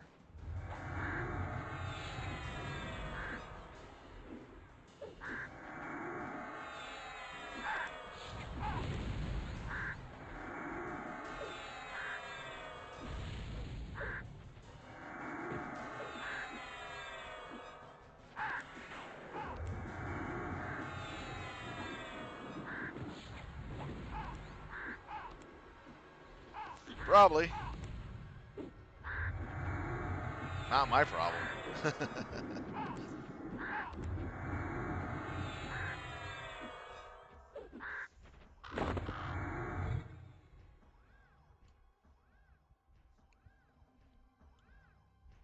But I still get a laugh out of some people's attitudes. You have to admit, it's actually kind of funny.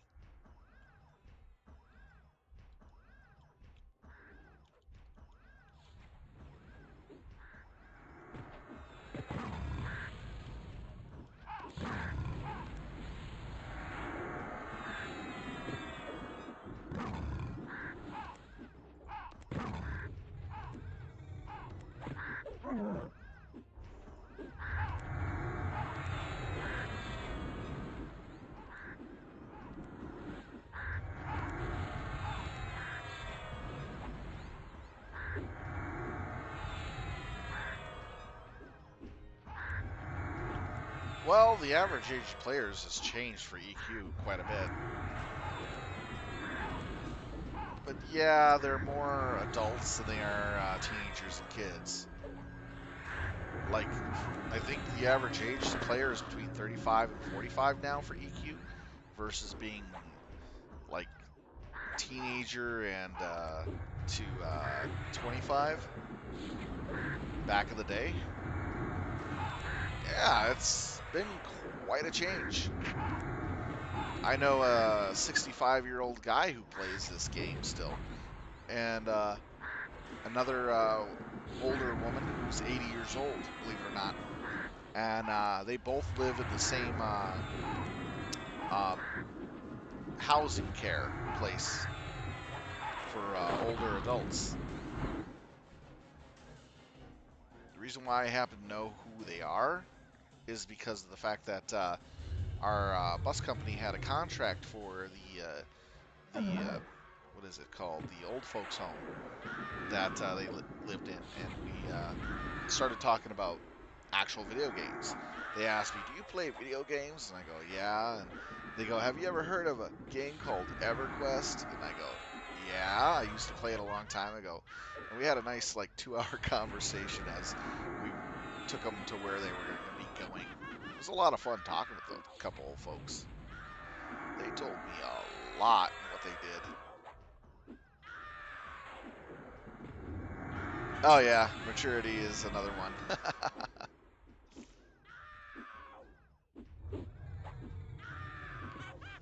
But I don't let it get to me.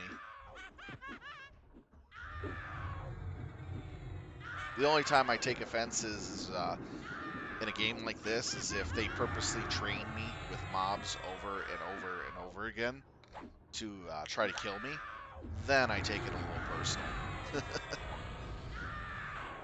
Because you can't grind if you're constantly being trained mobs on you.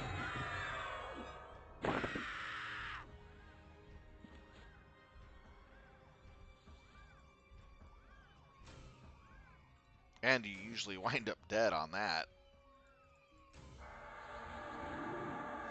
Let's see here. We're almost done with crows.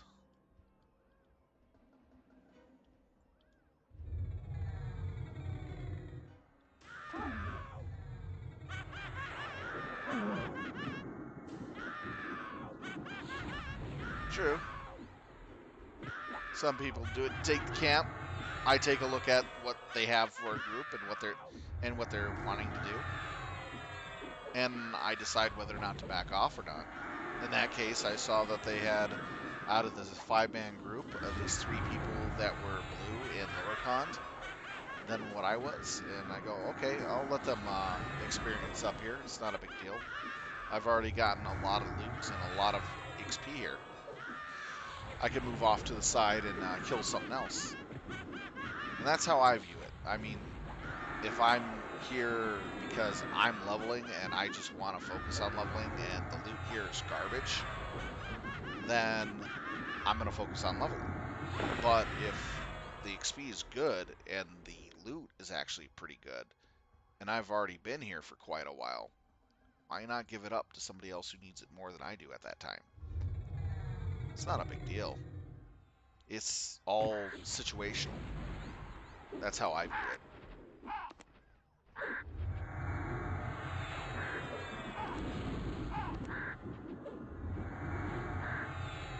And if they want to group with me, I'm more than happy to group with them.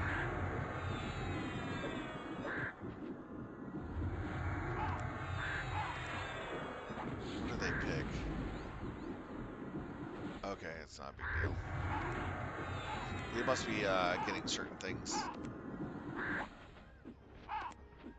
I'll ask them if they need buffs. I'll give them some buffs, because I got to rebuff myself. Anyways. No, I don't. I don't need to rebuff myself. I'm fine.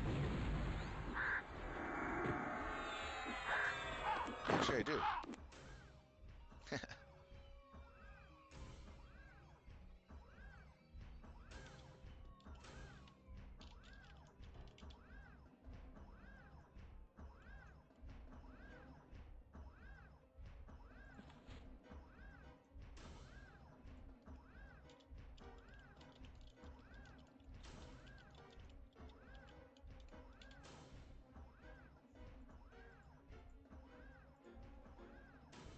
And usually when I see people in the same area that I'm hunting in, I'll offer to buff them up as I rebuff myself.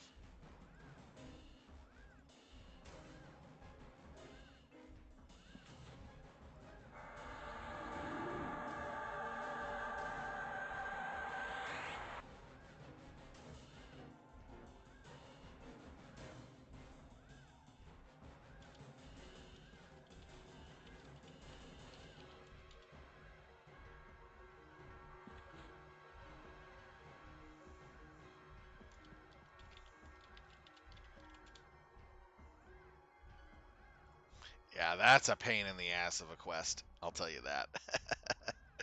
I know what he's doing. I did it already before.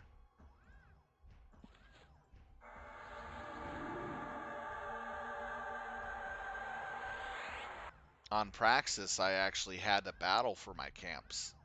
And since it's not a PvP server, the way you had a battle was specifically train stuff into other people to get them off your camp.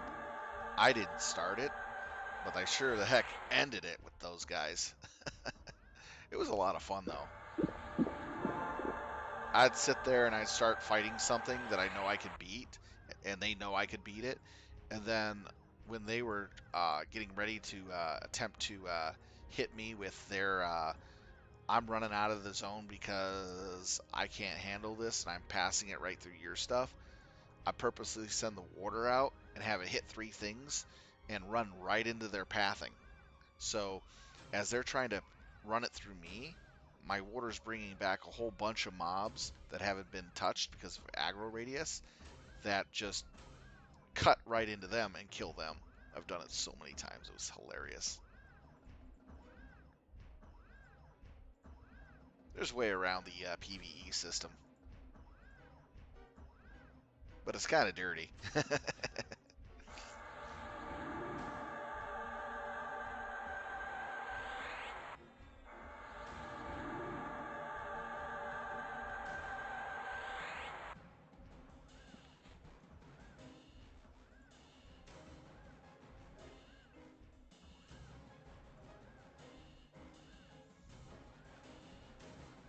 Alright, let's see here, Frenzy.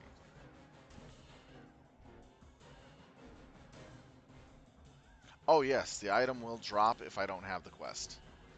It has been dropping, by the way, just to give you an FYI. That's why the body is sticking around for quite a while.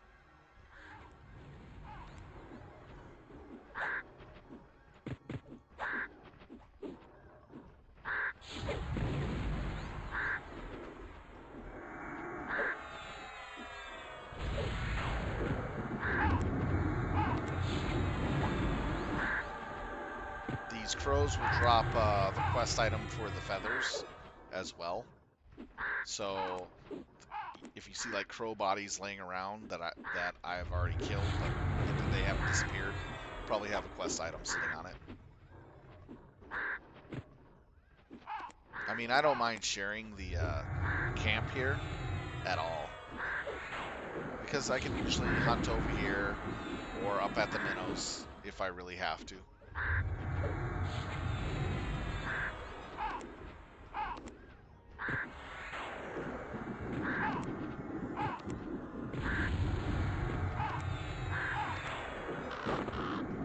There we go, we're done with crows. It's COVID-19.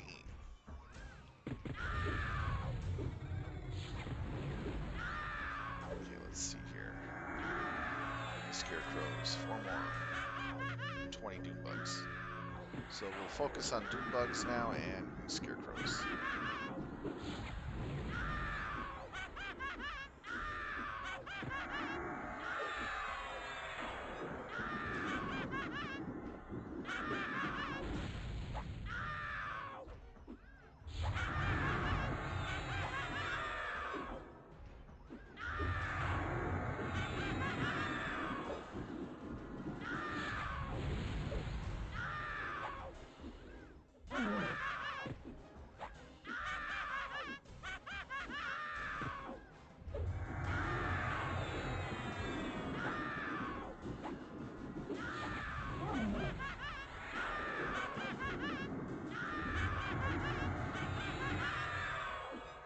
Man, the amount of stuff I have to sell, Jesus.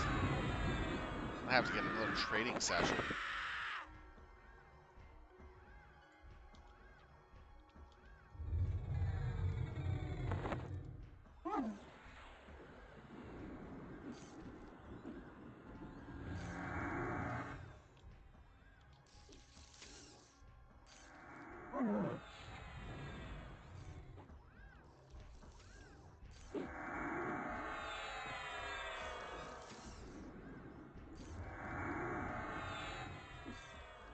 Alright, there we go. Let's see here. Good there.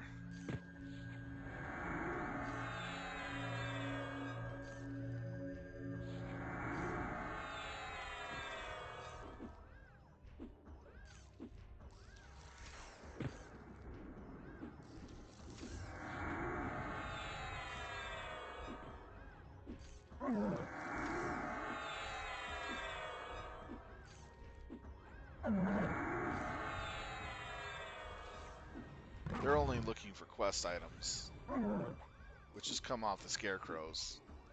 He should actually be killing the scarecrows because they'll drop more often for him versus for me.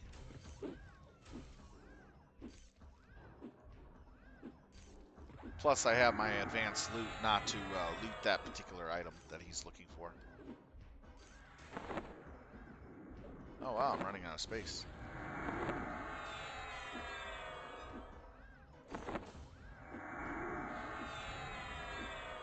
See, the twitching straw is just the base cell stuff.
See, that was a quest item.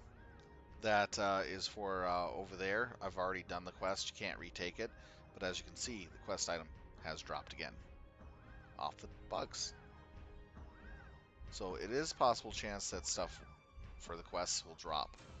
It's just how lucky you are. Yeah, it's also lore. But it is a quest item, though. Same thing with the pocket watch. That drops off the mechanical critters that I've killed.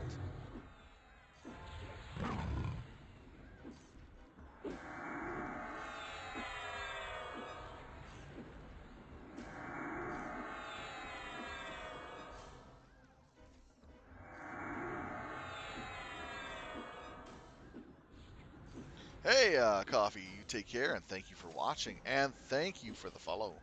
That's awesome of you. You can't even type. I know how I feel. Really tired or just really excited to go munch on some turkey.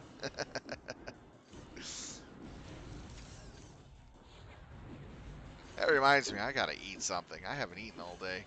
Really, much of anything.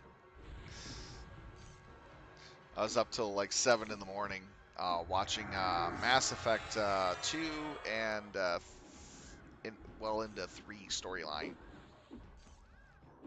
Man, that is a long, long storyline, but fun to watch. If any of you played Mass Effect series, really good.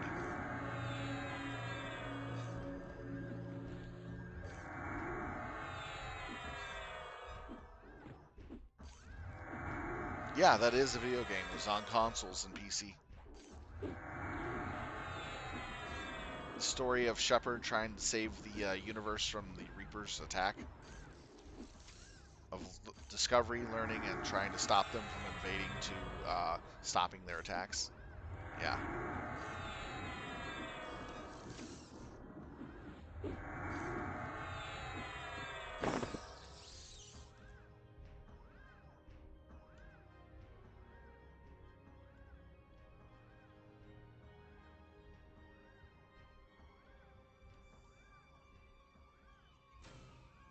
Where's this Doomgore?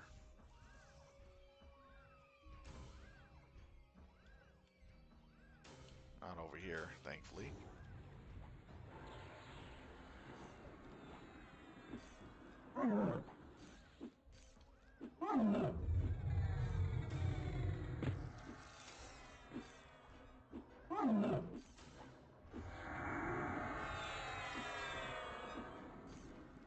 I'm almost finished watching Mass Effect 3 storyline.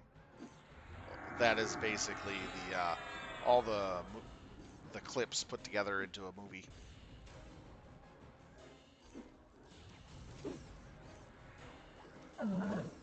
It's a pretty good story.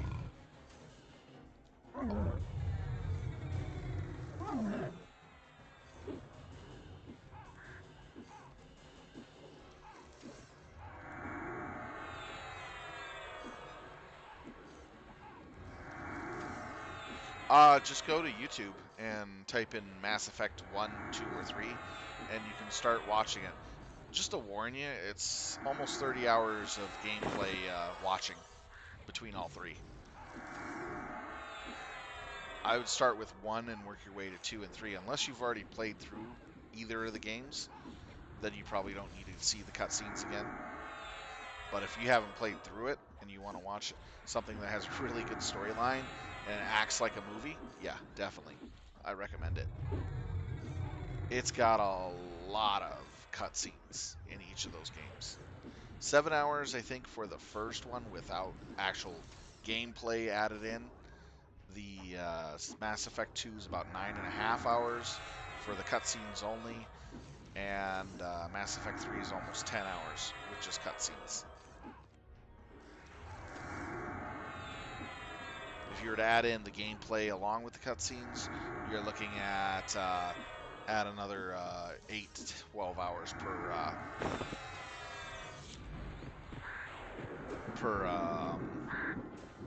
sequel.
75% through. Damn. I'm really hauling on XP today. Double X XP. I mean, take advantage of it as much as you can. Gotta love these days.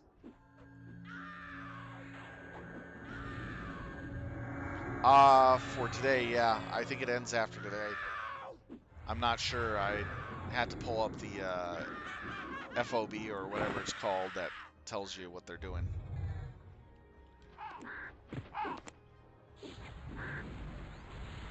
It might last until tomorrow. I'm not sure. I just have it deactivated because I already read it. I know it goes into Thanksgiving, which it is Thanksgiving right now.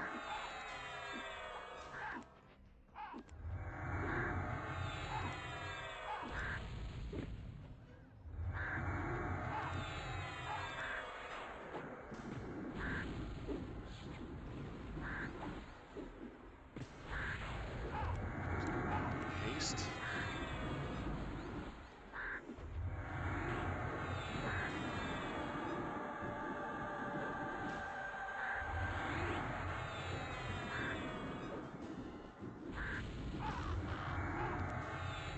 As you can see, with bonus.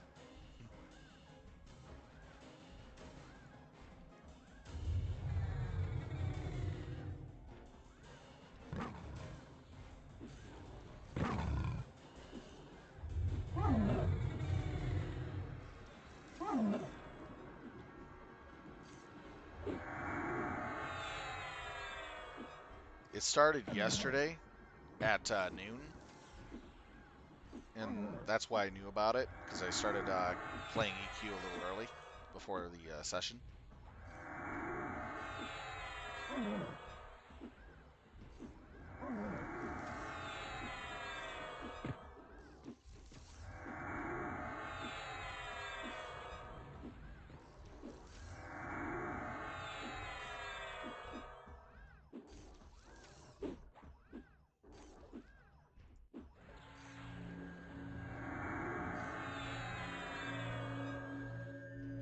I always try to take advantage of double XP days.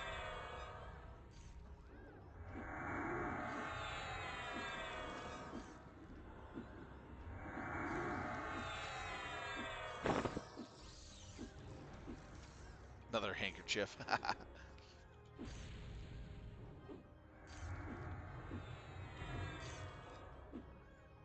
like another boss was taken down.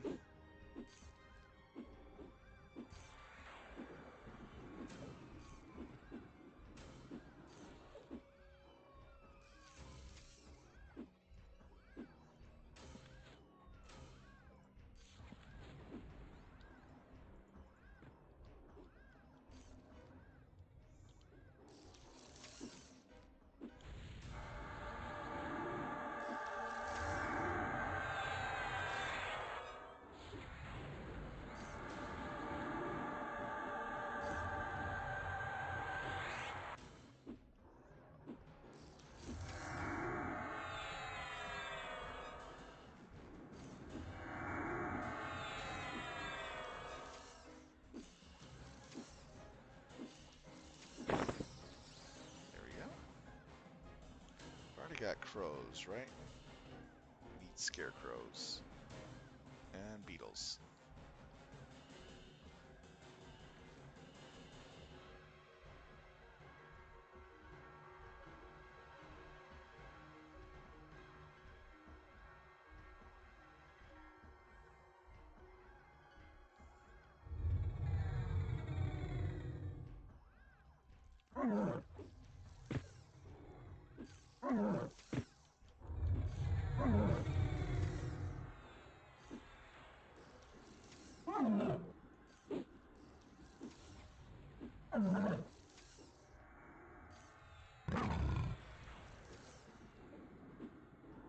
There we go.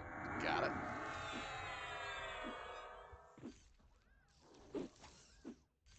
What did I miss here? Oh, it was just haste. No, it was just that was supposed to be there.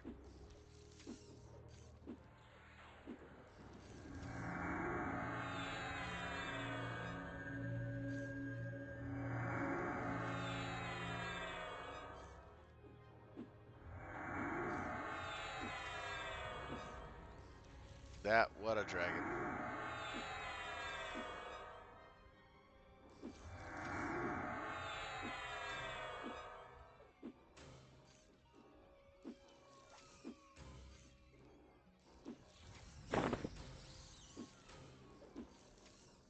Big giant walking robot? No, that's not a dragon. There's no dragon in the zone that I'm aware of.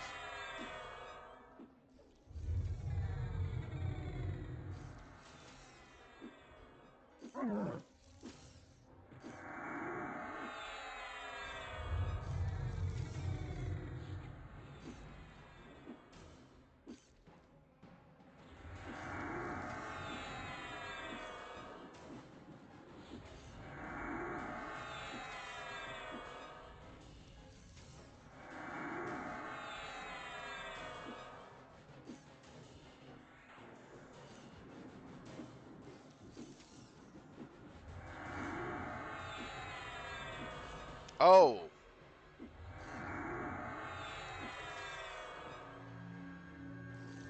Give me a moment, I'll look it up and see what it is.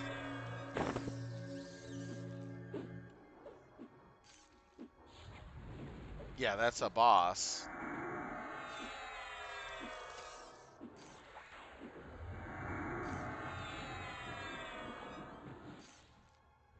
Let me see here.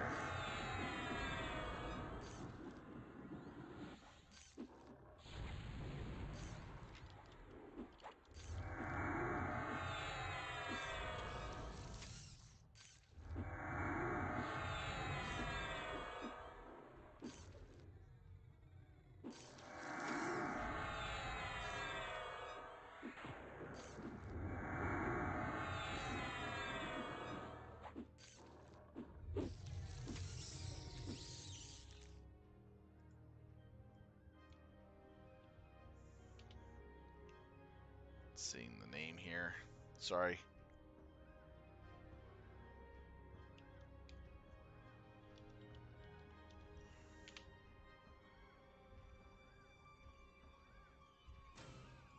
Alright, Serverloius. It is a dragon. And it's a shaman dragon. It's a level 60. It's Krunk. So it's a level 60 Krunk.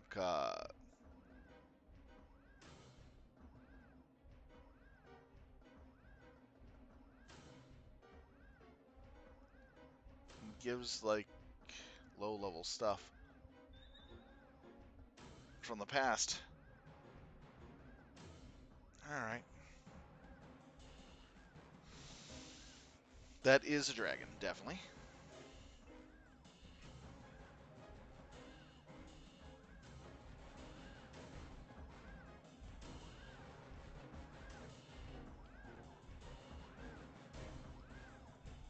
Yeah, to answer your question, that is a dragon, and it was a boss. It's in Karunk. It's a level 60 shaman dragon. Oh, there's Doomgore.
Seriously?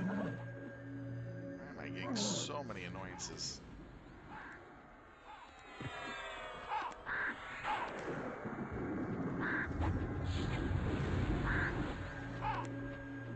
Time to go ham on it.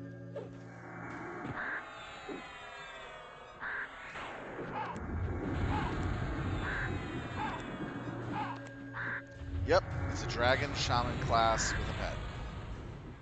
It drops the form of the howler and other spells. Yeah, it does look funny that a dragon would have a dog pet. You'd think it would have a dragon buddy, you know what I mean?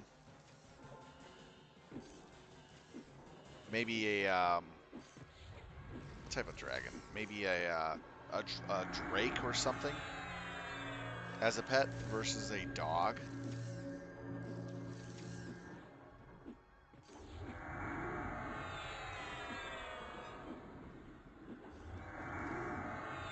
I question the sanity of man's best friend being dragon's best friend.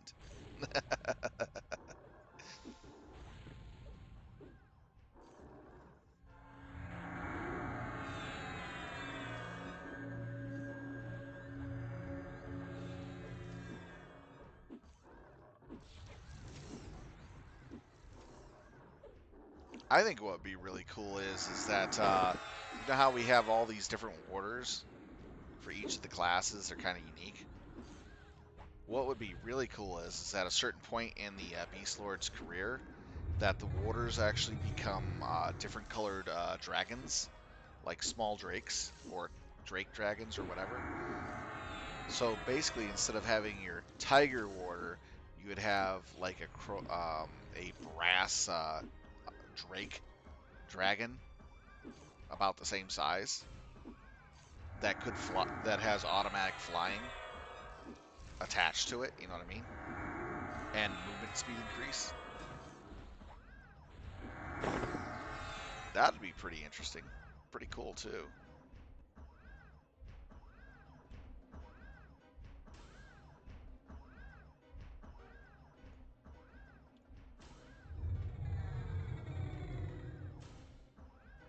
Yeah, it's because at a certain point, the traditional spirit orders, as powerful as they are, you need something even more powerful to fight with. Because it's considered the power level of the spirit wielder becoming strong enough that it needs something even stronger. Although EQ2 kind of screwed the pooch on the Beastlord class. Made it into a secondary type class. And then gave it some really stupid mechanics to boot. Yes, I have. I love the graphics, but I was sad with how they handled the skills and all that, and the classes.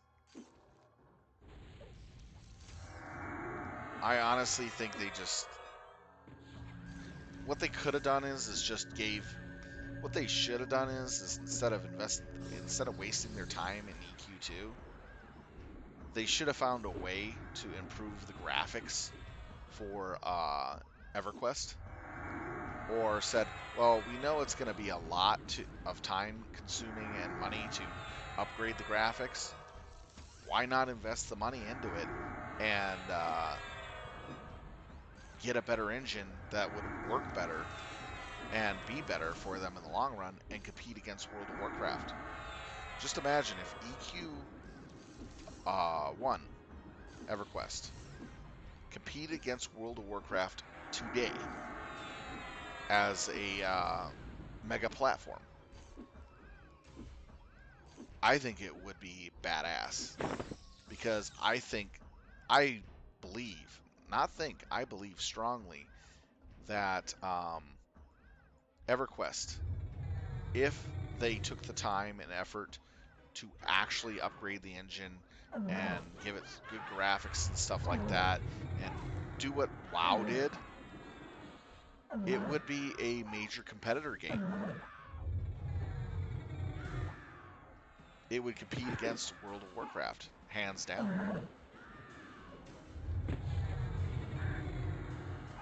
What's up with these things resisting so much now?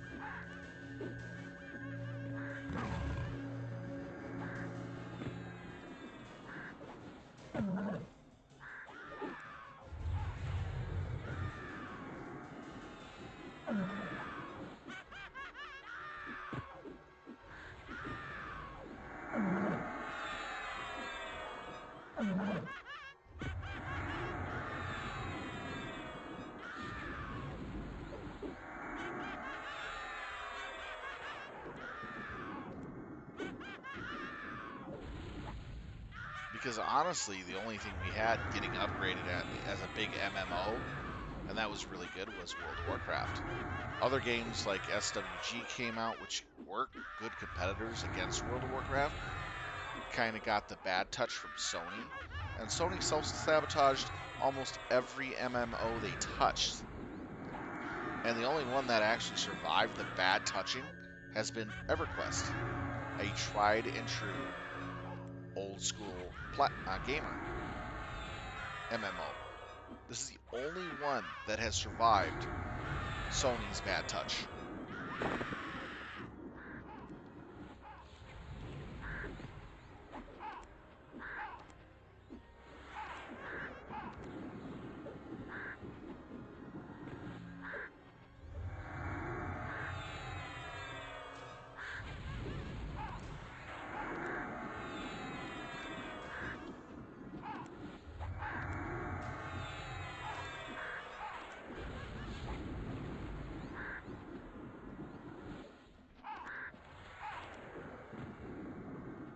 Yep, see, the quest item drop.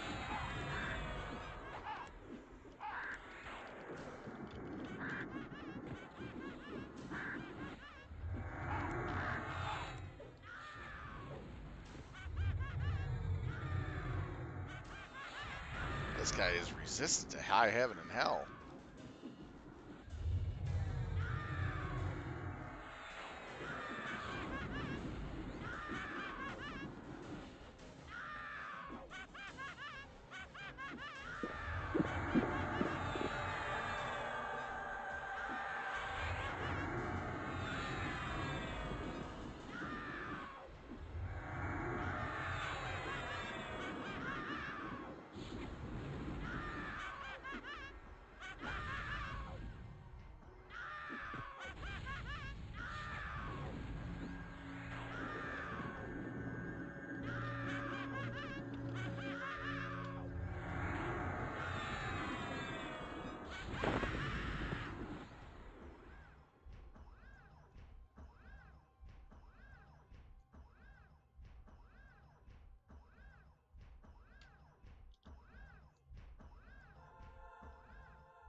So all we need now is Doom bugs.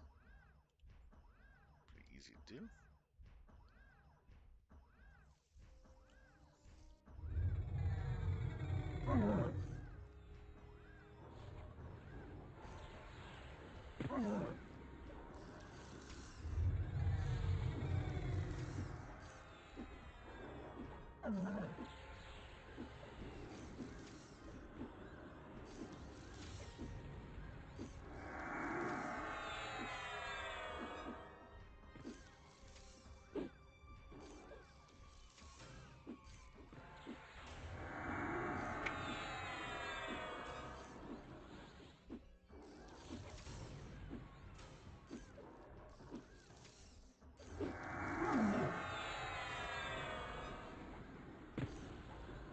But as I was saying earlier, if they actually took the time to rebuild the engine and update it, modify it, and keep it up to date, Sony would have, or would have had, a platform game, an MMO platform game that would have lasted, well, 15, 20 years easily.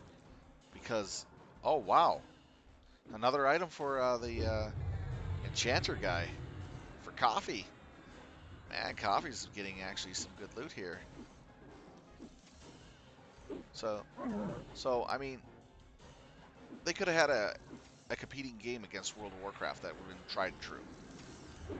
And no, everybody wouldn't have to go, well, Only really good MMO fantasy is World of Warcraft, and that's the only one you can really play. But there were a lot of other ones out there, but they weren't as good as WoW or EQ. They were just missing a few things here and there that would have made them great.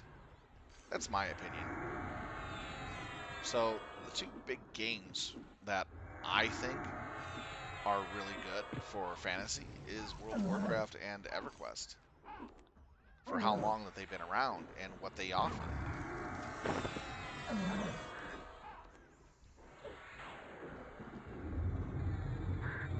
There are many, many MMO fantasy games out there, yes, and each has their own little niche in the field.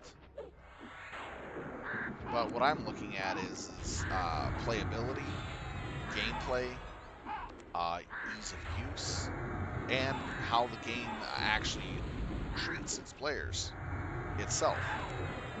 Uh, EverQuest is easy to learn, but very unforgiving at the same time. You are given the time to learn your characters, become good with them, and understand them. And you have some points here and there where it's really difficult to level up, or it's hard to do certain things until you get the gear or levels. EverQuest is more, sorry, not EverQuest, World of Warcraft is more of a rush game of an MMO where you rush around and do things really quickly, and your quests are pretty fast, except for a few here and there that are long, compared to like EQ, which you do a quest, you're going to be in there for a good amount of time, waiting for something to drop or um, running from place to place and doing small quests to get bigger items available to you, so forth and so on. I mean, there between the two, I'd have to say that if you like questing, running around, exploring, EQ is the absolute best for that. If you want something where you can just jump in for an hour or two a day and play and get some stuff done and leveled up, then World of Warcraft is your type of platform playstyle. Each game caters to a different crowd. It just depends on where you fit in those crowds. Do you want something that's fast and easy, or do you want something that takes time and enjoyment of building up your power and capabilities? Again, each has their own knacks. I find EQ to be more my speed.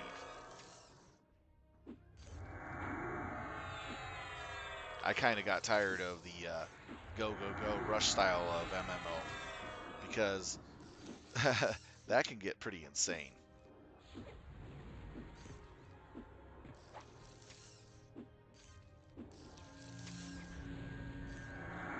I gotta go sell stuff here. Alright, I got that done.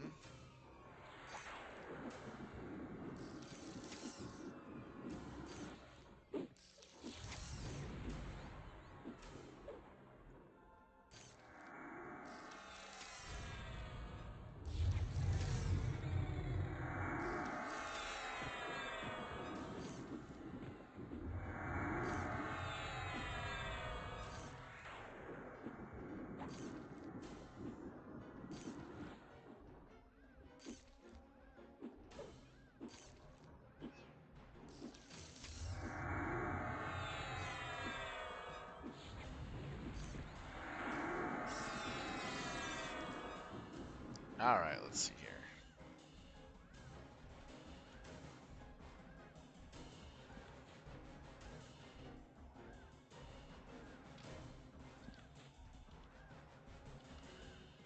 Let's kill one more mob to get the 80%.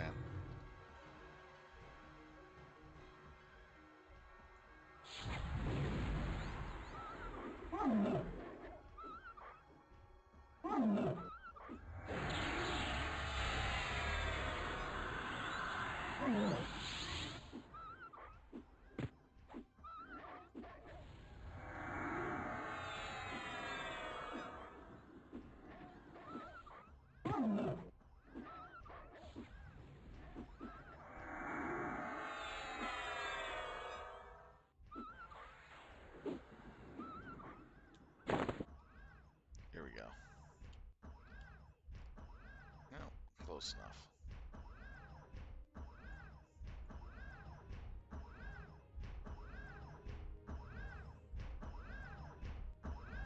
True. You could do a lot more in WoW. That's because of the fact that they built that up from different ideas from the start.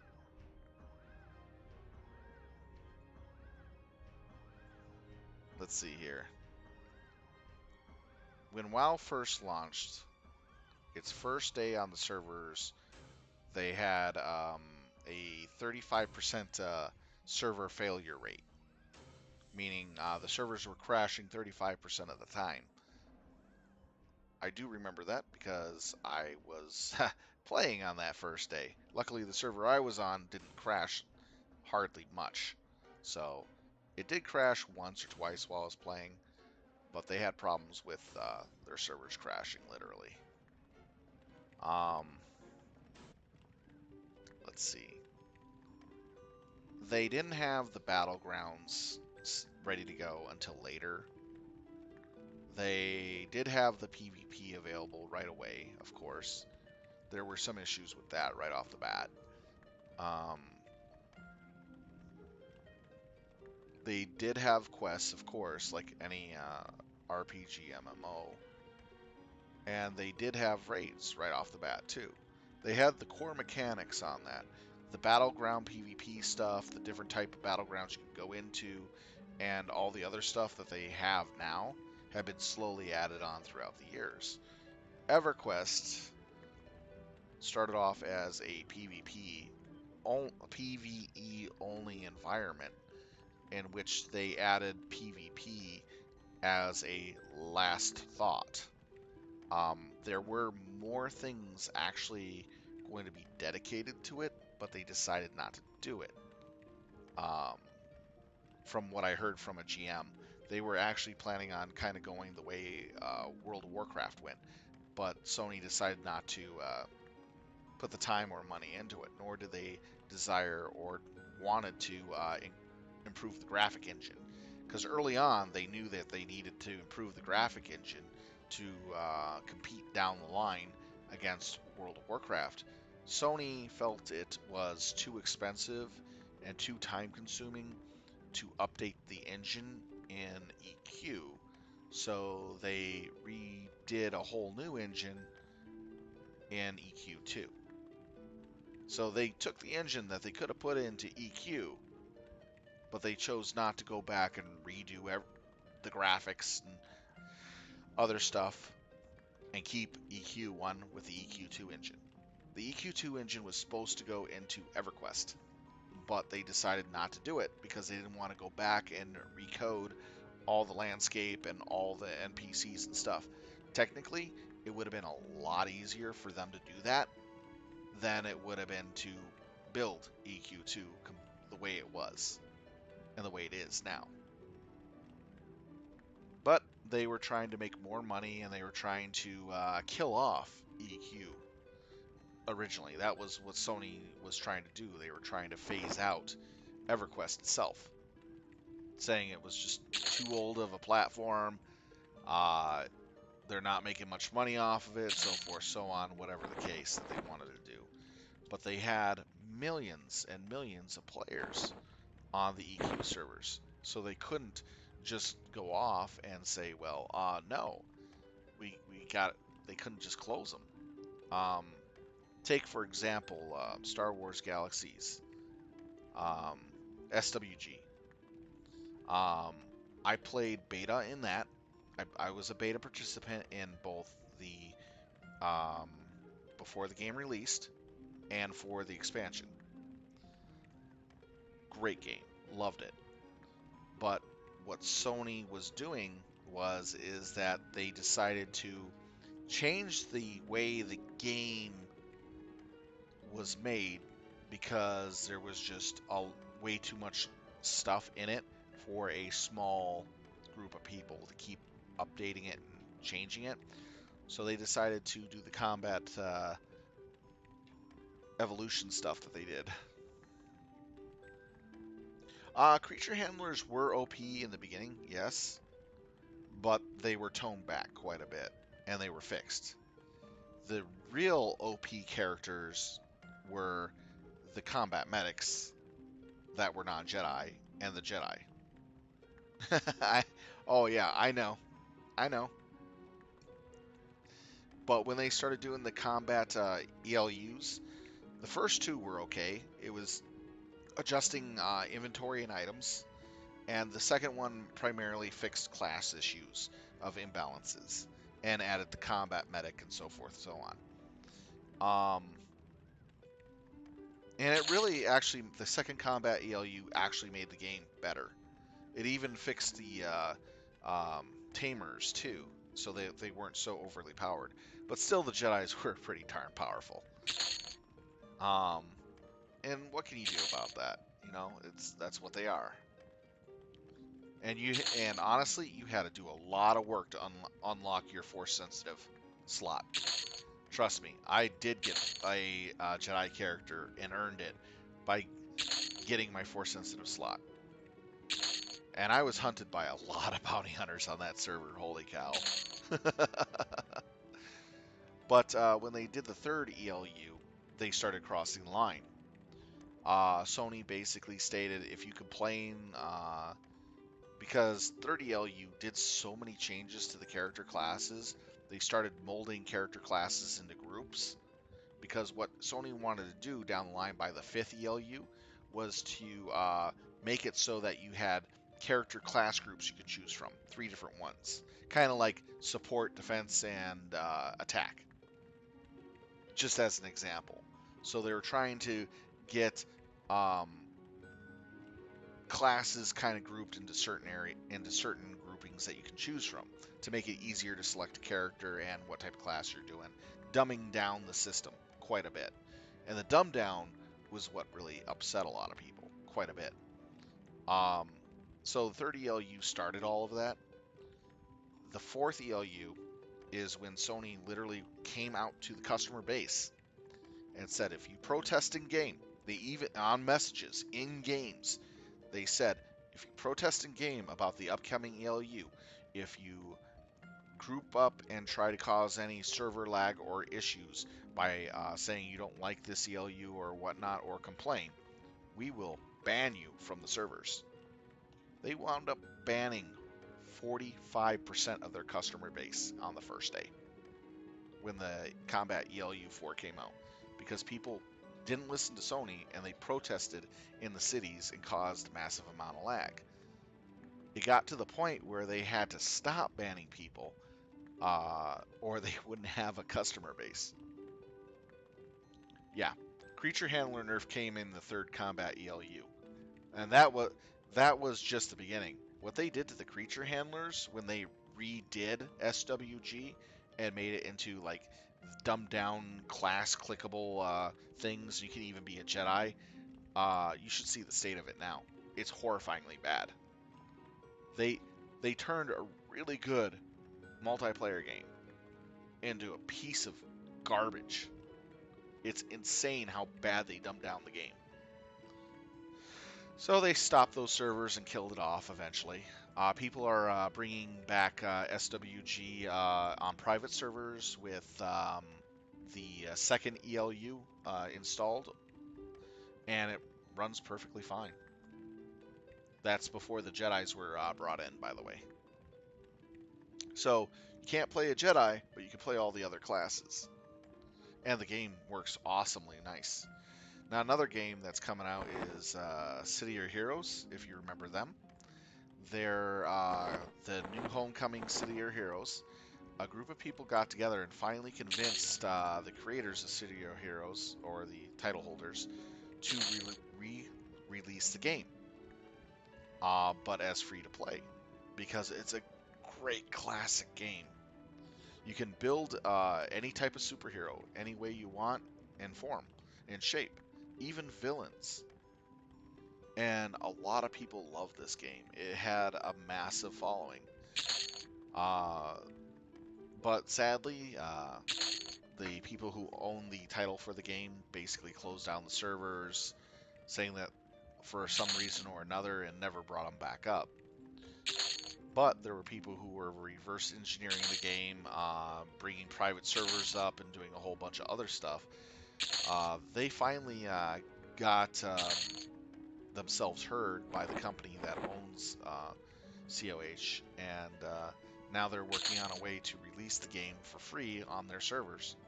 And microtransactions will be the way that they keep the game running. So even with that, you get access to pretty much everything the game had, regardless. The microtransactions are like extra character slots, so forth and so on. Stuff that doesn't impact the game heavily or at all. More cosmetic options, so forth and so on, expansions, stuff like that. I'm looking forward to seeing that game re-released. Lord of the Rings Online? Yes, I have. I played as the evil side. I was a warg. I was the highest level warg on our server, and I tore through the free people like crazy when they came into our area. I loved every minute of it, hunting them all down. Although I hated the hunters. Damn heart-seeking arrows. Yeah, I played the villain side. Exclusively villain, a warg. And I was one of the most deadliest wargs on that server. There was a group of free players that came into the PvP evil zone where the wargs are, and I can't remember where it was, but I saw them and I stood in front of them for like 10 seconds looking at them, and they were all looking at me like, what do we do with this? And then I just started attacking them. They ran in every direction trying to get away from me, and I hunted down every single one, taking them out with my attacks and everything. I killed the entire group. They came back and started hunting me, and I kept killing them again and again and again. They thought I was an NPC.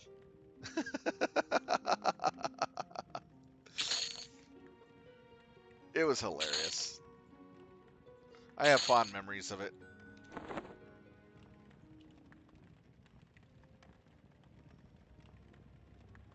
Who could track them? Hunters. Because the hunter would, when a hunter does the tracking on a warg, it kills their stealth. Then the warg has to re-stealth to get off of the tracking. The hunter just pulls up his tracking again and locks onto him. That's why I hated the hunters the most, because there would be 2 or 3 hunters always tracking me and breaking my stealth.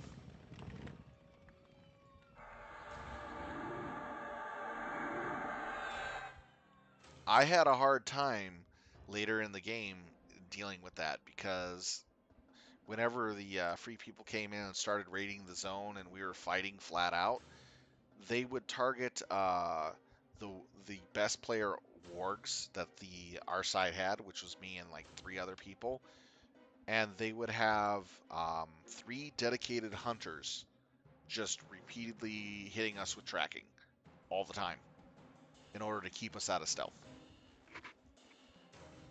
Uh, it was a long time ago. I don't remember what rank, but I was really high rank. I was right up there pretty high. I played 8 hours a day for months. Yeah. I was on so much, I was actually hunting for free people to come into the moors at any time. Didn't matter what level they were, I'd just go after them constantly.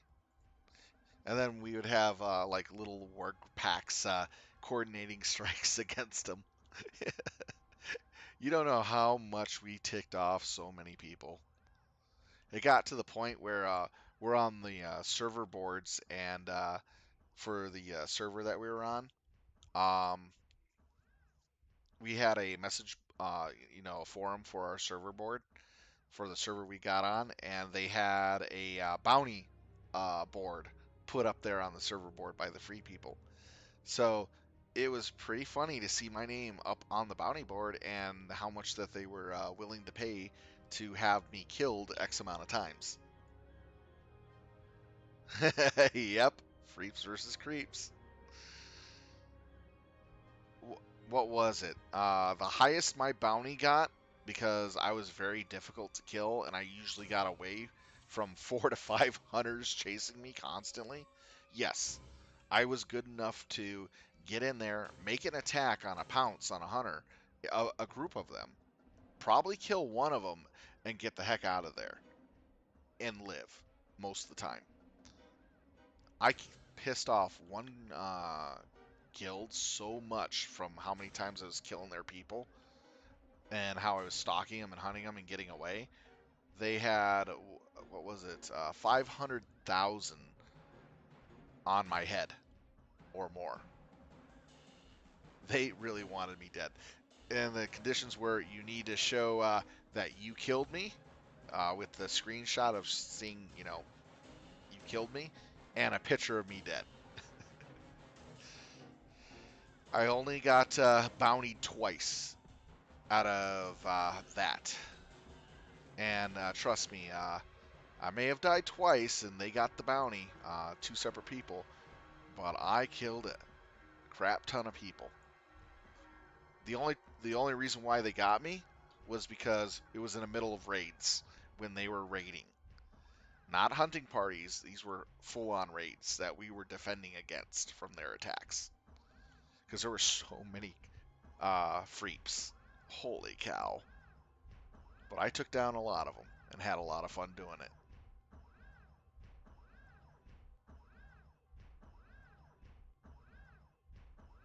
Let's see, where are we? Oh yeah, we gotta go over here.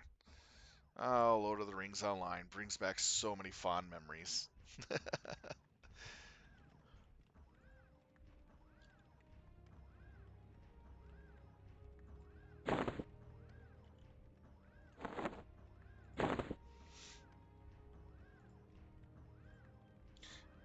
I've played a lot of games in my day.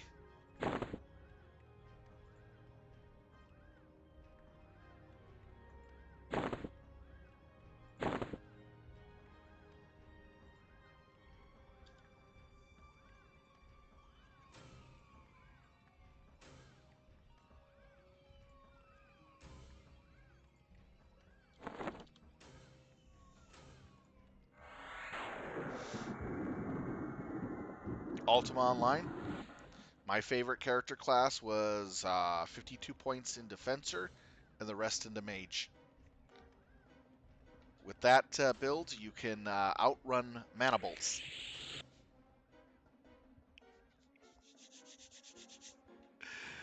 And it's an assassin class, by the way. It's a specialty assassin class in Ultima Online. And if you're really good at it, you can slip into somebody's guild and murder their guild leader in front of 50 people and get away. Oh yeah, dial up me hard.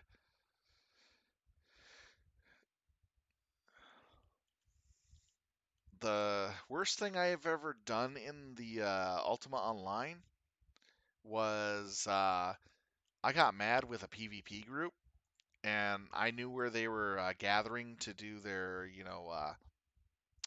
little guild meeting and all that, because they were having everybody there, and they were getting ready to do an attack on another group of people.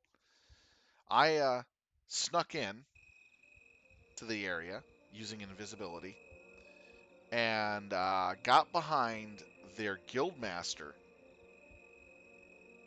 and killed him in front of 35 other players that are all, PvPers.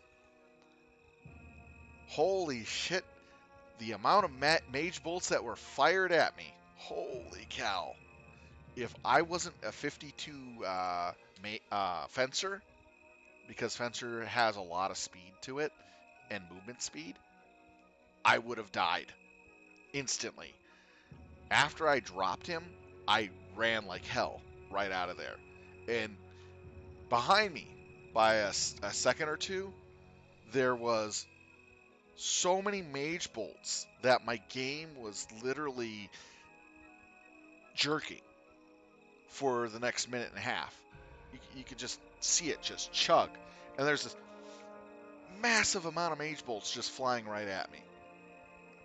And I got away because the mage bolts would disappear after a certain amount of distance and time. And I went through like 4 or 5 different city areas, uh, ran through different guild areas, and they kept chasing me. I finally got a chance to log off, and I logged off. Come back 3 days later, because I had some work to do and stuff like that. And my friend messaged me, who's on Ultima Online, and he goes, "Yeah, you know that guy you killed 3 days ago? Well, their entire PvP guild is after you, and they posted a 20 million bounty on your head. They want you dead. They want to cage you, and they want you dead." You know what I mean? Oh man, that guild leader was so pissed off. I spent the next 6 months uh, evading multiple large guilds and trying to grind and get my stuff up. Do you know how many people I had to kill? I mean, I lost track of how many people I was killing. And they finally got me cornered after the 6 months, around the 6 month time, and killed me a few times. I got away luckily, but oh man, that hurt a lot. Lost all my gear and stuff, and I had to rebuild again. It just sucked. But I did do it. I was on the East Coast server. It was a long time ago when I did that. After those 6 months, I left to other games. Didn't go back to Ultima Online. But that was the most fun I had in 6 months, and just kind of evading and avoiding all that trouble. Oh man, killing that guy was I would have to say was the seat of my pants thrill that I've ever had in a game. Then kind of just recently, you heard of Ark Survival Evolved?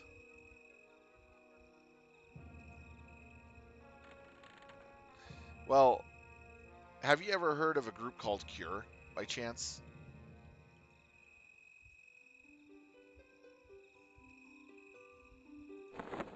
I don't think very many people have heard of it, of that group.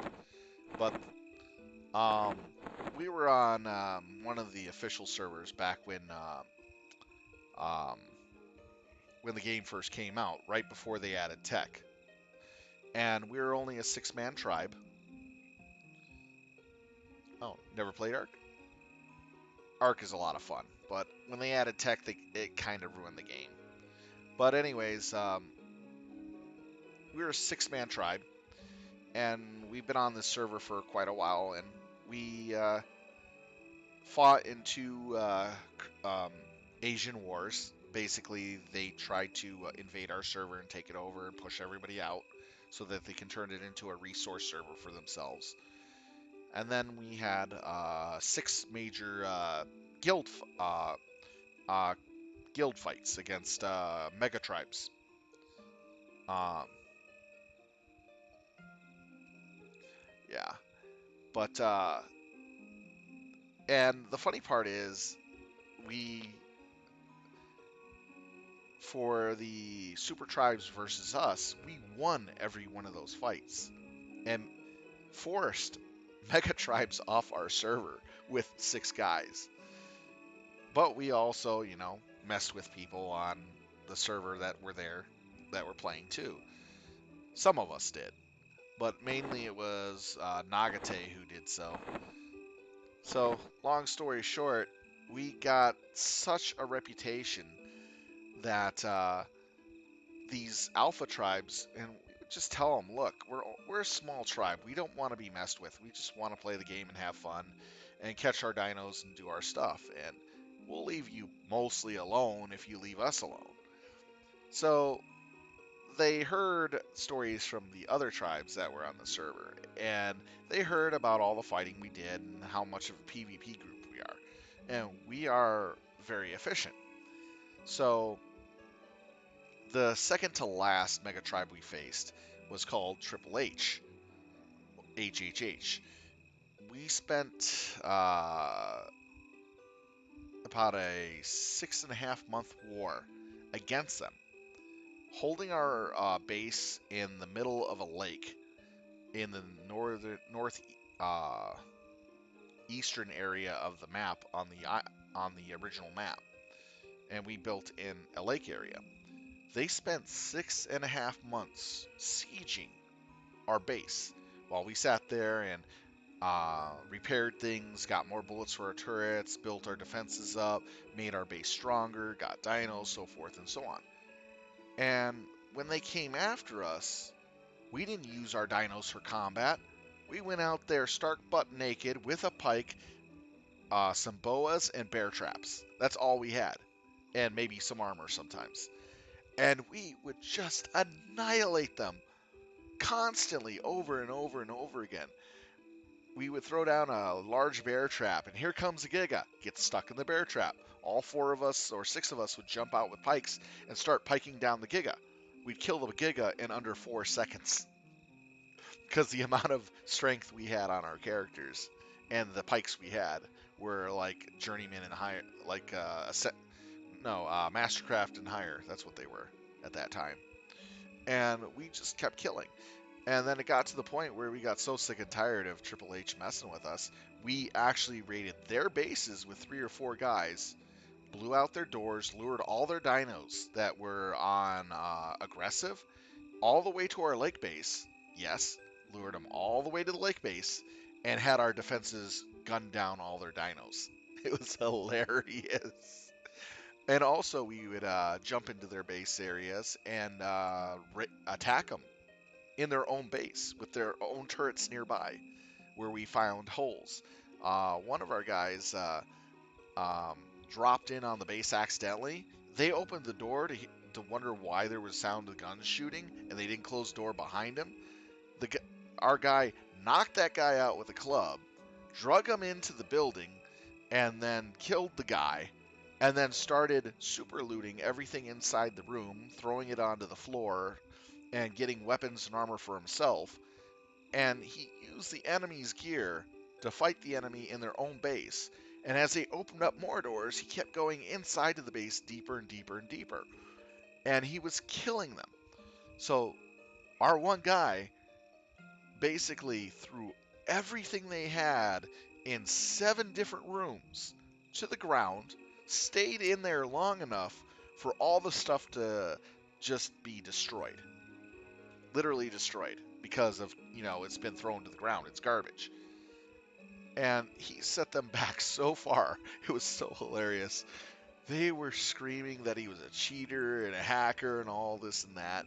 It was so hilarious. Eventually, we got tired and decided to leave the server for a while to go play Atlas, because that was the new game coming out for Pirate on the High Seas game, and it looked like a lot of fun. And as soon as we left and stopped defending the base, they made a video of how we're hackers and cheaters and all this other stuff that we were supposedly doing.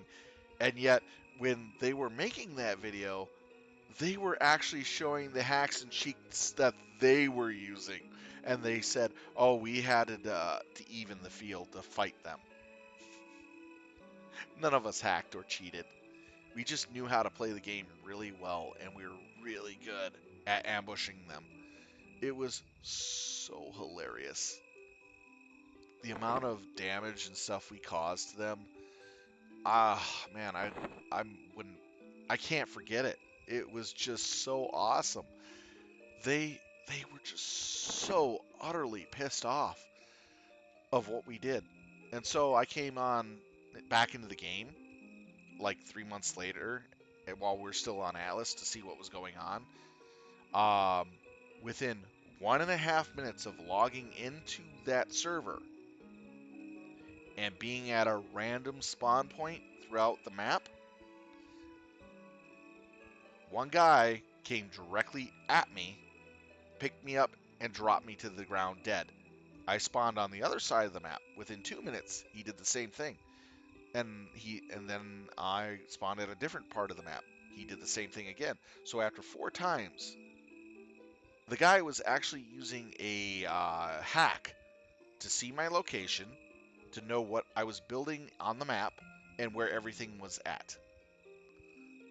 So he was obviously cheating and making it very clear that he was cheating. Um, in season 2 and 3, yes, Atlas made some changes that were really, really bad. The biggest one that they did is all the players, when they were doing the Q&A answering for Atlas before they released the torpedoes and the submarine, all the players in the game were saying the submarine is fine, but don't add the torpedoes. And the developers basically said, we're adding them. We don't give a D what you think. And they added them, and a shit ton of people left the game. The reason why is the torpedoes, let's put it this way, 2 torpedoes can destroy a galleon.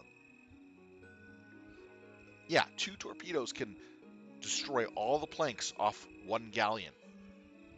That's how powerful they were at release. And only the mega tribes on those servers could get access to it. No one else. And it was really unfair. They did tone them down a bit, but it takes 3, maybe 4 to sink a galleon. So everybody's building these galleons for transportation, for other stuff, war, whatnot. But the galleons are so slow and unmaneuverable, the torpedo boats were just destroying everything. And to make it even worse, any structures that were built in water could be easily destroyed by torpedoes, with no chance of, surviving or doing anything. And you can fire the torpedoes off at severe long ranges and still hit your target if it was like a stationary land base. It's like, seriously? They should have never put torpedoes in the game. That was one of the things. Everybody wanted the pirate-esque game. They didn't want high-tech stuff put into the game. The submarine was acceptable. You know what I mean? Because it gave them another way to do things in the game and go underwater and stuff, which was actually pretty good and cool. I agree with the submarine fully. But them adding in the Atlantean tech to Atlas? No, no, no. Don't do what you did with freaking Ark Survival Evolved and give us a really cool game that has all this really nice stuff, but then you chink it out with high-tech stuff that there's no countermeasure to. They didn't even give a countermeasure against torpedoes at all. So, I mean, the best way they could have done a countermeasure against torpedoes is have, the shotgun man turret for the NPCs. Can't remember what it was. The one that's like shoots the small cannonballs, and not the puckle, but the other one. Can't remember. It has the cone effect shot. What they could have done is they could have made it. You could make ammo for that type of gun, and it would shoot the torpedoes as they came in and destroy torpedoes. That could have been a countermeasure, but they didn't even bother putting a countermeasure to torpedoes, and it just so ruined the game. Let's see.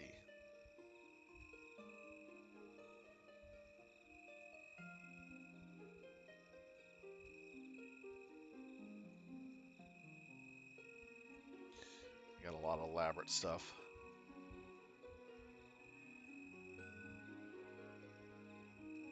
Yeah, I'm gonna just get rid of this stuff here. This incarnate doesn't sell at all anymore.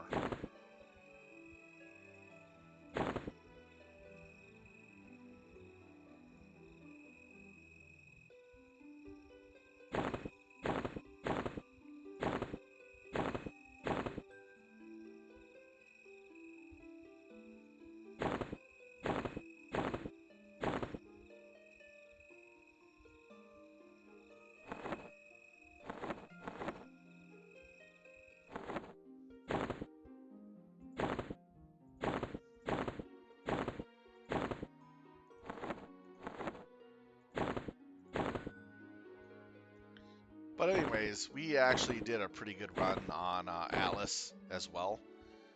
Me, Ark, and a few others from the old Cure group got together and we claimed an island when islands were claimable in Season 2. And it was an H9? No, H7. H7. It was a small island in H7 that had metal and everything you would want for building except for crystal. So it had everything but crystal um,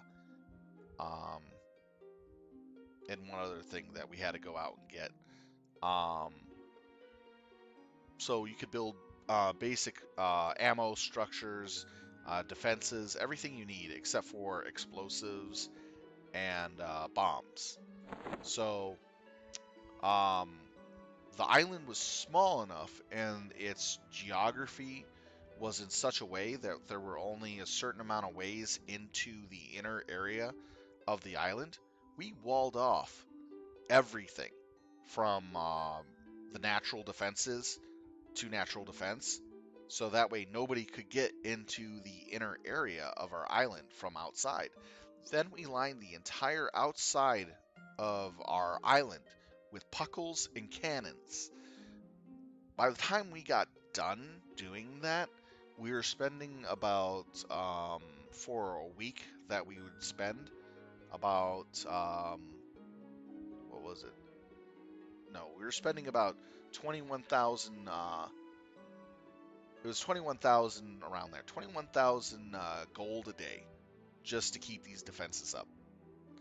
And anybody who wanted to land on our island had to get our permission first, because any boat that got too close to our island, the people on the boat were being shot up by puckles and being blasted by cannons, and they could not get close enough to attack those puckles or cannons because they were high enough to where ship arc attacks could not touch them. And if they happened to get on the island uh, and try to destroy the structures that we built, cliff cliffside structures to build buildings on, there were puckle gunners right at the bottom of that in the little circle thing, so that they can shoot down and hit people that tried to climb up this hillside too. Um, the reason why is people would save maps for certain islands in certain areas far away. The further you would travel, the more gold you would get for that map. For instance, a map in your area would only give you maybe 100 gold, but a map that was 6 sectors away would give you 4,000, 5,000 gold. And what we do is we set up our island so that the bottles for the maps that you can get the maps for would spawn in a particular area. And every hour we go farm those bottles. By the time we were ready to go farm gold, we would be pulling in well over 200,000 to 300,000 gold a haul back to base with 2 ships. We were heavily loaded with gold. So when we do this once a week, go out, spend about 3 hours farming maps, 300,000 gold, brought back to the base. Enough for our defenses and buying whatever we need.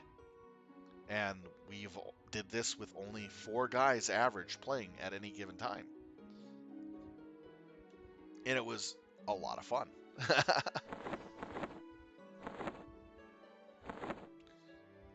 right.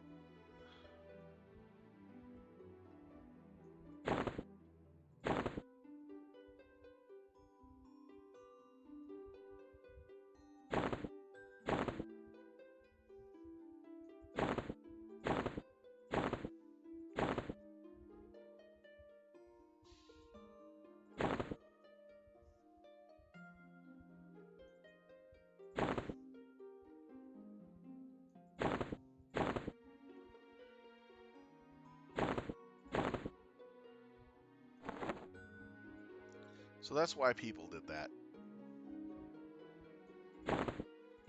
So we held our island for a pretty long time.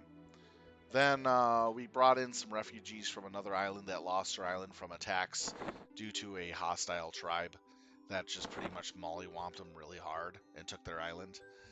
And we incorporated them in our groups because we needed people for defense because we were realizing the four of us couldn't hold it for too long if we got seriously attacked. So that being said, when we brought them in, the other group that was mad with that group for whatever stupid reason decided to attack us at our small island. Massive mistake on their part. And the funny part is, a week before that this happened, the Chinese actually came to do maps on our island and requested to, be able to, because we saw them come in, and when they saw our defenses, they were like, "Oh, this is awesome! Please let us look at what you got." And they really were nice to us, and we let them roam the island and check everything out, and they were saying this is the best base setup we've ever seen. It is brutal. Even we would not want to take this on direct. They had like 30 guys running around our island butt naked, checking out our base, and they were impressed. And they said we had the best base they've seen on the server by far. And these guys were active raiders, by the way, for them. So the ones that spoke English, they said, when we knew that they were the top, PvPers, they were surprised that so few people built such a strong defense. They didn't even want to go after this, but there was no reason for them to go after our base because guess what? We're in the middle of pretty much nowhere and we're not messing with anybody, and there's nothing really there that they want. It was great though. I like those guys. They were pretty awesome though. They were pretty nice.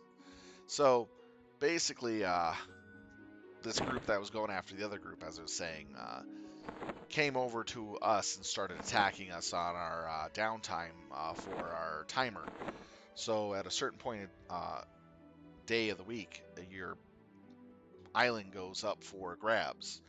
So they tried to come after us with a few boats here and there, and got soundly, and I mean soundly beaten back by our defenses. So they came back with their entire group of 40. And so it's just me and three other people primarily before we got the other guys in to our tag and all that. And, well, our entire island was under assault. They brought in turtles, they brought in the big ass creature that causes fear and makes everything run away. A ton of those. They brought in three um, three creature transport galleons with really expensive animals. The type that you would pay like 140,000 per animal. They had 40 people attacking our base. They had bombs, flight kits, full flak, really good gear, garbage gear here and there, against our defenses that were 30%, 25 to 30% filled in ammo, meaning I didn't have enough time to really ammo kit it out and everything. But even with our defenses, I would have to say 100% up around the base, effectively, they only had enough ammo to maybe survive a couple engagements, and that's it, because it was hard for us to make ammo. It wasn't hard for us to make ammo. We were too busy building more structures and getting things prepared for what we were planning on doing, that we didn't put much time into building bullets and stuff. So they came in and they tried assaulting massively on the second time that our stuff went down. And their 10 turtles that they brought to soak our bullets and cannon shells and ballistas that we had on the outer defenses, annihilated. 5 out of their 15 like carnivore fear causers, the really big ones that are really expensive to get and really hard to take and breed. About out of the 10 that they brought, 5 were killed. 4 of them got sunk in the ocean and ate by sharks. I'll tell you how that one happened. So they were trying to break our defenses, and they were losing people left and right. They were losing animals quite a bit. And oh yeah, you want to know what our combat animal was for our island?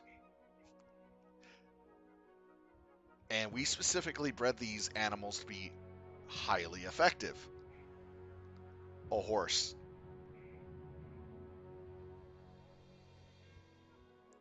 Most of our animals were farming animals, except for our horses. They were combat horses. They had their damage so high up that even in flak armor, you kick them twice and they're dead because they're knocked out and then dead. And the horse would steal all their gear. So, that being said, we had 2 guys running around on horses, maybe 3, killing the enemies on the beach, stealing all their loot and all their gear. So they happened to be feeding our defenses and everything else. We had only 5 people defending the island for the first 4 hours of the engagement. Then the others started coming in. Then we had 8. We only had 8 people against 40 defending the base. Our harbor gate dropped twice. They brought in a ship to try to, take on our ships in our harbor. And thankfully, we had our ships on, auto attack while they were docked, and the guns facing towards the doors. They came in. We had artillery dropping bombs on them as they came in. Shots from the thing, sinking 3 ships that tried to come into our harbor. And then one of the ships that were trying to escape, we threw up a new door, blocked them in, and killed them off. So we sunk 3 of their ships in our harbor. Then we put up the door like 3 times for the gate door for our harbor. Let's see. We ran out of mortars, so we had to run around the whole base, grabbing mortars from other positions that were using it, and building more mortars and more puckle gun bullets. And that's what we did for the whole time for the first day of our timer for when the island could be taken. So the next time the timer came for the island be taken, they came again in force and attacked us. We repelled them hard. By the time that the second day was done and over with, they lost so much equipment. So at least 4 ships total. What was it? Like something 50 odd animals, tons of grenades, tons of flak armor, tons of flight suits, grappling hooks. I mean, the whole shebang. Holy Jesus. I was completely flabbergasted about how much stuff we had. We had a area where we put all their gear and everything into it. You want to know how many large boxes we had filled of their equipment?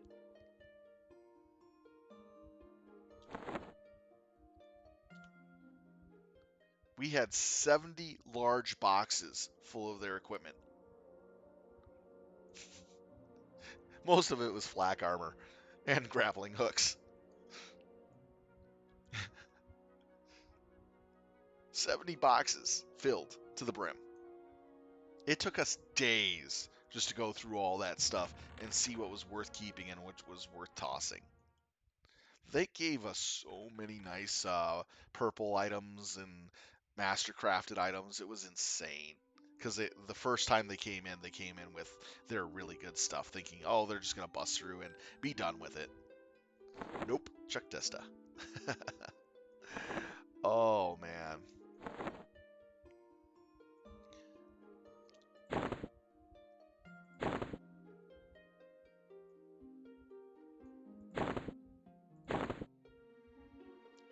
Alright, so that's that. And I need to pull out the, that one too. And this one as well. There we go. That should be it for that.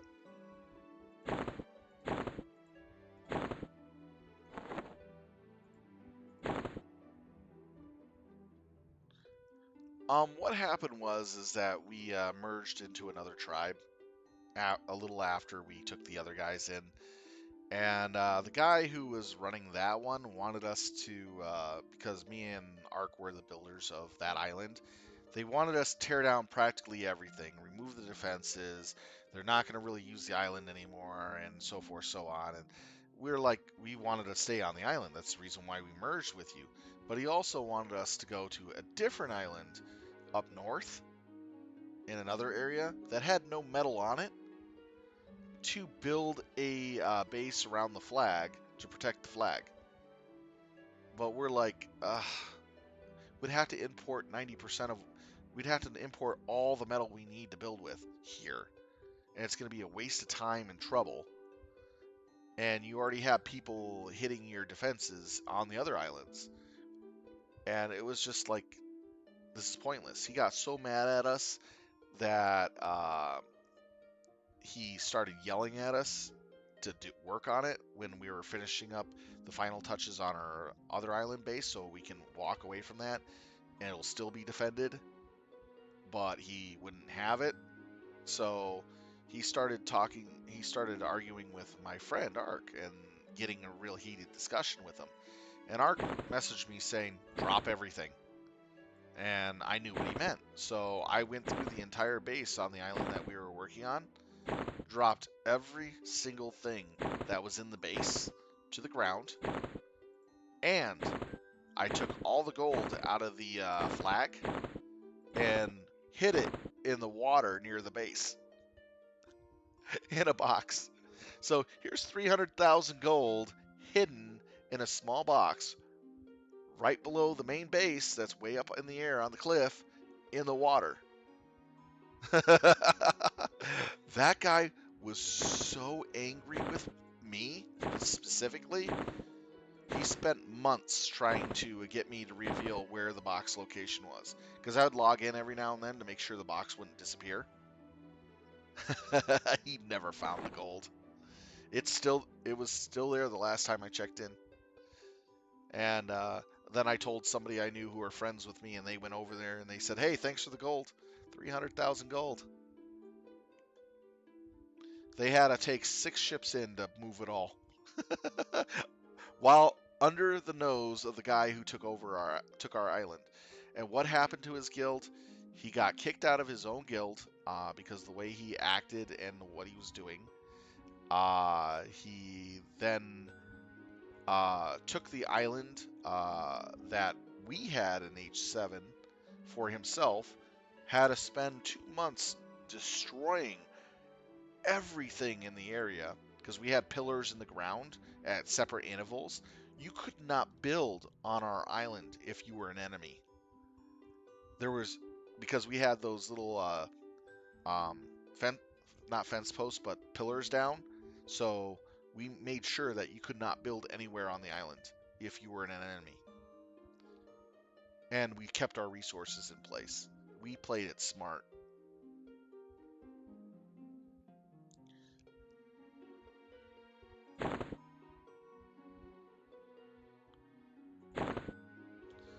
Yeah, but it was a lot of fun though. We did enjoy the game, but then when they brought in the torpedoes and what was going on with that, we were like, this is Ark Survival all over again, where the devs are basically giving the bird to the player base and telling them to deal with it, and we left. Torpedoes actually ruined the game, in my opinion, along with some of the other changes that they were doing. Some of the new changes that they did was actually quite beneficial, but still, the torpedo issue is still a bad one for them. Oops.